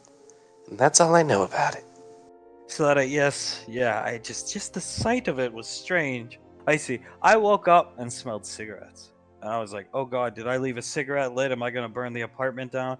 And then I turned over and she was just right next to me. Sleeping. I just saw the eye patch and thought, well, this is cool. And went back to bed. My god. Davine chuckles, shakes her head, and lays her head on Talon's chest. I'm good fucking god. Sticking his fingers into his eye. Just let it, and then they went into the room. She's with her finger going back and forth into the room, dropping stuff off, I assume. Came back out with their heads hung into the other room, and then back out into Nicole's and Sasha's room at the time. I see, yeah, that was pretty cool. Sasha was really confused the next night because she was sleeping next to her. And then I just moved downstairs. That's why I moved downstairs. Hunk. Julius looks down at Hunk. You rethinking that thing you said about not hurting Ash? Yeah, I'm thinking it. I'm putting myself in his shoes, son, and I'm trying to stay there. I'm not even like that angry at him. I'm angry at myself for being an idiot back then, thinking that there was like this awkward fence between the two of us that I shouldn't be crossing, and should have just came in, beat the shit out of Ash, set him straight, and it probably would have maybe solved a thing or two, but it didn't. So you can't blame yourself. Like, I'm not. It's like, for me anyway, I was on the Nova squaring away some ammunition and the like. And Integra came out of Nicole's room, and I thought to myself, that is weird. What's she doing in Nicole and Sasha's room? She's racking up with them now?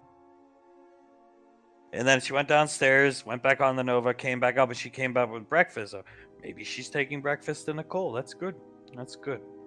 Grandmother figure for Nicole. Then I saw you just walking around down on the second floor of the apartment and asked Integra, and she said, "This is my home now." Yeah. Dune shakes her head. That is not good. Pequod, I'm not going to let her go. Not yet. We have a chance to talk to her. I don't know if we can help Integra, but we have a chance to help Saris. We'll make good on Colonel Curtis's work and Tal. I'm going to at least try to talk to Saris. She should leave him. She shrugs. I don't wish Ash's heart broken, but at the same time, she should just leave him. Julie shrugs. Even if we all have the opinion that she should, it's ultimately up to her, and like everyone's saying, she is relying on Ash's income right now. Reliant on Ash's income, Soletta speaks up, and most of all, she was young, coddled, lived in a bubble that was the military, and a subsidiary of the military, the headhunters, essentially, an even smaller bubble, and came along and around Ash. There's an excellent poem, man named Yeats, I believe. It's been a long time since West Point for me. But, and what rough beast, its hour come round at last, slouches towards Bethlehem, Bible, to be born. In this instance, come round at last, slouches towards Antarctica to be born. I see. That's kind of weird and philosophical, so it makes sense. I see. I don't get it. Look at Davy nods. It does make sense. She groans and looks down at her lap. All right, well, take us off, Pequod. Let's go. Let's have fun on the birthday celebration and enjoy our week. Yeah, let's enjoy it. You pat Speakwell on the butt to get her going up to the bridge. And she'll take the pat and go up and take off. As out on the frontier, Ash has arrived at a small colony. Colonel Curtis looking around. Okay. Interesting. This is where he's set up? The UIR, don't let it fool you. Just puts his hand up. UIR likes to recruit from places like this.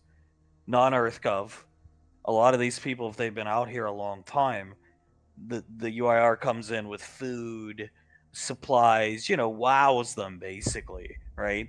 And join the cause, fight these evil EarthGov guys that attack colonies and reverse engineering thought process, or what's it called? Reverse psychology. I don't really know.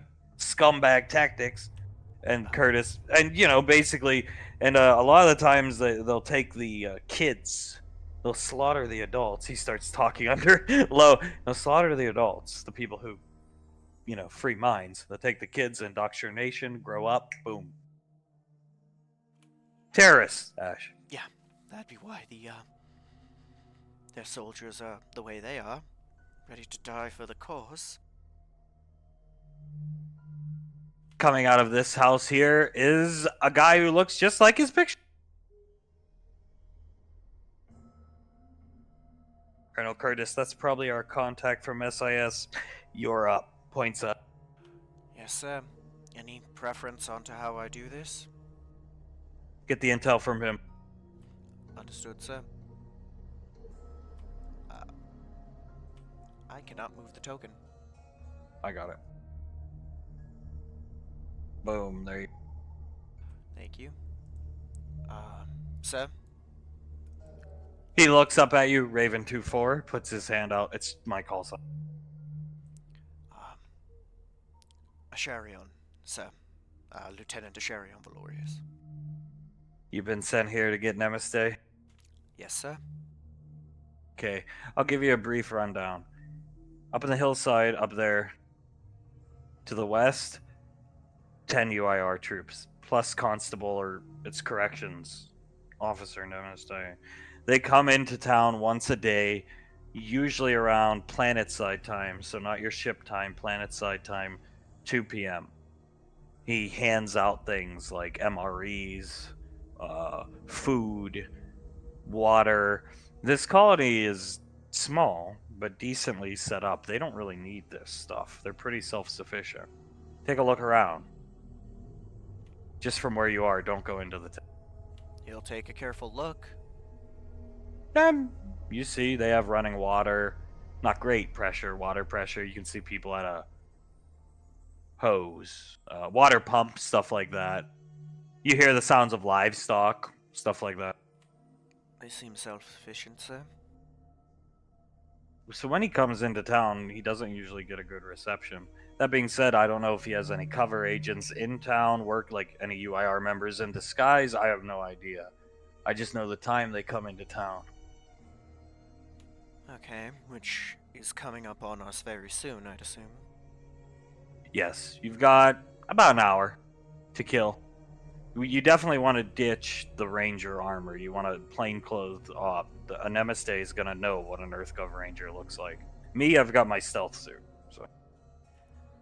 Understood. Will be done. Any recommendation on how I should go about gathering intel? Reconnaissance, in this case, plainclothes reconnaissance, is honestly pretty simple. Act like you're somebody new to the colony, ask questions, gather information. He comes into the town, he starts pointing around from random directions. It's never the same. I know the truth. We're up this direction. That being said, which direction he's going to come in the town, I can't tell you. A couple days came in through those wheat fields over there. Okay. A couple days ago, or a couple days before that, excuse me, sir, he came in through that direction, which that direction leads to the ocean. So I don't know exactly. He's scoping out the area. He's trying to. How much do you know about the UIR? A decent amount, sir. Then, if you know their tactics, then my guess is he's scoping the area out to hit this place, smash and grab, take what he wants, take the kids, or people who just want to join him. He's handed out propaganda flyers and stuff like that as well. Didn't seem to go over very well, but makes sense. If you're self-sufficient and don't want to be under EarthGov, why would you want to be under the UIR? Yeah, exactly. There's no law enforcement in this town. I haven't seen any. I haven't seen any firearms except the one. He's armed. This Nemesis guy. He's got a gun, some type of revolver. He's dressed like a cop, basically. Understood. Although, Given what I've seen of the skills of the Nemeste clan, I don't think I have much to fear from that. Besides that, that's all the intel I have. I'm out of here. I was told the Rangers will take care of this. We will. Thank you, sir. You're welcome. He's gonna tap on his wrist computer and cloak out. You're gonna look back to Colonel Curtis. I'll get changed and head in whenever you give me the word, sir. Colonel Curtis, go ahead. Just get changed behind the building. We ain't gonna watch. Understood, sir. He's gonna go and get changed. They're gonna line up against the building, just looking around as you change. See if you can move this. Yep. Colonel Curtis, so gathering intel is part of the job. Tal, Big Pot, remember what I told you a couple months back when approaching Mr. Tortoise, right? What did I tell you?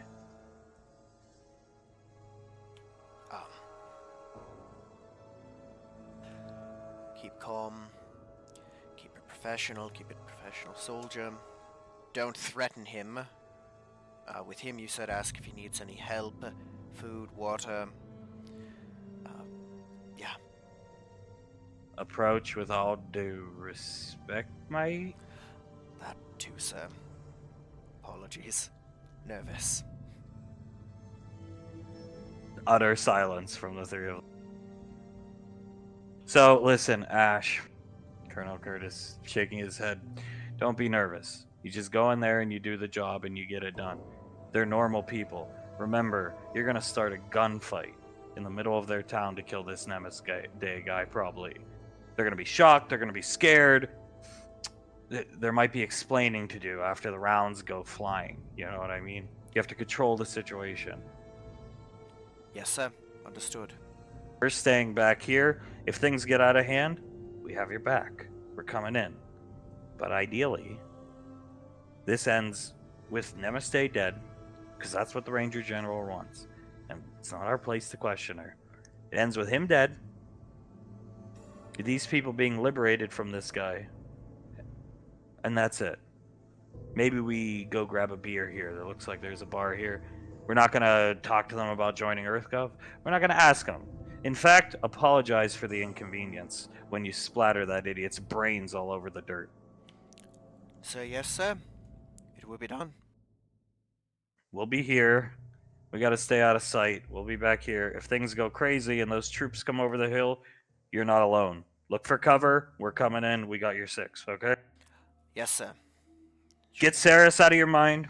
Get the awkwardness out of your mind. Get Integra out of the mind. Or this can go south for you very quickly. And you heard what the Ranger... She's out. She's out. She's got your number. You fucked up so much, she is out to get you. People who she's out to get always get got. You need to be on your game, okay? Yes, sir. I'll have to be the exception to the rule. Yeah, and you're gonna have to go through fucking selection, which good luck with that. But either way, one problem at a time, 1 hour at a time, 1 minute at a time, 1 second at a time. Get in. Yes, sir. He's gonna start making his way in. You see Tal, he's smoking a cigarette watching. They're watching you through their binoculars in their helmet. Lake, on the other hand, is watching the hillside for the Nemestes troops. Okay. He's gonna get into the main part of town and just take a careful look around. Built around this big, beautiful tree. Nice, low-hanging, look like some of the freshest apples you've ever seen. Super, super red. Isn't that beautiful? Gonna take a look here. What are these people doing? Water pump people. This old lady pumping water. This guy holding the one of many buckets, most of them filled. This person down here digging a hole for another water pump. Good day. Hello, Sonny. The lady pumping the pump. Hello. Pleasure to meet you. My name's Ash. Just came into town. Do you need some help? Please let me. You look like a strong young boy. I'd like to say I am, ma'am. Please let me do that for you. She'll move out of the way. He'll start pumping the water. I just came through. I've kind of been drifting around the frontier for a while. get some peace and quiet outside here. Seems like a nice Rogue, place. rogue type looking woman, woodsman. We're around the frontier. Ah, here and there. Recently went through, I believe it was called Habitat 10, I think was the most recent one. Just planet hopping, seeing the world, universe. Got your own ship? Eh, bum rides where I can. You bummed a ride here. Anybody else come with you? Nah, they dropped me off on the way to somewhere else. Didn't get where it was. Space trucker? Space truckers. Nice life, though. I've gotten to see a lot of things I didn't think I would. What's, if you don't mind my asking, I didn't catch the name. What was this place called again? Woodbury, sir.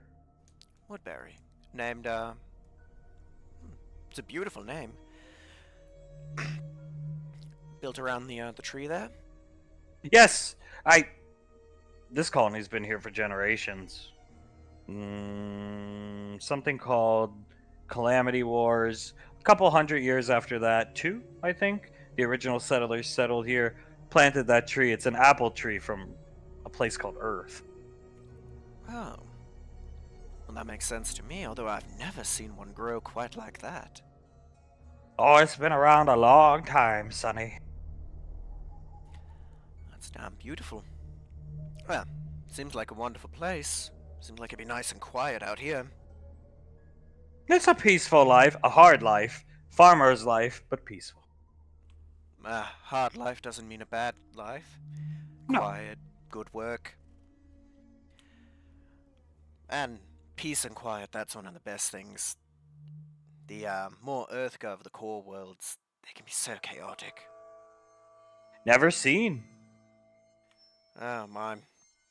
Imagine, a small town on somewhere like Earth or Mars. Imagine 60 times the amount of people here, all bustling about at once. Probably pretty neat. It's neat, and there's some beautiful sights, but there's something to be said for a nice quiet life out here.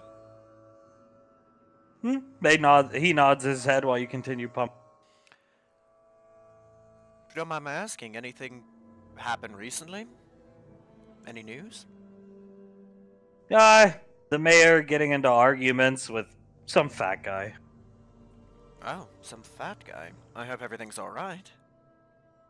Yeah, some guy, dressed as a cop. A cop? That's what he says, anyway. He's a police officer. Do you have a police force? No, we don't need it. I think a long time ago we had run-ins with when my grandparents, long before my time, this lady, had run-ins with slavers, but pretty peaceful place. We've never had any major problems in my lifetime. Oh, so he's not affiliated with your colony then? No, he showed up about 3 days ago. Asking questions, handing out weird freeze-dried food that tastes god-awful. What kind of questions was he asking? That sounds unpleasant. Oh, I really don't know. I didn't talk to him. I received one of the strange food packets from him, but I didn't talk to him. People out here we're out here because we like it out here. Keep to ourselves, do our business. I didn't really want to talk to him. I can't blame you. Somebody coming in with weird unknown food and asking strange questions. If we're welcome visitors. If they come in, they're nice like you, young man, but strange way about this man. He just looked strange device emitting voices from a voice box. I think they call it a radio on his chest. Just asking a head count of how many people live here. I think I heard him, and how many children, and if we needed money, which, I mean, we have credits for some small trade. People like you come through, but why would we need them? Really? No, of course not. It seems this place is very self-sufficient, so why would you need to trade very often? Asking questions about the The amount of children? That sounds creepy. They all nod their head. Yeah. Oh my. Is there anyone else he's talked to here? I believe I may be getting too much into the drama of it, but now my interest is piqued. I kind of want to know more. Or you could go find the mayor. He's somewhere around here. Dragonborn. Oh, he's right over there. You see this? She points, and this guy, he's Dragonborn, walking this way, just talking to people. Well, I'll have to go ask him, but I need to finish pumping this for you. I did say I would. I can finish for you. His name is Goldhorn. She points. That's his nickname. Goldhorn. Well, thank you, and thank you for your time. I hope I could be of a little bit of assistance. Yeah, sure, no problem. You want some of the water? You thirsty? I'd welcome a drink, thank you. He'll give you an old school wooden cup, Gallia vibes. Dunk it in, hand it to you. There you go. Thank you. He's gonna drink it and hand it back. Thank you very much. What was your name again, sir? Which one? Which one? The one who handed him the cup. Pete. Pete. Like I said, my name is Ash. Put out his hand. Pleasure to meet you, Ad. Pleasure. Thank you all. I'll go and talk to Goldhorn now. He's down here with some guy chopping meat. He'll walk up. Pardon me, sir. He grumbles under his breath, turning around to look at you. You notice he's got a sword, his hand on the hilt, just like the picture. I apologize, sir. I did not mean to be of any offense. I just was told you're the mayor of this place, and I wanted to introduce myself. Mm-hmm. My name is Asharion. I'm just passing through, but I heard you were having issues with somebody the last few days? He's looking at you up and down. Yeah, you can say that. Apologies, sir. I'm not meaning to overstep. I just wanted to understand what was going on and offer my assistance if you were to need any.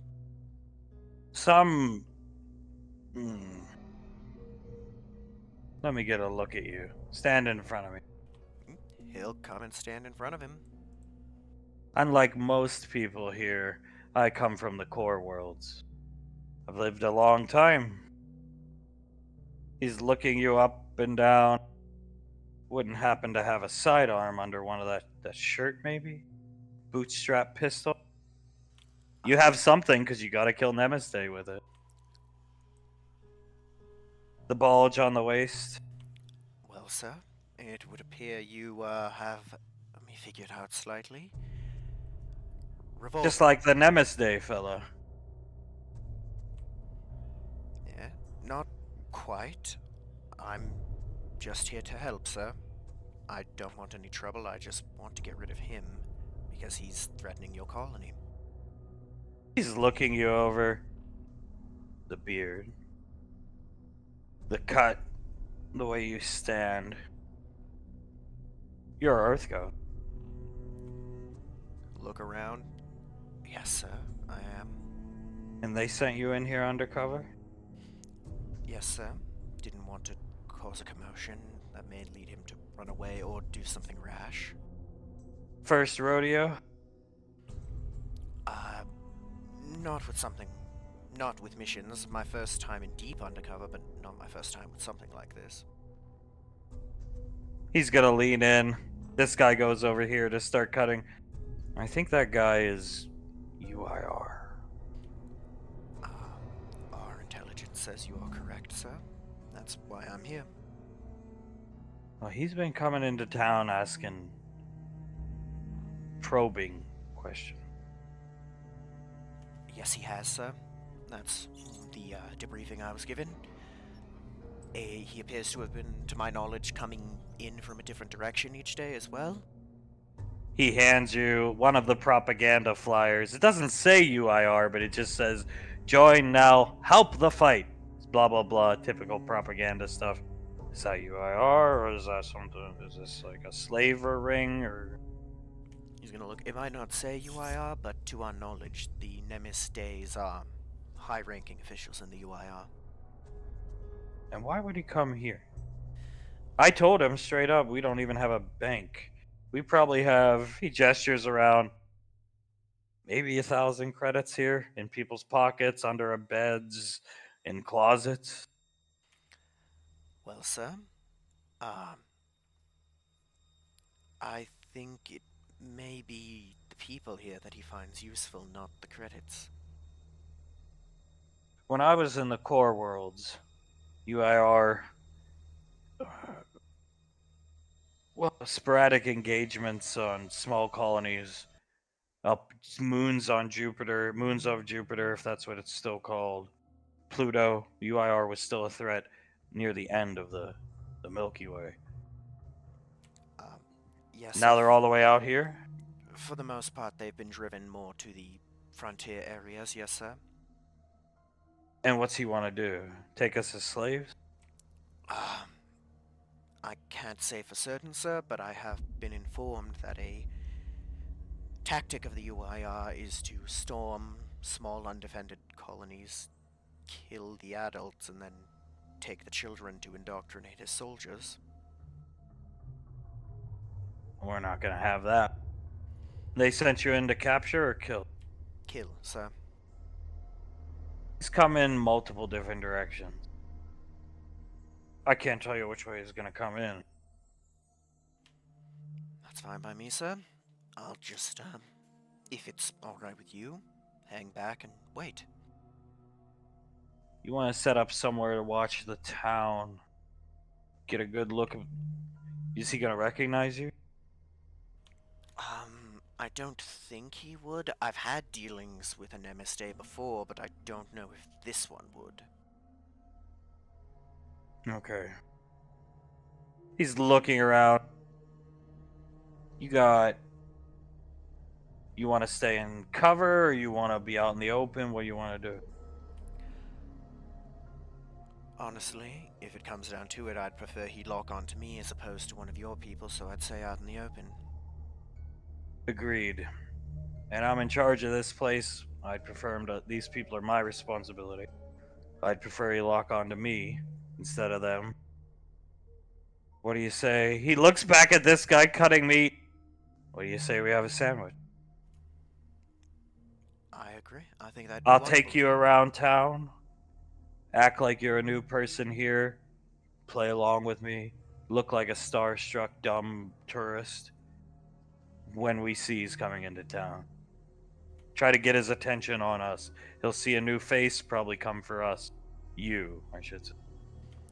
That sounds like a brilliant plan, sir. I'd be happy to help you with that. Quick on the draw with that? I'd like to say so, sir. It's gotten me to where I am. He unsheaths the sword a little bit. I'm pretty quick with this. But he puts it back in. Not as quick as I used to be. I'm sure between the two of us it should be no problem, sir. Alright. Does this happen often to colonies that you've seen? Are you out here just for Namaste, or are you out here a lot? Out here decently often, sir. The UIR...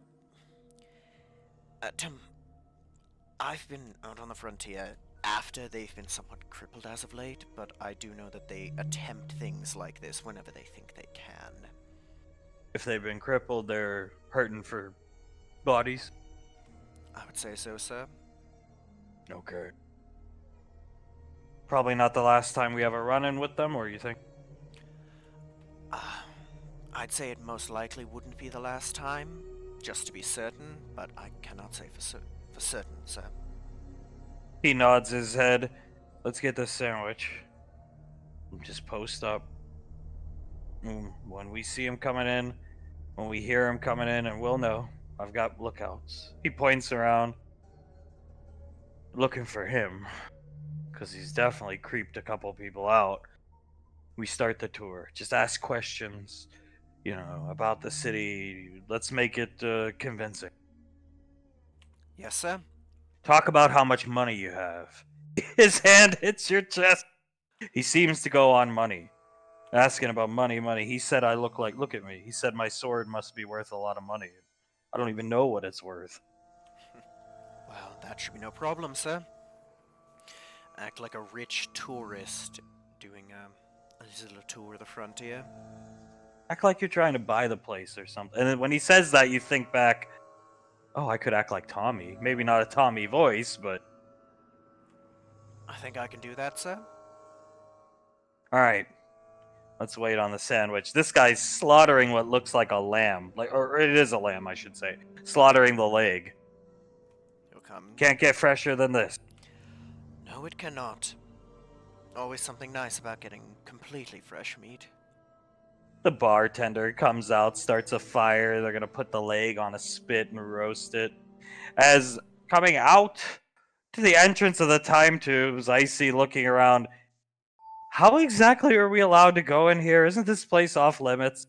Suletta, we took care of it. Relax. Davine looks over at Icy, smiles. Your auntie and your mother have got it on lock. She looks up at Davine, takes her hand, and smiles. This is really cool. We get to see the future. Yes, yes, we do. And no throwing up. Suletta! I'll try. Yes, please, darling, not in the time tombs. I did get the shit beat out of me by Julius. Now I know what Tewas feels like. Davine chuckles, pets her head. Yes, yes.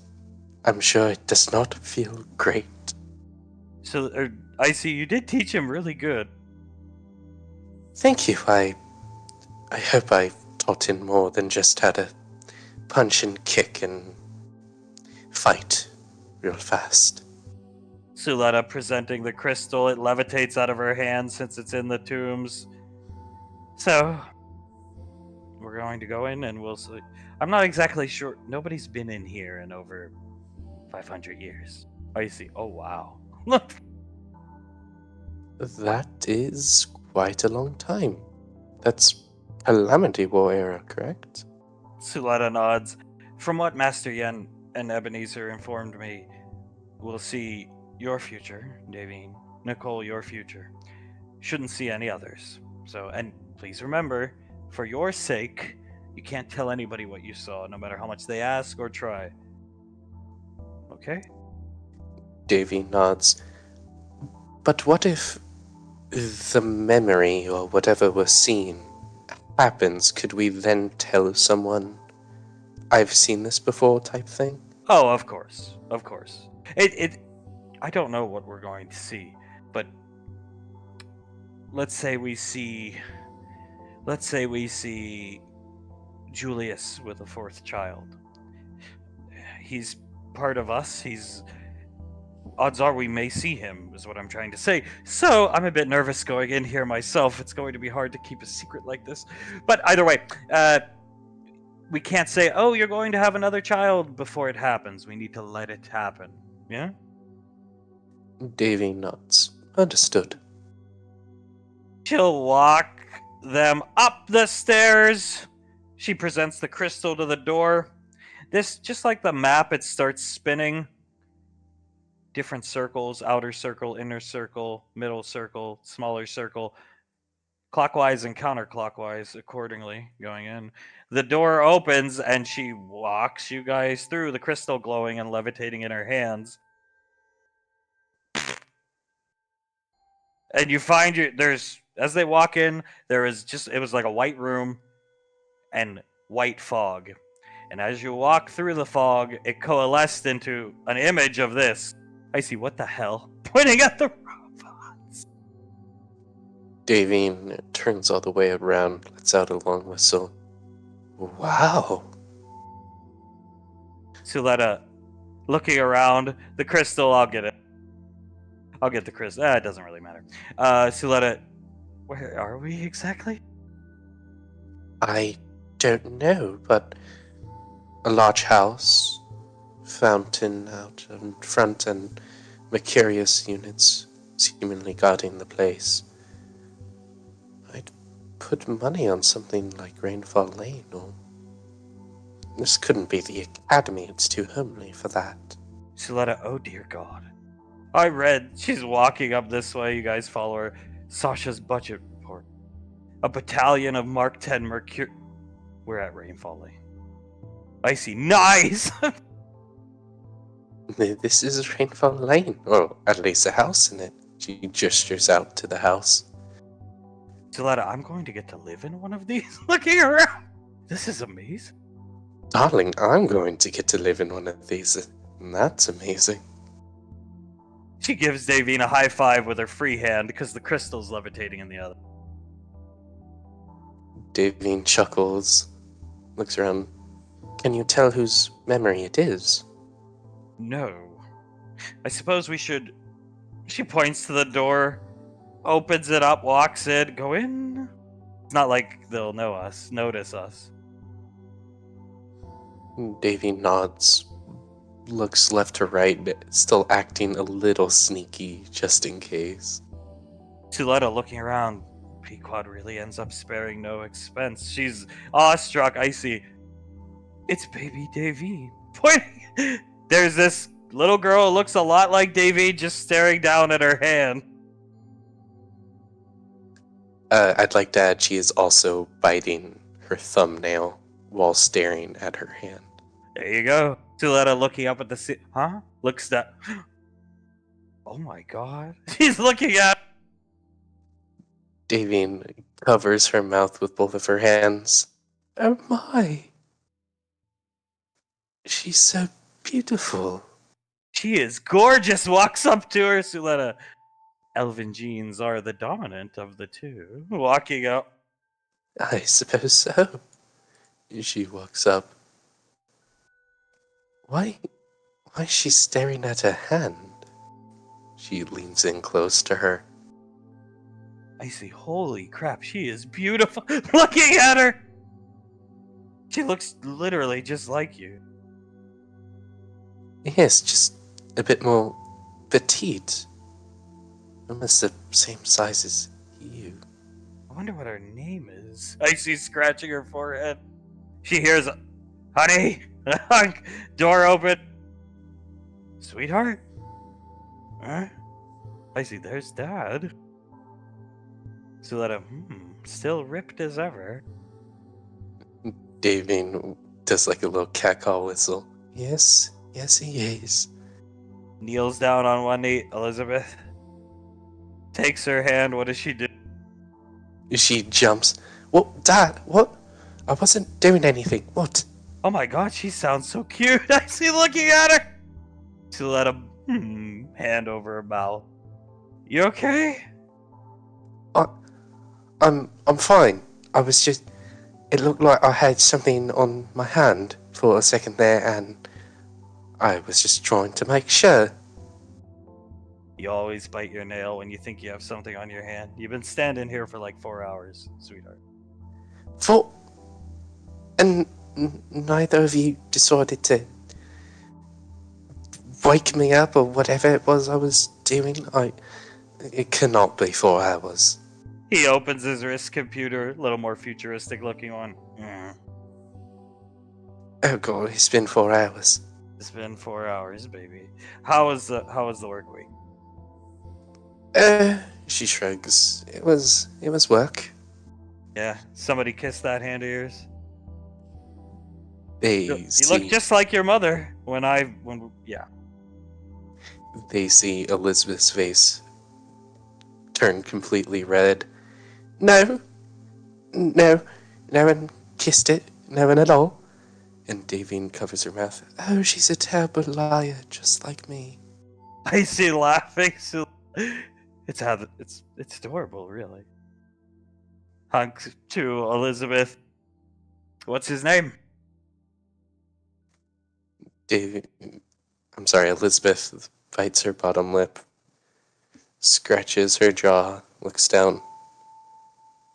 His name is Benjamin, but he told me to just call him Benny. It's a good name. I'd like to meet him. So would your mother. She's preparing dinner. But I'm sure we could arrange that at some point. Very sure, yeah. Very sure, but you probably don't want to, huh? He's gonna wink at her and play with her scarf. No, I totally want to. Davine shakes her head. Oh, she is so terrible. I see, it's great. As they vanish in front of them. Suletta, Benny. Well, Benjamin, she said. Icy good name. She nods. I really hope we see this Benjamin. I just can't get over how much she looks like you. She's gorgeous. Suletta. Makes sense. She found somebody that's truly attracted to her at her age. She's very pretty. She does look quite beautiful. I'm happy she. I'm happy she, is that way, I suppose. Or she looks like me. In some ways happy, in some ways not so happy. But mostly happy. Suletta, she almost looked like. She almost reminded me of myself. Daddy's girl. Yes. You were Daddy's girl? Yes. She crosses her arms, still with the crystal levitating in front of her. I mean, I wasn't saying anything. I think that's a little bit sweet. When she says that, you hear the sounds of plates setting down on a table. Icy, what? Looking in the ear. I mean, Davin shrugs, gestures for the two of them to lead the way. They come in through this entrance, and they see a scene unfolding. Hunk sitting at the head of the table. Elizabeth, Davine, Icy. Well, you still look gorgeous. Who's that? Pointing at. Wow, that is neat armor. Suletta. Oh, I've never seen anything like that. Neither have I. Must be new developments in the future. Why is he wearing his armor at the dinner table? Oh god, did she fall for Hunk too? Icy starts laughing. Oh God, darling. Well, it would make sense for rainfall women, I suppose. Hunk. Elizabeth, Elizabeth, why don't you stop looking so nervous and enjoy dinner? As Davine, she's red as a tomato, pulling out a tomato. Future Davine holds up the tomato to Elizabeth's face and nudges Hunk a bit. Look at that. The color matches. Hunk looks at the tomato, back at Elizabeth, back at Davine. Yeah, she is red as a goddamn tomato. He looks at whoever this is, Benjamin. Looks back. Elizabeth, honey, wake up. Your friend's here. Elizabeth jumps again. Yeah, I can tell.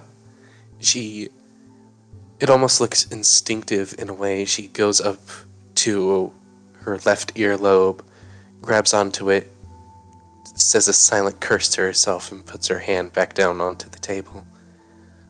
And I'm glad that he is here with us. Yeah, that's good. Look, you're away at work all week. Love having you down here. I miss you all week. Why don't you come sit next to me right here? Hunk pulls out the chair. Icy. Oh my god. Her shoulders go nearer to her ears. I like this spot over here, Dad. Yeah, but me and your mom want you to sit here. Future Davine. Yes, darling. Sit over here. It's quite. It doesn't look comfortable, and your father, he hasn't had his arm around you in a hug in so long. And Elizabeth. God fucking damn it.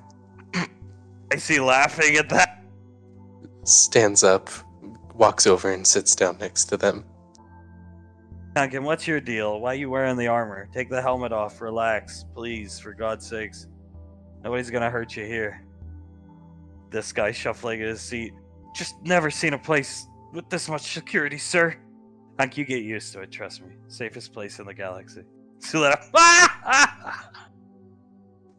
Elizabeth nods, looks over at Benjamin. Uncle Banksy only really wants us all to be safe, even though, honestly, she leans over to Benjamin. Sometimes I think he's a bit of a muppet and how he goes about it, but she giggles to herself and shrugs. He's nice and I quite enjoy him. He's gonna. What's he keeping you guys safe from? This old guy named Ash. I see. Oh my fucking god. Suletta, leave it to Banksy. Davine. Present time, Davine chuckles. I guarantee you he's gonna give all the kids a little rundown on all the security systems and the such. Hunk puts his hand out to Benjamin. So tell us a little bit about yourself. As they fade away. I see. Damn it, it was just starting to get actually good. Davine chuckles. Oh, that girl imprinted quite hard onto him. She was looking at her hand, Suletta. He must have went for the hand. A good move. You go for Rainfall's hands. That's all I'm saying. Suletta, I just can't get over the visage. Hand runs down her hand. She looks just like you. And even sounds like you. A little different, but it just... so cute. Elizabeth is her name. Davy nods. I suppose I took Julius's suggestion. I see. Named after who? Elizabeth, the engineer on the Majestic. Oh, right. She looks back where they were. It's a good name. It is. I'm sorry, did she use the word Muppet? Suletta, perhaps she picked up the vernacular from Tal. He's literally the only man I've ever heard say that. She starts chuckling. I suppose so. That's nice if she did. Maybe she'll prefer Uncle Tal to other people. That would be nice. Suletta smiles as the smoke is coming in, starting to fade away. The house around Icy. Is that it? Suletta, I don't know. I've never been in here before. Well, if that was it, it was a nice little peek. Although, theoretically, we should be seeing someone else's future too. Suletta, as far as I understand, we'll see Nicole's, and then we will be sent out of the tombs as boom, smoke coalesces again and right back outside. I see. Jesus, this is Rainfall Lane. Yep, yes it is. She did say she's pointing around, gonna make all the houses similar. Davy nods. It's quite smart when you actually think about it.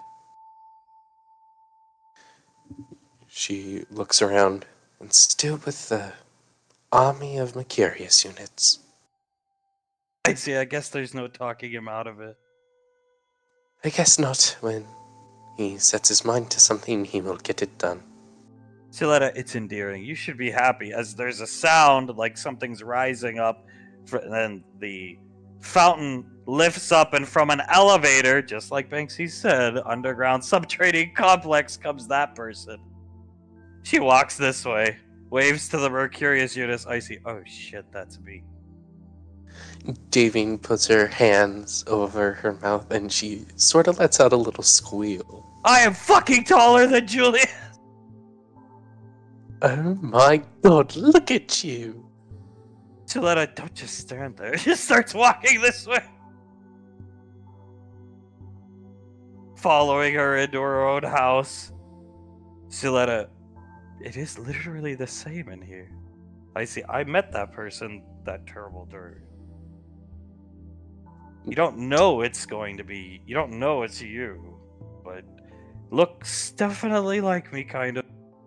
Is lighter for sure. Davine looks at future Icy and then at present day Icy. Honey, you get so beautiful. It's amazing. He smiles up at Davine. Am I a fucking general? Suletta, those are general stars, yes. I say, great. I really didn't want to be one. Davine laughs. Well, as Lorelai said today, you'll be working with Sasha, so I'm sure it isn't all that difficult. Icy smiles. The door here opens. Boom. Little kid, Banks, whoever that is, holding the little kid eating blueberries. Icy. Oh shit. Davine grabs Icy's arm Is that what I think it is? Future Icy picks up the baby, kisses her while she's eating blueberries. Banksy retracts his helmet, kisses her. I get to have kids? Suletta smiles. Excellent birthday gift, I'd say. The best. Davine hugs Icy. You get to have kids! Oh my god, she has cat ears. Icy grabs her head, hugging Davine back. I always thought I'd look cute in those. The kind you, put over your head. Banksy said I should wear them. He calls me his little fire crotch. Suletta... Davine starts laughing. Looks at the little kid. She does look cute with her little ears. Suletta peering in, leaning in, squinting yellow eyes. She's gorgeous. I hope she terrorizes Uncle Julius. I see Oh, honey, if you don't make that child terrorize Uncle Julius, make him take care of whatever her name will be. Banksy, future Banksy, and Icy kissing. Look at his armor. That's so weird. Suletta. Well, it's the future, dear. Different armor for the squad. It very intimidating. Looking. He gulps big, looking at it. Davy nods. Yeah, I think it makes him taller and somehow more buff. Reminds me of the armor those men in black that the cult runs around with wear, actually. I see Lorelei does want us to get one of those intact. Taking the kid, kissing her. Lorelei told me odds are I wouldn't be able to have kids. Suletta, odds are you beat the odds. Smiling. Davy nods. When it comes to odds, there's always a chance that they won't go in something's favor. Luckily for you, it worked out quite well. She's too cute to hold a gun. Davy We're not gonna let Ash teach her how to shoot, right? Suletta, no. I don't think Ash will even be around, given who your husband is. She gestures towards Banksy. Future Banksy kissing her on the cheek one more time. I have to go on patrol. I'll be back in an hour. Have fun looking for Ash as he disappears down an elevator. Oh god. Davine stifles a laugh. Oh dear lord. Come on, let's go see Uncle Julius. They start walking out. I see, that is amazing. And we have a fucking pool. And it is quite the large pool. Do you think that's filled with mana water, like how Pequod always says it will be? Suletta leaning over. God damn. She puts her finger into the pool, but it's just an illusion. I hope so. I can't really tell. It's sparkling as if it's mana water from a nova. I hope so. Bathing in this would be glorious, Icy. Oh yeah. Looking down at the water. Davine looks down at it. It does look quite nice. Pequod spared literally no expense as the smoke starts to come in. Suletta. Over already. Icy, it was great either way. I'm just glad I get to have kids. She was gorgeous. She was so cute with the little cat ears. Little fire crotch. Suletta speak. Icy, natural drapes match the carpet kind of thing. Suletta. Davine starts to laugh really hard. Well, I suppose that's it. As the smoke comes in, we'll go back to the ship and bop. Or not.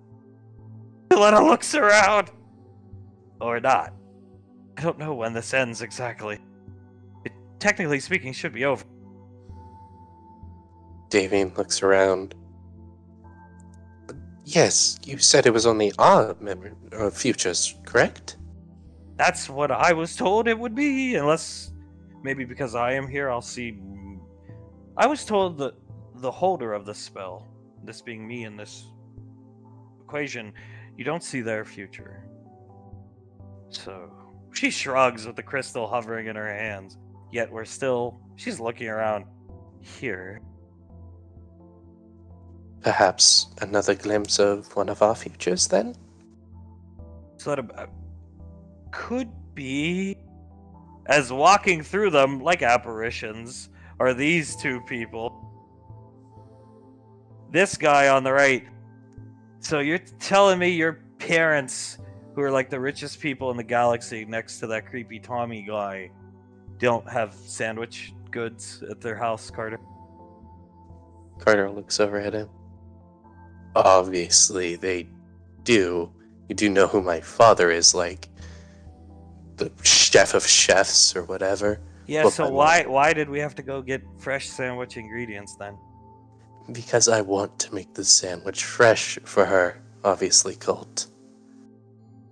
Why? He looks over at it. He looks around for a second. Because it has to be perfect. Are you okay? He's gonna put his hand on his shoulder and look him right in the eye. You haven't been the same since you guys hooked up. Like, you're wired up 110%. You're like dialed in. You shouldn't be like that all the time. I'm good. I've always been like this. Yeah, let's go with that one. He chuckles. All right, come on. They walk this way. I see. Who was that? Believe the blonde one is Carter, and then the other, he said his name was Colt. I see Carter. Definitely. He looked very handsome, the back of his head. Davine chuckles. Sandwich ingredients. Fresh? Come on. Walking them through. Look, her house is the same as ours. Incredible. Davine nods. She does have quite good taste. Over here. They come in. The rest of the back of the room, they see. Suletta's hand is over her mouth. She sees this person. I see that's Soul.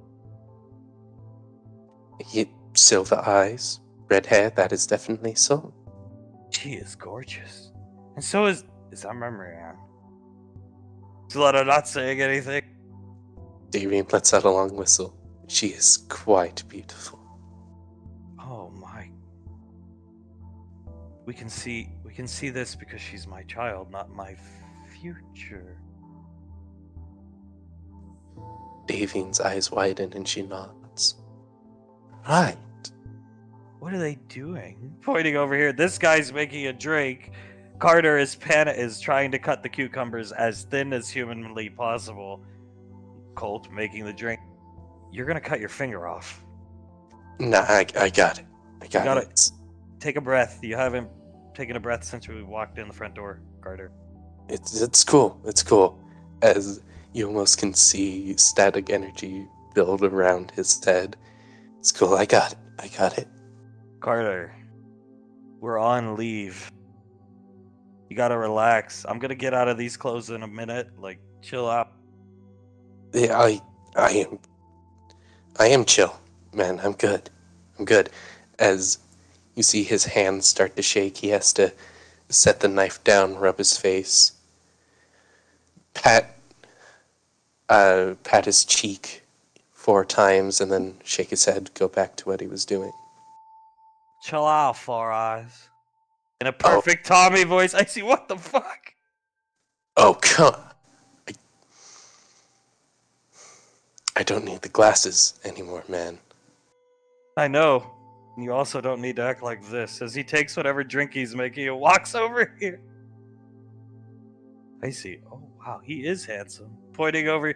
He got the best traits of Julius and Pequot. Davy nods. Lucky him.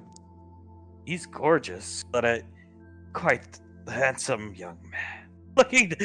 Is this what Lorelei feels like? She's grabbing the bottom of her. Oh dear God, Letty. But look yes, at that probably. hair.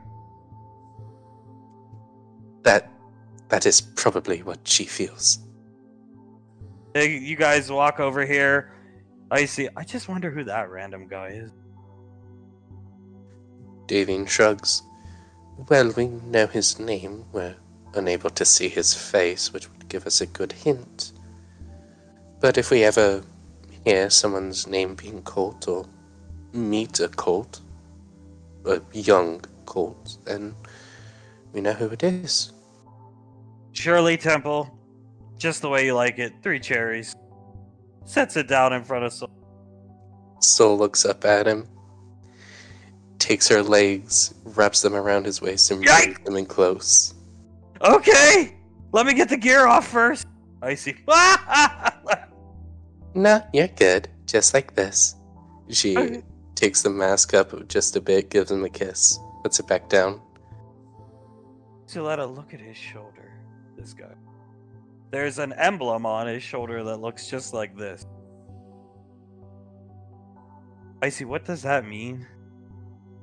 Looking at Davy. Big head. Suletta, he's a Marine Scout Sniper. In Scout Sniper, Marine Sniper School, as these two are kissing, Carter's still over here cutting. Memory and hand over her mouth, watching Carter. In the Marines, if you apply for the Marine Sniper School, and you pass the screening, you join as a pig, professionally instructed gunman.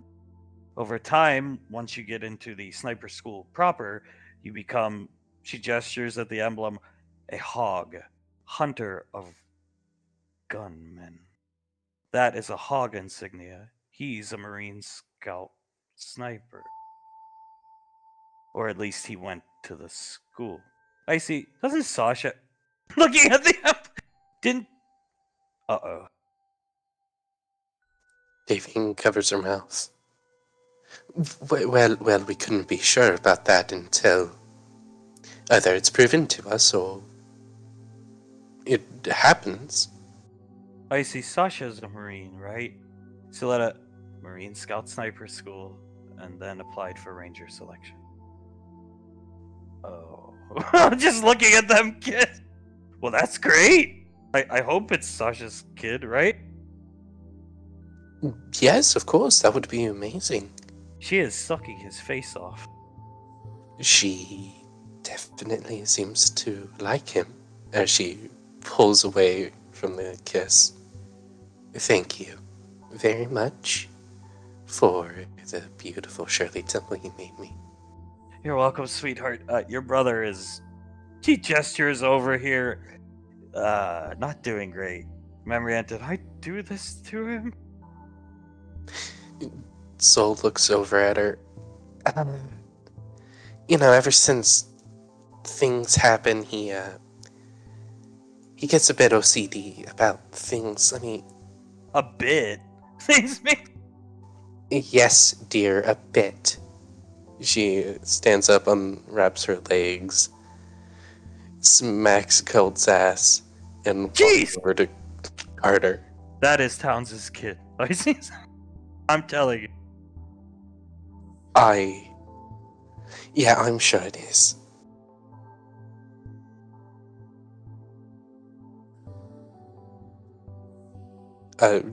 Soul walks up to him. Carter, what are you doing? He sets down the knife. No, I feel like I gotta start. Don't start over. Carter, what's going on, man? She leans forward. He looks at her.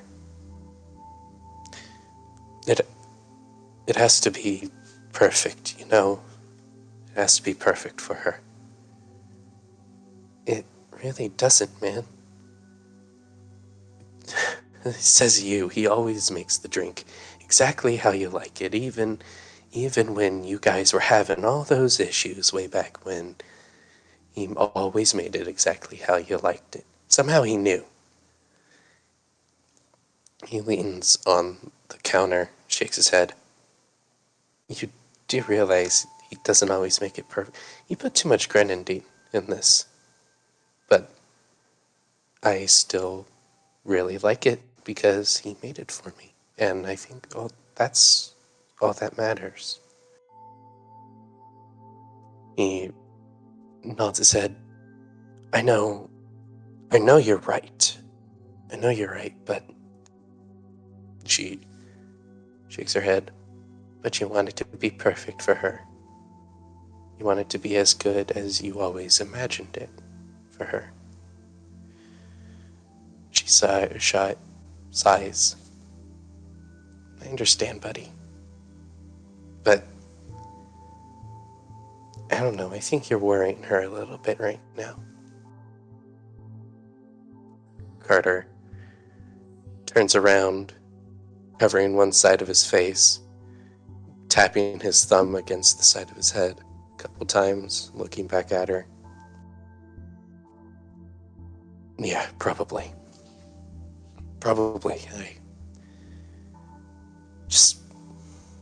He takes a couple deep breaths. The static energy around his head lowers just a bit.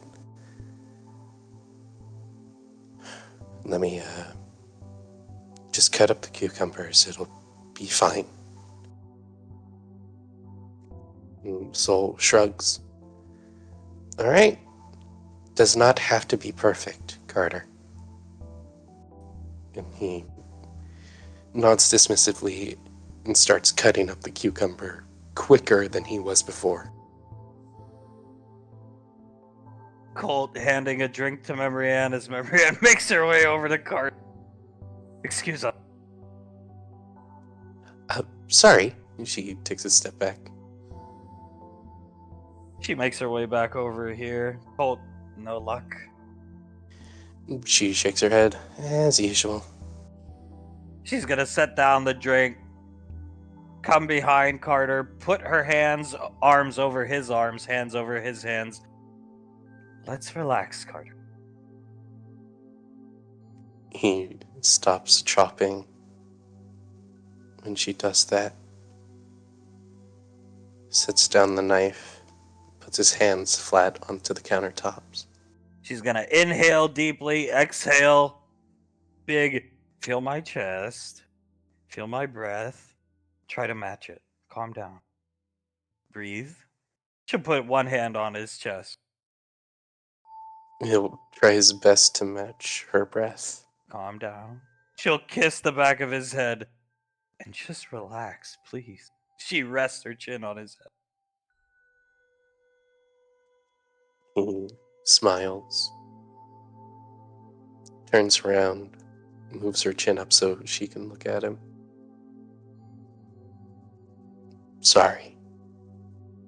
Let's make the sandwich together. She'll kiss him lightly on the lips. Doesn't have to be perfect for me. He looks at her. If I was able to, I would make the world perfect for you, but, there's only so much electricity can do. She smiles. I don't need a perfect world. I just need you. And she's gonna put her hand on his cheek. He grabs her hand. This is the palm of it. All right. Yeah. Let's make the sandwich together then. They start making it. She's gonna keep her arms on his hands. They make it together. A little more mayonnaise. And here I thought it didn't have to be perfect. Oh, I love mayonnaise. Suletta's crying watching this unfold. I see. Oh my fucking god. Davey. You sure we can't tell Julius about this? Suletta, no! We can't. We can't. Davian throws her hands up in the air. But it's so cute. I fucking knew it. She's pointing at them. Fucking Tommy can't hide this shit from me. Not that I can read his mind, but I knew it. Babyface, why the crucial slip on that? Carla, our doctor from Nova. Suletta, oh my god, you're right. Davian gestures wildly at them. He's bending his knees down so she can rest her chin on his head, like she always does now, while she's reading to him. Look, they're in the position they're always in. And back over Suletta's mouth. Would you watch after the kids when they grow up? Don't even ask! He's just reliving every weird moment she cataloged in her mind of Tommy in relation to the children. Davine covers her mouth. That is honestly quite cute. Marianne leans in, kisses Carter on the cheek. I know you went through hell to get me that fossil, Carter. Thank you. Carter puts his tongue into one of his cheeks. Yeah. I knew it! I knew Davine starts to laugh. Do you really think we'll be able to bring it back to life? I mean, I could probably convince Auntie to help me out. And then, if she's too busy or anything, I understand if she is. He turns around again and gives her another kiss. Dad says he has a line to this really powerful ex-general of the Rangers. He could probably turn in a favor with her. Lorelai? Oh my god. Marianne playing with his chin. Yeah, Lorelai, that's the name. She squints at Carter. Do you think it's true she used to have the hots for your father? Hell no. Come on. He is quite handsome, and so are you. You get your good looks from somewhere, Carter. I mean, yeah, I can recognize my father's hand. You really think I'm that handsome, huh? I do. We wouldn't be holding one another like this if I didn't. Oh, I suppose that's fair. He puts his arms around her waist, brings her in close, picks her up. I really don't think she did. He's handsome and all, but come on, it's General Lorelai. I used to read comic books about her. Granted, my mother made the comic books about her, but I used to read comics about her. Marianne playing with Carter's chin. Colt coming up here. You think this pool could house a dolphin, Soul? Soul turns to look at him, pushes her hair back, and the three ladies notice she's wearing the dolphin earrings. Oh my fucking god. Soletta. Wow. She walks over, taking only a couple steps with her hands behind her back. I mean, probably. That would be pretty cool, but why do you ask? I know a guy or two who might. I bought one. A long time ago. He's looking down at the pool. Tommy's been hiding it on Gateway in an aquarium. Marianne, about time. Carter leans back, cups his hands over his mouth. You do realize he let me, Ricky, and Benjamin see it before he ever even thought of telling you, right? Hell, I've even seen. Marianne puts her hand. Soul sort of glares over at Colt. You didn't let me see. You let my brother see it before. I was nervous about telling you I spent my life savings. My mom will kill me. You spent your life savings? Yeah. On me? Yeah, he nods. I see. No wonder why. Dolphin. She looks at him with an expression that looks a lot like how Pequod looks up at Julius after he bought her that game, man. Puts her arms around his neck. Thank you, handsome. Gives him another kiss. Suletta watching. I've seen that look before. Those are the bedroom eyes. From Pequod to Julius. I see, definitely. Davy nods. Yep, seen that look a couple times. As they start to fade away around them. So that's definitely Towns' kid. I see, pointing at, I bet everything. Suletta, we can only assume. As they disappear, but yeah. And the fact he's a... Do you know how difficult it is to become a pass Marine? It's the toughest sniper school Earthcuff has to offer. Almost every Ranger sniper went through Marine Scout snipers. Davine clears her throat. Well, I think if anyone could get through it, it would be Sasha Browse's son. Talentless kid, for sure. Suletta nods her. I see, this kind of sucks. We can't tell anybody. Oh my god, Oh, this really sucks. We can't tell Julius about his children. They find people they're happy with. We can't tell him about your kid and how we're totally gonna have the kid bother him all the time. Firecrotch? Can we tell them about Firecrotch? Suletta speaks up. I see, no. Damien bites her lip a bit. You sure? That's just in private name. I see nods her head. I really don't want Pequod calling me Firecrotch. Oh, fine. She waves her hand. The house starts to disappear into the fog around them, and they will be exited from the time tombs and make their way back to the ship.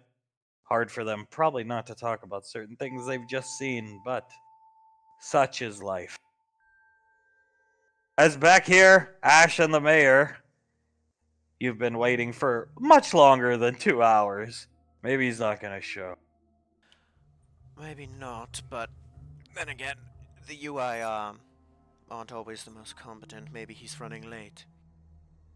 How many in your outfit is there? You can't be alone. Don't. I might be from the frontier, but I'm not stupid. Never implied you were, sir. 3 others, sir. You guys can take their 10 dudes in a fight, or however many they got. I think it's like 10. Could be 12. We're Frontier Rangers, so we could take 100 of them. Rangers. Okay. It's been a long time since I've been to the core world. No, you're quite fine, sir. Yes, we're Rangers. Promise you, we'll get this done. We'll get it done clean. You have nothing to worry about. What do Rangers do? Hunt down guys like this? What's it all entail? I think last time I was in the core worlds, the Rangers were around, but they're led by an elf, right? Yes, General Lorelei, a veteran of the Calamity War. There's 2 types of Rangers, sir. We're Frontier Rangers. Our job is pretty simple. We work the frontier, we do survey work, we help out at colonies like yours when things like the Nemesis days are going on. We provide aid if needed. Pretty simple. You like it? I do, sir. It's calming and liberating to be on the frontier. And getting to see places like this, help people like you, it's good work.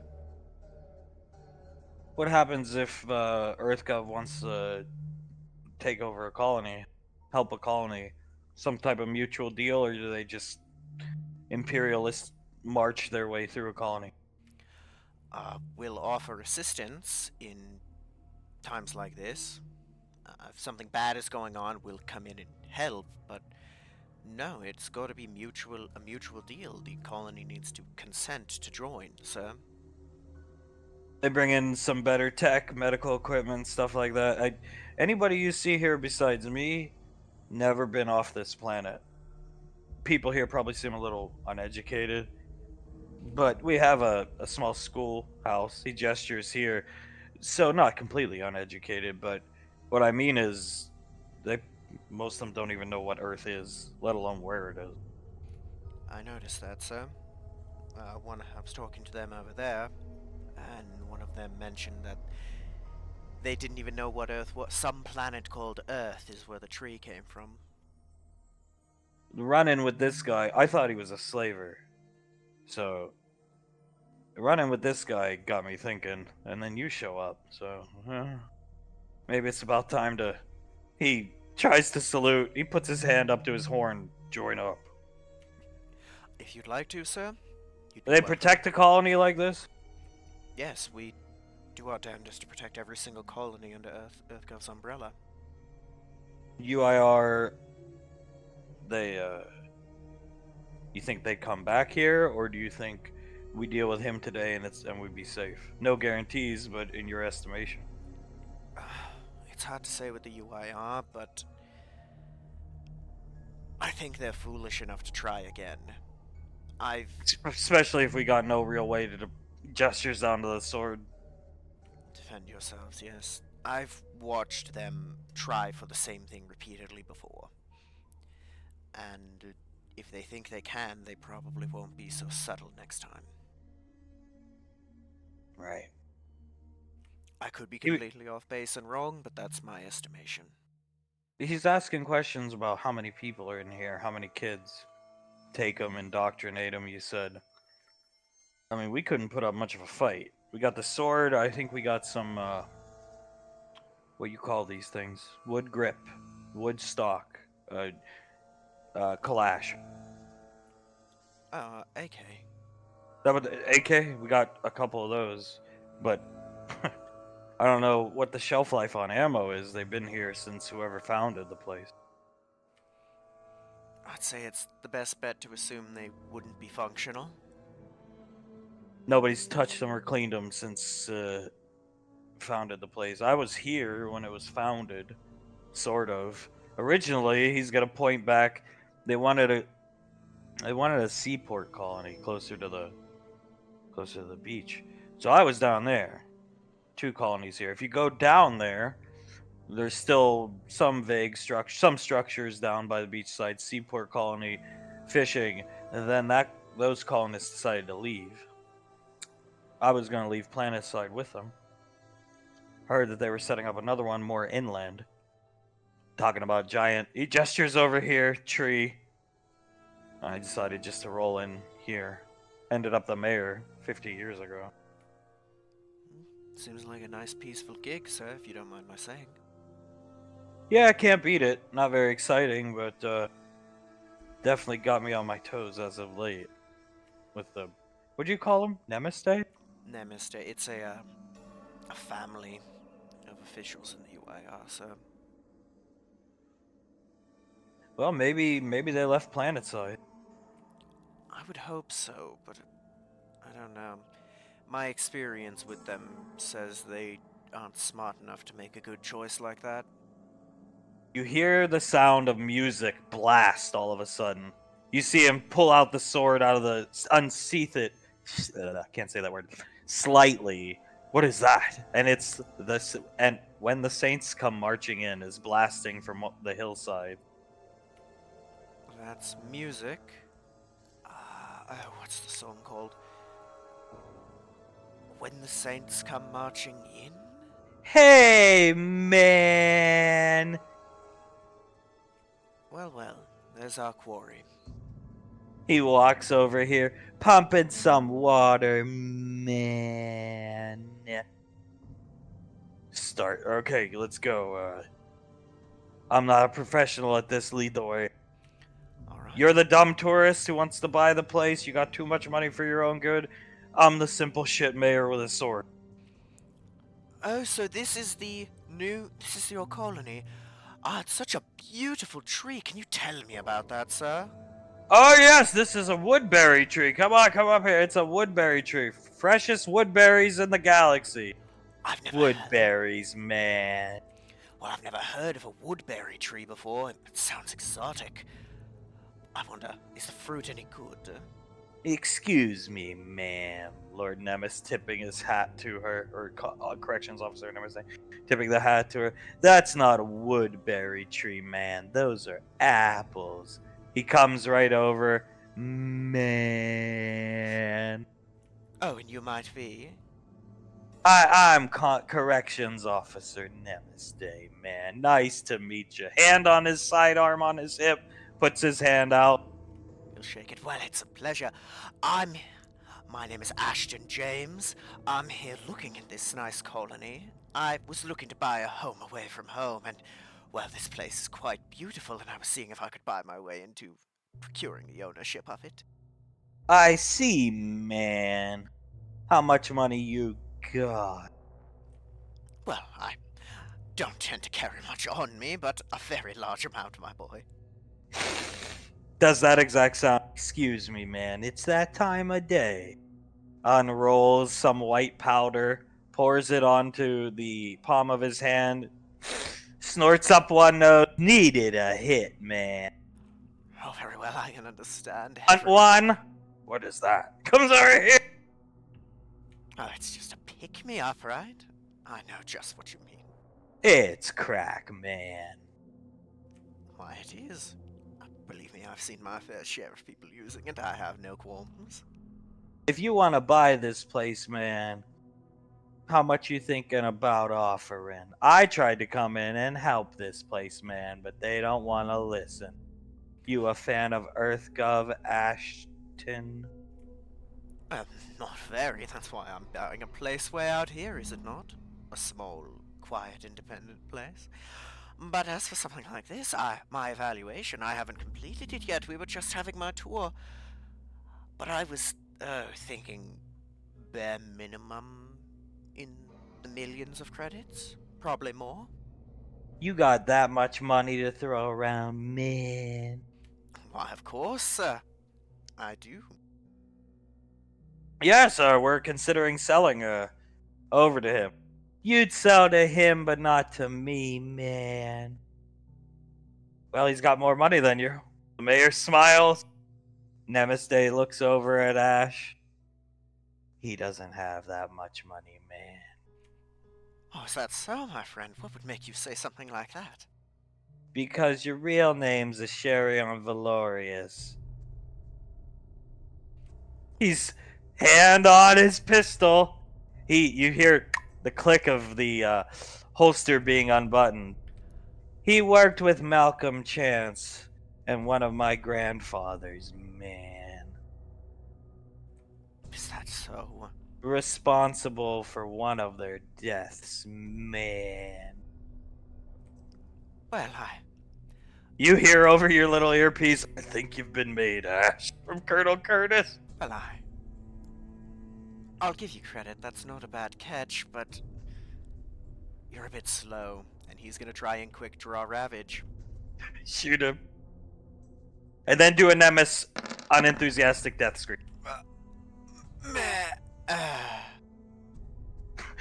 The shot goes out, Nemesis' head splattered on the ground here. The mayor wiping blood off his face. Everybody has stopped what they are doing and looking at Nemesis' dead body. Well, he wipes blood off his horse. Apologies. That's quite the draw you have there. I'm sorry, go ahead. Oh, you're good. Apologies, everyone. Everything's under control. Just dealing with the situation. Thank you very much. It's been a long time coming working on it, so I appreciate the compliment. How did he know who you were, though? He looks at you, an enemy, a longtime foe of yours? Not him, but his family, you could say that, are unwittingly had dealings with one of them and helped kill another, so, you know. They pick up Nemesis' body, start dragging it off, and he's watching them. Where are they going with that? Proof of kill, probably taking him back with us, sir, if that's alright with you. Oh, absolutely. Colonel Curtis coming up, shaking his hand. Yeah, Asherion Valorius, Frontier Ranger, did a good job. We took care of Nemesis' UIR troop detachment, Ash, while you were lurking around the city, doing your recce work. Reconnaissance, sir. Thank The you, mayor sir. nods. Thank you, sir. I appreciate it, sir. So the threat to the colony is kaput. Well, that's perfect. Looks like we got it all done and cleaned up very nicely, sir. Mayor looking between the two of you. Your ranger here was telling me about EarthGov protection, these type of things. He said that you can never be too sure with the UIR. Is that what you said? Yes, sir. In my experience, they tend to be hard-headed once they put their mind to something. Right, sir?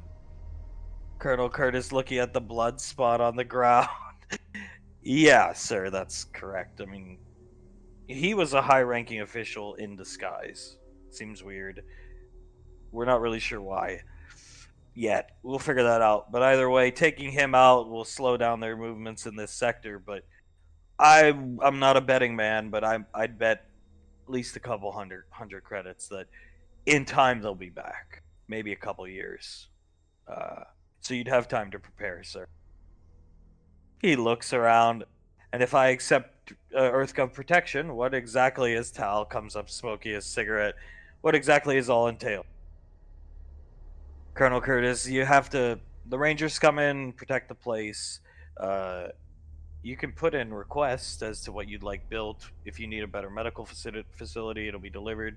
Doctor, all that type of stuff. You want a spaceport, you'll get it. Takes time to build. Beyond that, you have to pay taxes. Now, if you can't pay taxes because nobody has credits, then you can pay in food. Or, I don't know. What do you produce here? Wheat, mostly. Grain, spice, that works too. You don't say. Stroking his horn. Tal, nice fucking shot. That's about it. We've decided, mate, to let you keep the full bonus. You need it with your rich person house. Thank you very much, sir. I appreciate it, and thank you for the compliment. 18 grand bonus, right? Yeah, I misspoke a few weeks ago. Well, the bounty on Lord Nemes went up. So, yeah, that's 18 grand coming your way. That should help out with the troubles on the home front. I appreciate it. Thank you. Honestly, I'm surprised I got the shot off. I know they're not that skilled, but he had his hand on his, and I was able to reach for mine, pull it, and fire before he blinked. He had you made and you got him made. Colonel Curtis Christ. I thought I'd get shot at least once, but no, he had me made and I got him. Goldhorn, is there some type of official... We'll hold a meeting. How long are you guys going to be around? Colonel Curtis, we killed the contingent of his troops that were living in a cave up on the hillside there for whatever reason. We'll go up there, get their gear, bring it back here for you. So we'll stay the night. We have nowhere to be, really. We have to report back bare minimum Thursday. So we'll hold a meeting. Take a vote. And if the town's up for it, then I would prefer protection not fall on my shoulders as responsibility. We don't even have an organized militia. Colonel Curtis nods. Makes sense, sir. Whatever you people choose. We respect it. Happy to help if you require it. I'll begin the process. As he starts walking off, he fucking blew his head off. He's like, Believe it or not, that's the same noise that, Darth Nemes made when Icy shot him off the roof of that Del Taco. the little miss got two nemesis to her name, Colonel. And then she got the one in the Umpire uniform. Colonel Curtis. Yes, Lord Nemes and Darth Nemes, I guess I now have a Nemes Day to my name. Should I put a notch on Ravage? It seems fitting. Yeah, you should put a notch on Ravage. That would be beautiful. Did he do a line of coke? Colonel Curtis, yeah, I was watching through the binos here. He points to his like, what was he sniffing off of his hand? He did a line of cocaine, sir. Fucking knew it. I told you. Colonel Curtis, yeah, starts transferring him 100 credits. I fucking told you. Which is even... I don't know. In broad fucking daylight, in front of everybody, he did a line of fucking coke. In broad daylight, and looks at the coke that had spilled on the ground, hastily and messily.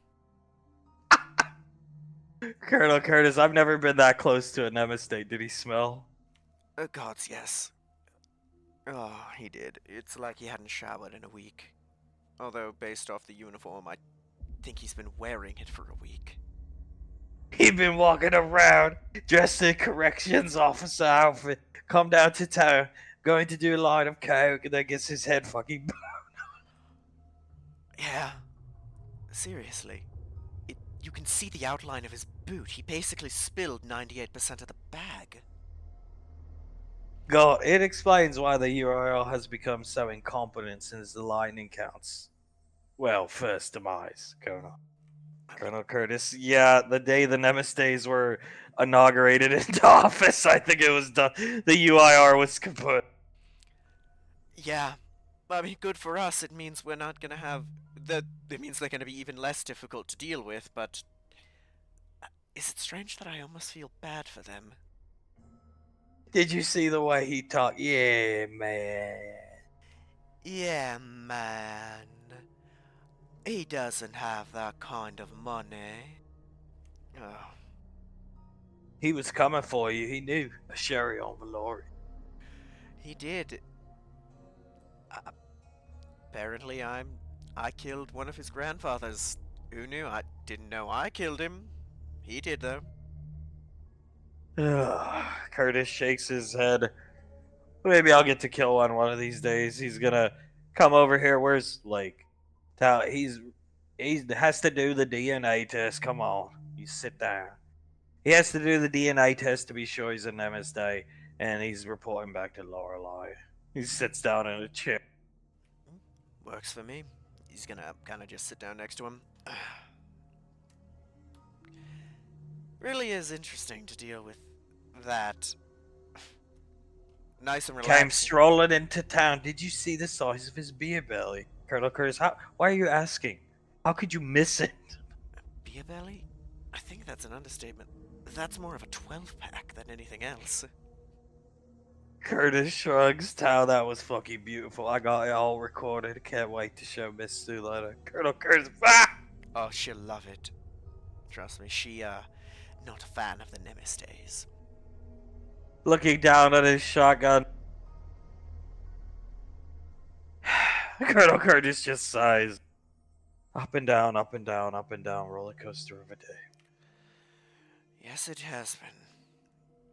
How was your, how did you like your first taste of the ridiculousness we have to deal with?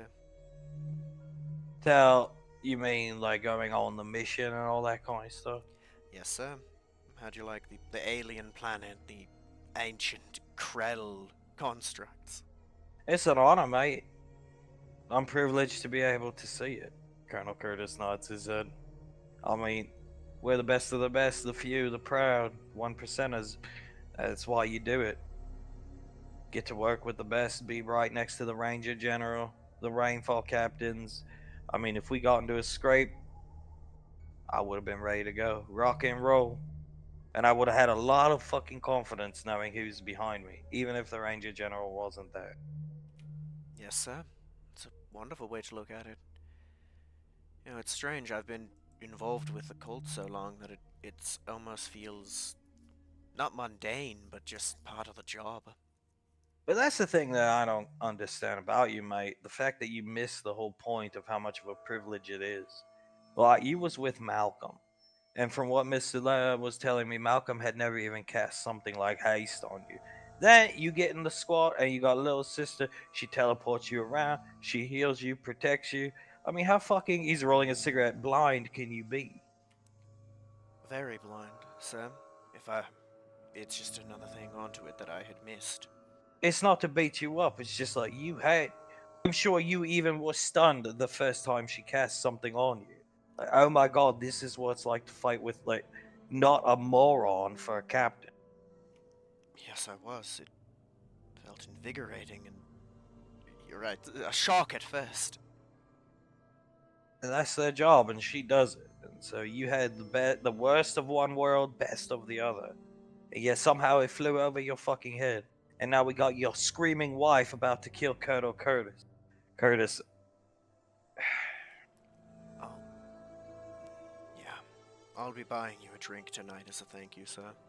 I'll need two. I'll buy you as many as you want, sir. Because I gotta go back down there and try to, bare minimum, get their feet in the door. I don't know if she'll want to talk to them, but I think she'll be okay with them seeing Integra. She feels ashamed and all this kind of stuff, so I don't know if she can face them, but your mother needs to see them, I think. Now, that's why we're trying to work on this, mate, but then Sarah's go boom, like Krell say, and just fuck all. Yeah. Yeah. Well, if there's any good thing to come from it, it has enlightened me in a way that I don't think I really would have been otherwise. Did you really say she was a trailblazer all the time? Curtis, that word is banned from this squad. Now it's like the rain falls. I gotta learn all this stuff too. He starts chuckling. Yes, I did, and it won't be said here, sir. Apologies. She said you treated her like a trophy wife. He shrugs. It wasn't my intention. But I suppose I did. It just. What the trophy wife? Colonel Curtis, I want space. Trailblazer, I want space, ignores her. That's a trophy wife. Yeah. I, let my own wants get in the way of actually listening to her. Like an idiot. Like coming up, sitting down. I'm just glad I had my headphones in. That's fair enough, man. Good thinking. And no thanks on seeing Integra for me, that's too depressing. Yeah. I hope them coming helps her. I really do. Curtis shrugs. I don't know if it will, but at the very least could try to make her if this is the end, it'll make her happy. Yeah. One can pray, right? That's the only thing that stimulated her, mate. That's why I told the Rainfalls today. Yeah, I think it really helped and contributed to making it fucking awkward on that ship. I know. But gotta tell them, because if she's gone tomorrow, their reaction's gonna be way worse, I think. I agree. Honestly, I don't care if they hate me. I don't care if they get to hate me enough that they kick me out of the squad now. I don't care. I care that they're happy and she's happy, so thank you for telling them. I didn't enjoy doing it, but yeah, it's the only thing that stimulated her. When I would say any of their names, you'd see her gain some life back in those almost doll-like eyes she has now, and I just kind of knew right there I better do something before they end up like me, like I did with my mother. I appreciate it, Tal. I really do. And yeah, she got a little bit of her spark back whenever you said their names. I didn't get, when they get like that, they get like delusional, these type of things. She just kept asking where she went wrong. I don't know what she's talking about, but yeah. She's asking where she went wrong in life to get to where she was. At least she can realize where she is. There's that. For now. Yeah. Curtis checking her medical file. So she, I'm not gonna talk about you kinking out of her bedroom, but she was like in a terrible fucking way from what I'm reading here when you got back. Yes, sir. Extremely. Christ. He grown. She has been through a lot. She has. More than anyone should. And how much of it inflicted by me, either through my actions or otherwise. I just hope we never have to go on another ship ride like that. Colonel Curtis, yeah, please. That was awkward. Well, if you're with the rainfalls around me, I can't make any promises, but I'll do my damnedest to, if it comes down to it, go in another room so they can have their time. Colonel Curtis, what, it's okay to tell me.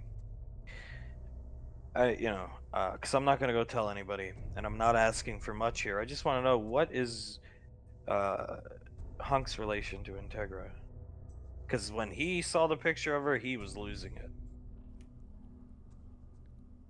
Tal, yeah, he looked like he was ready to cry. Then he cried. Then he looked like he was ready to kill somebody. Then, well, I won't say what he said, but had a talk with the kids. Yeah. She gave him his start. She, helped mold him into the man he is now. Without her, there is no Hunk, basically. Alright. Curtis growth. Oh boy. To put it simply, she has a very similar relationship with him to what she has with Julius, if not more so. Takes off his mask. Give me a cigarette. Tal hands him a cigarette. Enjoy, Colonel. Yeah. He just stares off and lights the cigarette. Not good. Not good at all.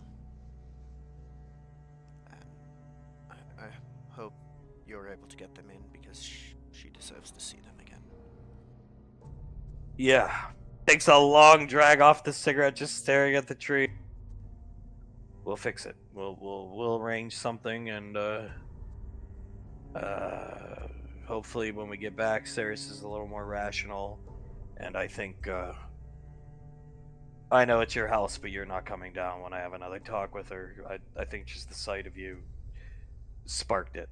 So No, sir, I'd agree. I'll figure something this out. is about doing something for them being Ceres and Integra, and then the rainfall's not you. You X'd yourself out of the equation a long time ago. I understand, sir. If it comes down to it, like I said, I'll stay away for a year if it means they're happy. Taff screaming like that, thought my head was gonna pop. Colonel Curtis, try being across the table from her. I was glad she wasn't a vampire, because she probably could have picked me up and ripped me in half. No, not you, I think. Yeah, I think you're right about that. She would have gone after the person who actually deserves it, sir. He groans, running his hand through his hair as we cut here. Icy, Banksy, the turtle, even Suletta, boots off in the water. This is amazing. Pequod, it's like Mana Beach.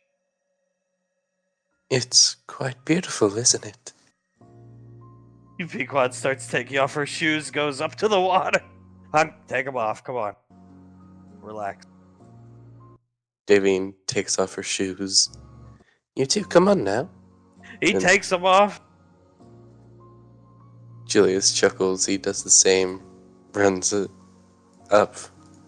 Steps into the water. Davine, now carry me into the water. Yes, ma'am. He picks her right up, carries her into the water. Suletta, incredible, turns around, seeing the same sight playing out between Memorian and Carter. Bull. Icy.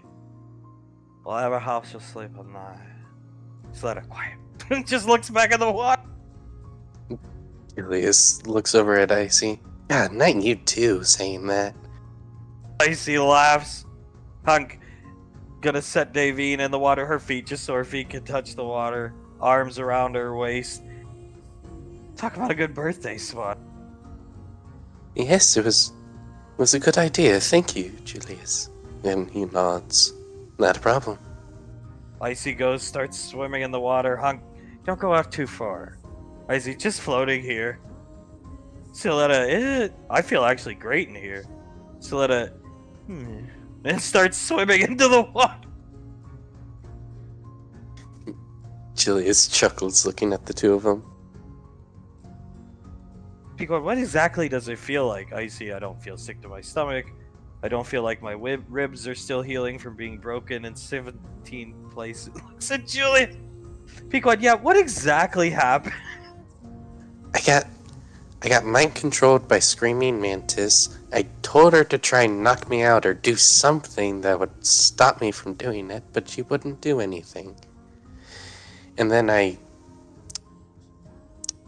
kicked her ass is the best way to describe it. 2 point blank motion blast. She puts up her finger. Pequod, Jesus Christ. Yeah. Hug, next time fight back. Icy just shakes her head and goes underwater. Whatever. Or at least put me in status. What's the point of being a wizard if you're not gonna... Okay, boom, I freeze you, Julius, and then I'll assess the situation. She comes up from the water! That's what I'm saying. I took an oath not to use anything but beneficial spells on Julius after my incident. Suletta, as I took an oath never to harm another animal. It's quite important to us.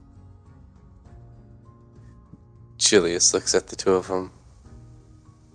Fair enough. Pequod, and Graveyard doesn't count as an animal? Who? Oh, what was his name? Junkyard. No, he doesn't count. He's just a buffoon. And I didn't harm him. I just put him on the roof. Banksy laughing. Okay, so if it isn't direct pain, it'll be fine. Lucky for us, Lorelei hasn't taken an oath to not harm buffoons or animals as far as I'm concerned. Pequod, by the way, this is, Wizo. What? Holy shit, that just went over my head. We have a dragon. Davian thinks about it for a second. Oh my god. We have a whole ass dragon. Stiletta, my 2 eggs haven't hatched yet. Lorelei said probably within the year. I see, it was weird. She told us just go down to the egg place and be there. She didn't really tell us why. Pequod, yeah. Handing the dragon up to Davy. Davian holds it, gives it a kiss on the head. So, which one of you named it Wizo? Pequod Juliet. Julius nods. Well, Banksy thought it was a good idea, too, so. It is. By the way, we're gonna need a gigantic scarf. Lorelei says that thing's going to get huge. Hunk, we're keeping it at Rainfall Lake. Yes. He just stares at Julius nods. Yeah? We'll have to pull together a bit of money for that scarf.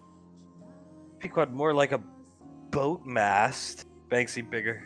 Trust me. Oh, God. Julius starts to laugh. Well, we definitely need mana water, then a man-made pond, maybe more like a gigantic lake. Yeah. Banksy, we have space. Like I said, we have a full-scale mock-up of the blueprints of Rainfall Lane that we do drills down on. Hunk, you don't say. Turning around, still holding Davy. Banksy, yeah, you should join us sometime. Hunk, gladly. Would you like to come, honey? Oh, I would love to join you. Flavor still needs tips with that katana. Thanks. Davian chuckles. I'll give him all the pointers he needs. Much appreciated. Hunk, you got a mock-up of the academy? He nods right off the blueprints. What do you do down there exactly? Banksy, hostage rescue scenarios against Ash. Hunk, oh, now you'd probably really like to join. He looks at Davy. Davian rolls back onto her heels and then up onto the balls of her feet. Yes, I very much would. He'll kiss her on the cheek. That's fine. Yeah, I'd like to go too after days like today. So. Julius nods. I mean, we have the whole week. We could do pretty much anything we really want to. It's open on Gateway, you said, Banksy. Yeah, we have access. All I have to do is call Lorelei. I have a direct line to her now. Pequod, what? Looks at Julius lets out a whistle. You are moving up in the world, man. Stiletto, well, trained to be the death squad of a Sherion. Davian laughs, and they have been doing well at it. I see. Very good job, I guess. I don't even know what's going on half the time. She's just swimming around. Banksy, it's better that way. Julius chuckles and shakes his head. All it takes is one bullet. Banksy's Pequod, oh, come on, chill out. Starts rubbing his arm. It's birthday day, relax. Right. He stands up straight. Yeah, this is a good day. We got our feet in the water. It's cool. Yeah, I mean, if it would heal you up, benefit you, rest your stomach, we can come here anytime. Pequod, until we get the man-made lake thing, we could fill pools with this type of water. Suletta, yes. Watching her walk back this way. Davian looks over at Suletta and nods. It doesn't sound like a bad idea. I see, it settles my stomach, stops my headache, so I can't tell if it's the beating or... Yeah, it was fun. Zanzibar showed up randomly. Zanzibar knocked me across the entire room. He showed up twice. Suletta, how? We were waiting to get through the gate. I see, a long time ago, Master Yen put a spell on me that if I was ever in danger, Zanzibar would show up. Like grave danger. And he showed up twice. And he looked, from what little I could see, extremely confused both times. Julius starts to laugh. Yeah, I remember. I was standing over you. He had suddenly appeared, and I told him, knock me out, and sort of without hesitation, but with a really confused look on his face, he knocked me back all the way. Then he just randomly reappeared and the lady started screaming at him. So that Honestly, that part was a bit confusing to me too, but, maybe it was because I had just got there. Pequod setting up chairs. Oh, well, that's all four of the BB Corps members, think about it. Or lieutenants. Julius nods. That's 4 big pieces off their board. Pequod setting up chairs, sitting down. I'm sorry, come on. He's gonna go help Pequod. Yep. He walks over, starts helping her out. Banksy comes over to help too. Hunk, I'm just glad we have a date. We're gonna meet him head on, and that's gonna be that. I'm just glad we have that much. Julius nods. Yeah. It's good to have a day. Zanzibar counting the balls. The balls from the ping pong table. Julius looks over at Icy. Is he complaining that most of them are missing? Yes. Hunk, what happened to them? I think I destroyed one, right? Yeah, you destroyed one. Banksy destroyed one. Sasha destroyed one. Because she really murdered one. Like, really? If I didn't dodge in time, I would probably have the biggest black eye known to man right now. Quad plopping down on Julius's lap. Yeah. Julius chuckles. It's been a weird day today. Hunk, yeah. Yeah. Your mother and I were having a wonderful morning. Then we saw Curtis and the lake, quiet guy. Got to meet him. Nice to meet him. The Colonel is an excellent man, in my opinion. And then the excellent day just went right into the Hindenburg. Davy nods. It was like on a roller coaster. You at the top and then all the way back down. She shivers. Scary a bit. Hunk pats his lap for Davy. Davy jogs over and sits on his lap. Sletta, no beach swimsuit with your ODM gear strapped onto you.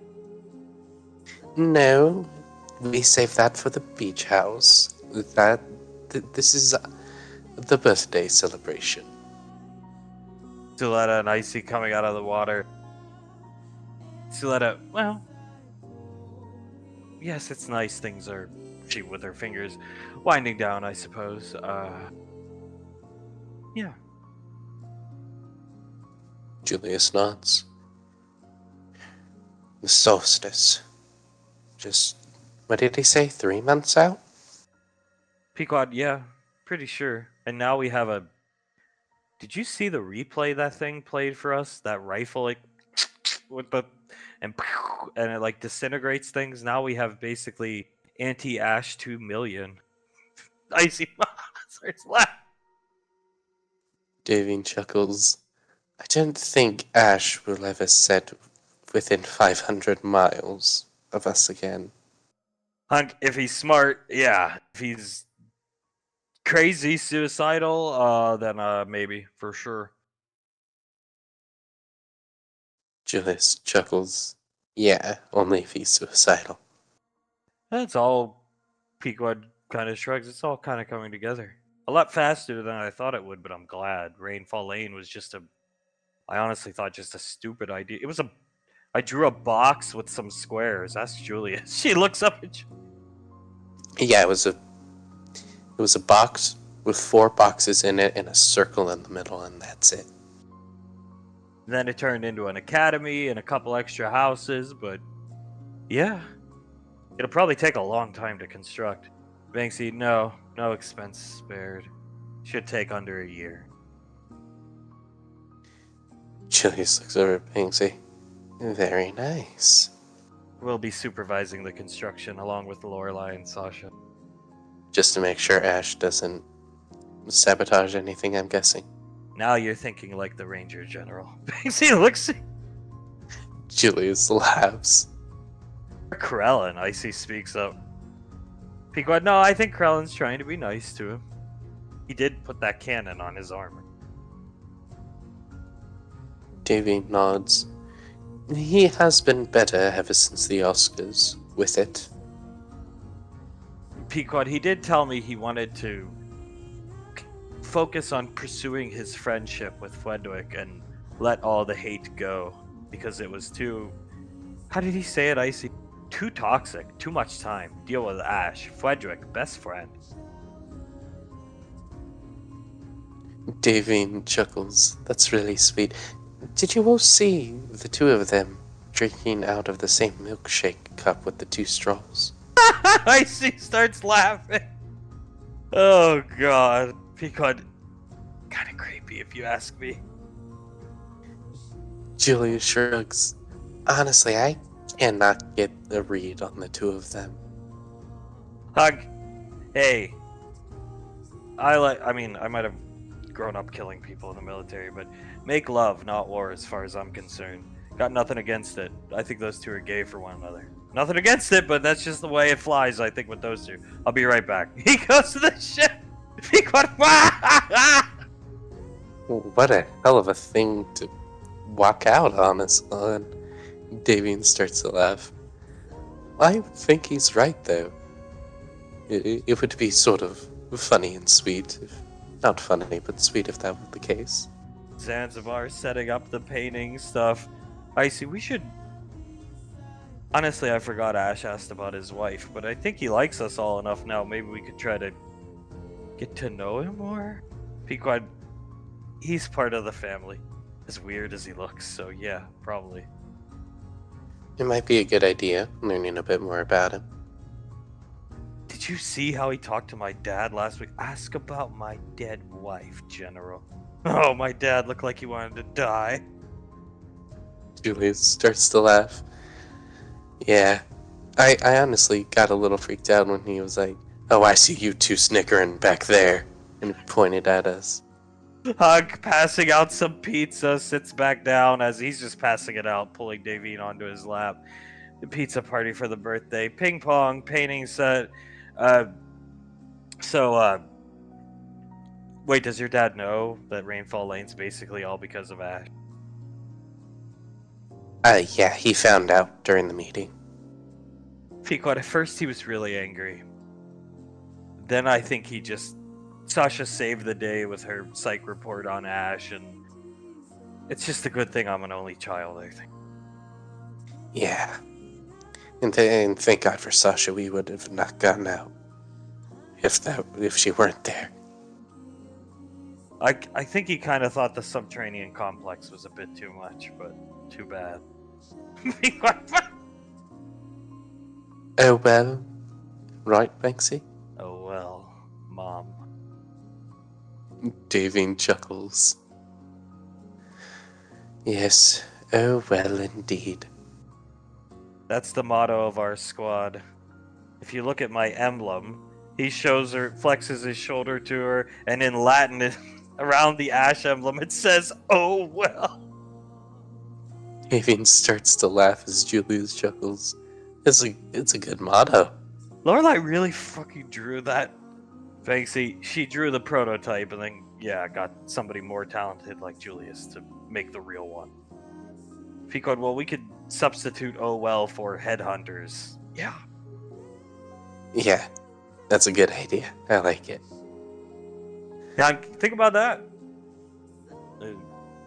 Well, I think we're gonna stay together as a squad for a while, about a year. But they're gonna kick the tires, and light the fires. Get Ash the fuck out of there when it's all over with this cult. But think about that. You're gonna be in charge of the headhunters someday, probably relatively soon, next 10 years, something like that. You'll be working with Sasha, points at Icy. 3 of you, the big 3. Icy should be fun. Julius lets out a whistle. Yeah, it'll be cool. Pequod and I'll be in the safest place in the universe. Davy nods. Honestly, with the blueprints that I've seen, I think that's an understatement. You need to come down to the kill house. You'll really enjoy it, Davy. Icy, look. It's amazing.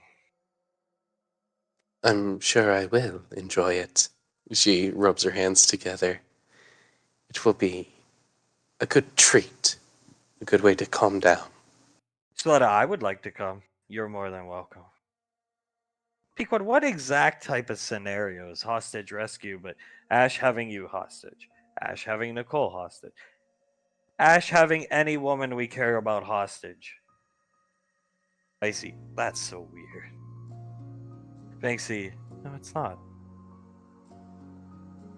It just means they want to protect you all.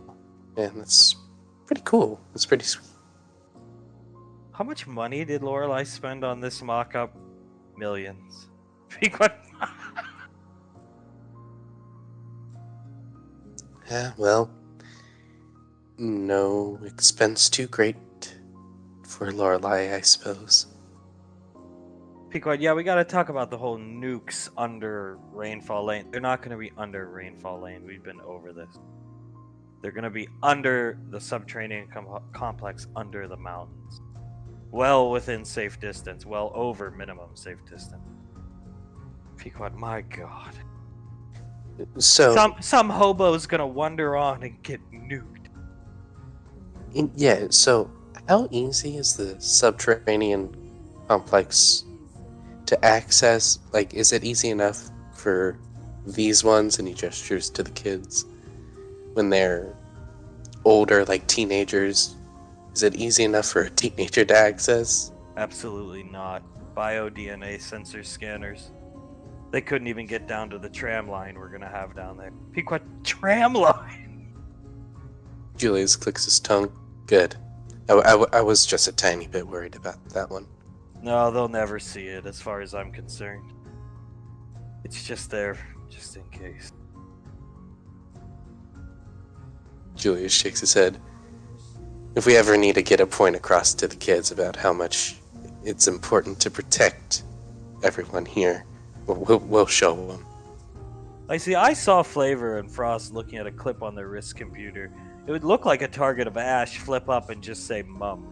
Is that where you guys were? Bigsy, yeah, the mock-up, yeah. They all talk like Ash.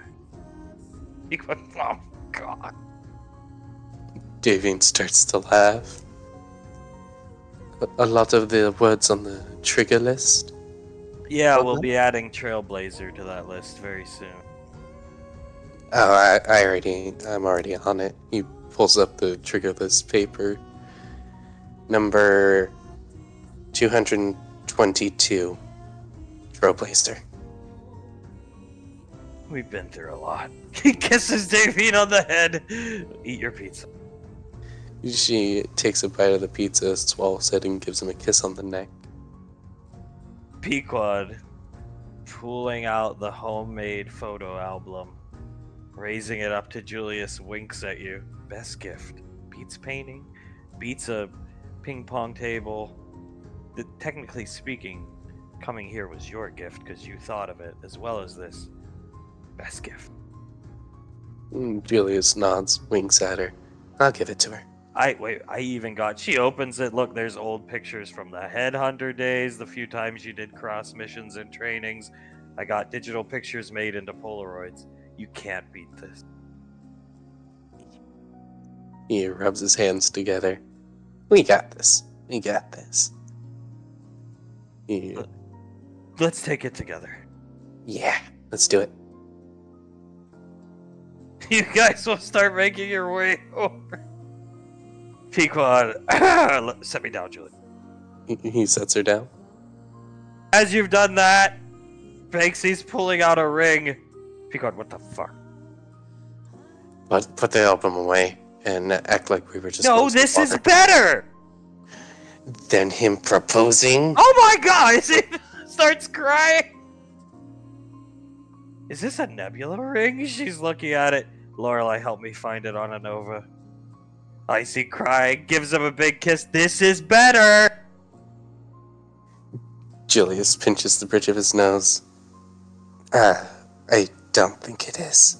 Yeah, he's gonna put the ring on her. What the fuck? Every turn we're one up! Yeah. I'll be honest, it sucks a little. She's kissing him, hug, big smile on his face. Pequod, no big deal. We've got you this. She takes the photo album, starts crying. See, we made her cry too. She was already crying. Yeah, she was already crying. Whoa, look at this picture. Julius looks so hot. She opens the page, looking at the ring, Banksy on his lap. See? Pequod smile. Julius chuckles. Yeah, it was, me and Pequod, we can't really get a memory warp or anything like that for you, but this is the next best option. She's gonna kiss Banksy one more time and come hug both of you. Pequod, big hug. We've come a long way, actually, the more I think about it. Yeah? Yeah, we really have.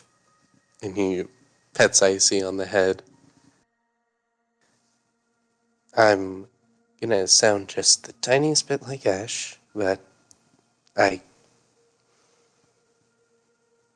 can't overstate how proud I am of you.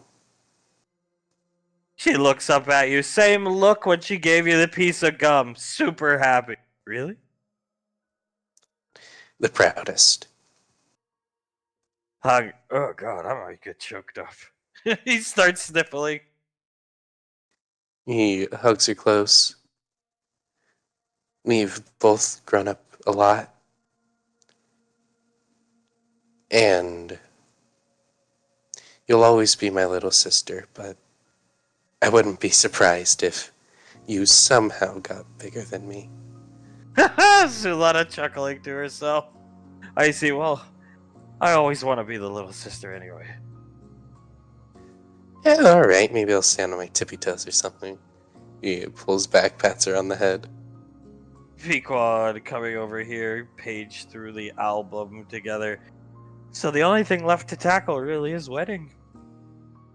What do you want to have it? Lorelai's place or Watertown? I'm good with either. It should be your decision, Julia. Hug, yeah.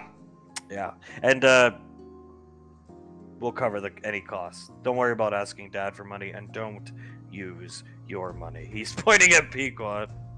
Pequod nod. Julius rubs the back of his neck, looks up. I mean, it's an honor that Lorelai even offered or said sure to us having the wedding there. But Watertown was our first date. Hunk leans into Davine. Where do you think? Whispering to her. I personally think Lorelai's place for them. She shrugs. But who knows? Julius snaps. Let's do Watertown. I see. You should have it where you had your first date. Think about it.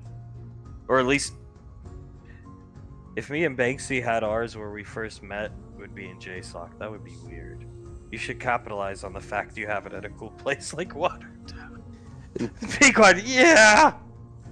Julius chuckles, and from what everyone is saying, it's super scenic.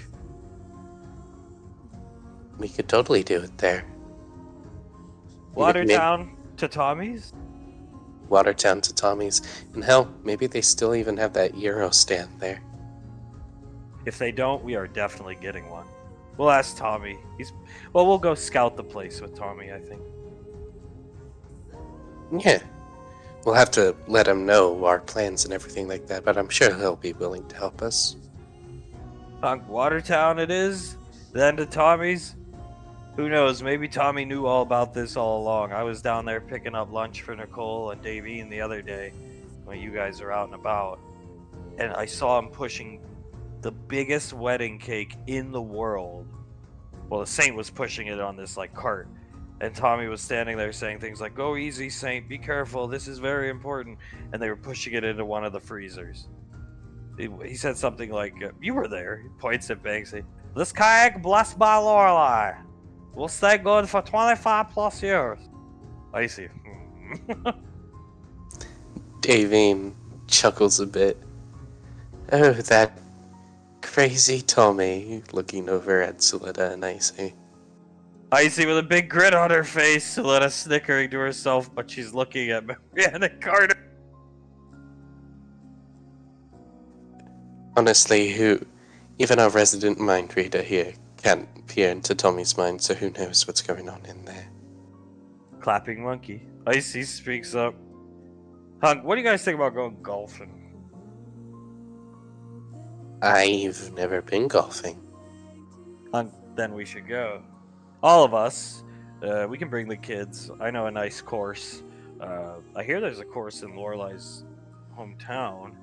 I think they'd let us in. Apparently it's a private course, so never a PGA Tour on it. But yeah, maybe we could go there, have ourselves a little rainfall celebration to celebrate the fact you're starting the process of getting married. We'll do the beach house this week, but I mean next week, a couple weeks from now. Get nice short skirts on, golfing skirts, quad starts. You get to drive the golf carts. We can get little ones for the kids. Julius smirks, looking over at Pequod. Davine smiles up at Hunk. I would totally wear a little tiny miniskirt for you. Like plaid kind of design on it. Yep. A little crop top shirt that's about a size too small for me, and one of those hats that golfers always wear. Then I think that's what we're gonna do, just for us. The wedding is for all the rainfalls, the friends of the family, but we'll go celebrate. We'll shoot some golf, have some drinks, relax. Pretty soon here. I'll talk to Lorelei about it when we get back. We should have birthdays every week. She'd give us every week off. Icy starts laughing. I don't think she'd do that. Julius chuckles. Unless I was giving her a shirtless picture of me every single week, I don't know if it'll work. Suletta nods her head. Hunk, well, both the kids are proposed to. I feel good. Like I said, I thought I was going to be angry. I don't know why you would feel angry. I mean, it obviously made her very happy. Hunk, yeah. And I'm glad. I just like you to lighten up a little bit. Banksy, I will in time. Once the walls are up. Hunk, good. Thank God. You walk around like you got a stick up your ass. Banksy starts. Julius chuckles. I mean, he isn't wrong. No, but better safe than sorry. Suletta, oh well. The rainfall motto, probably. Oh well. Oh well. Oh, some hobo accidentally wandered onto the Academy property, stepped on a landmine. Oh well. Suletta throws her hands up. Davine throws her hands up. Oh well, that poor little squirrel that was just trying to hide its nuts in the tree got blown to bits by nightfall. Oh well. Thought it was Ash. Oh well, polymorphed into a squirrel. May I make a suggestion? Suletta speaks up. Of course. Never have another ship trip ride like that ever again.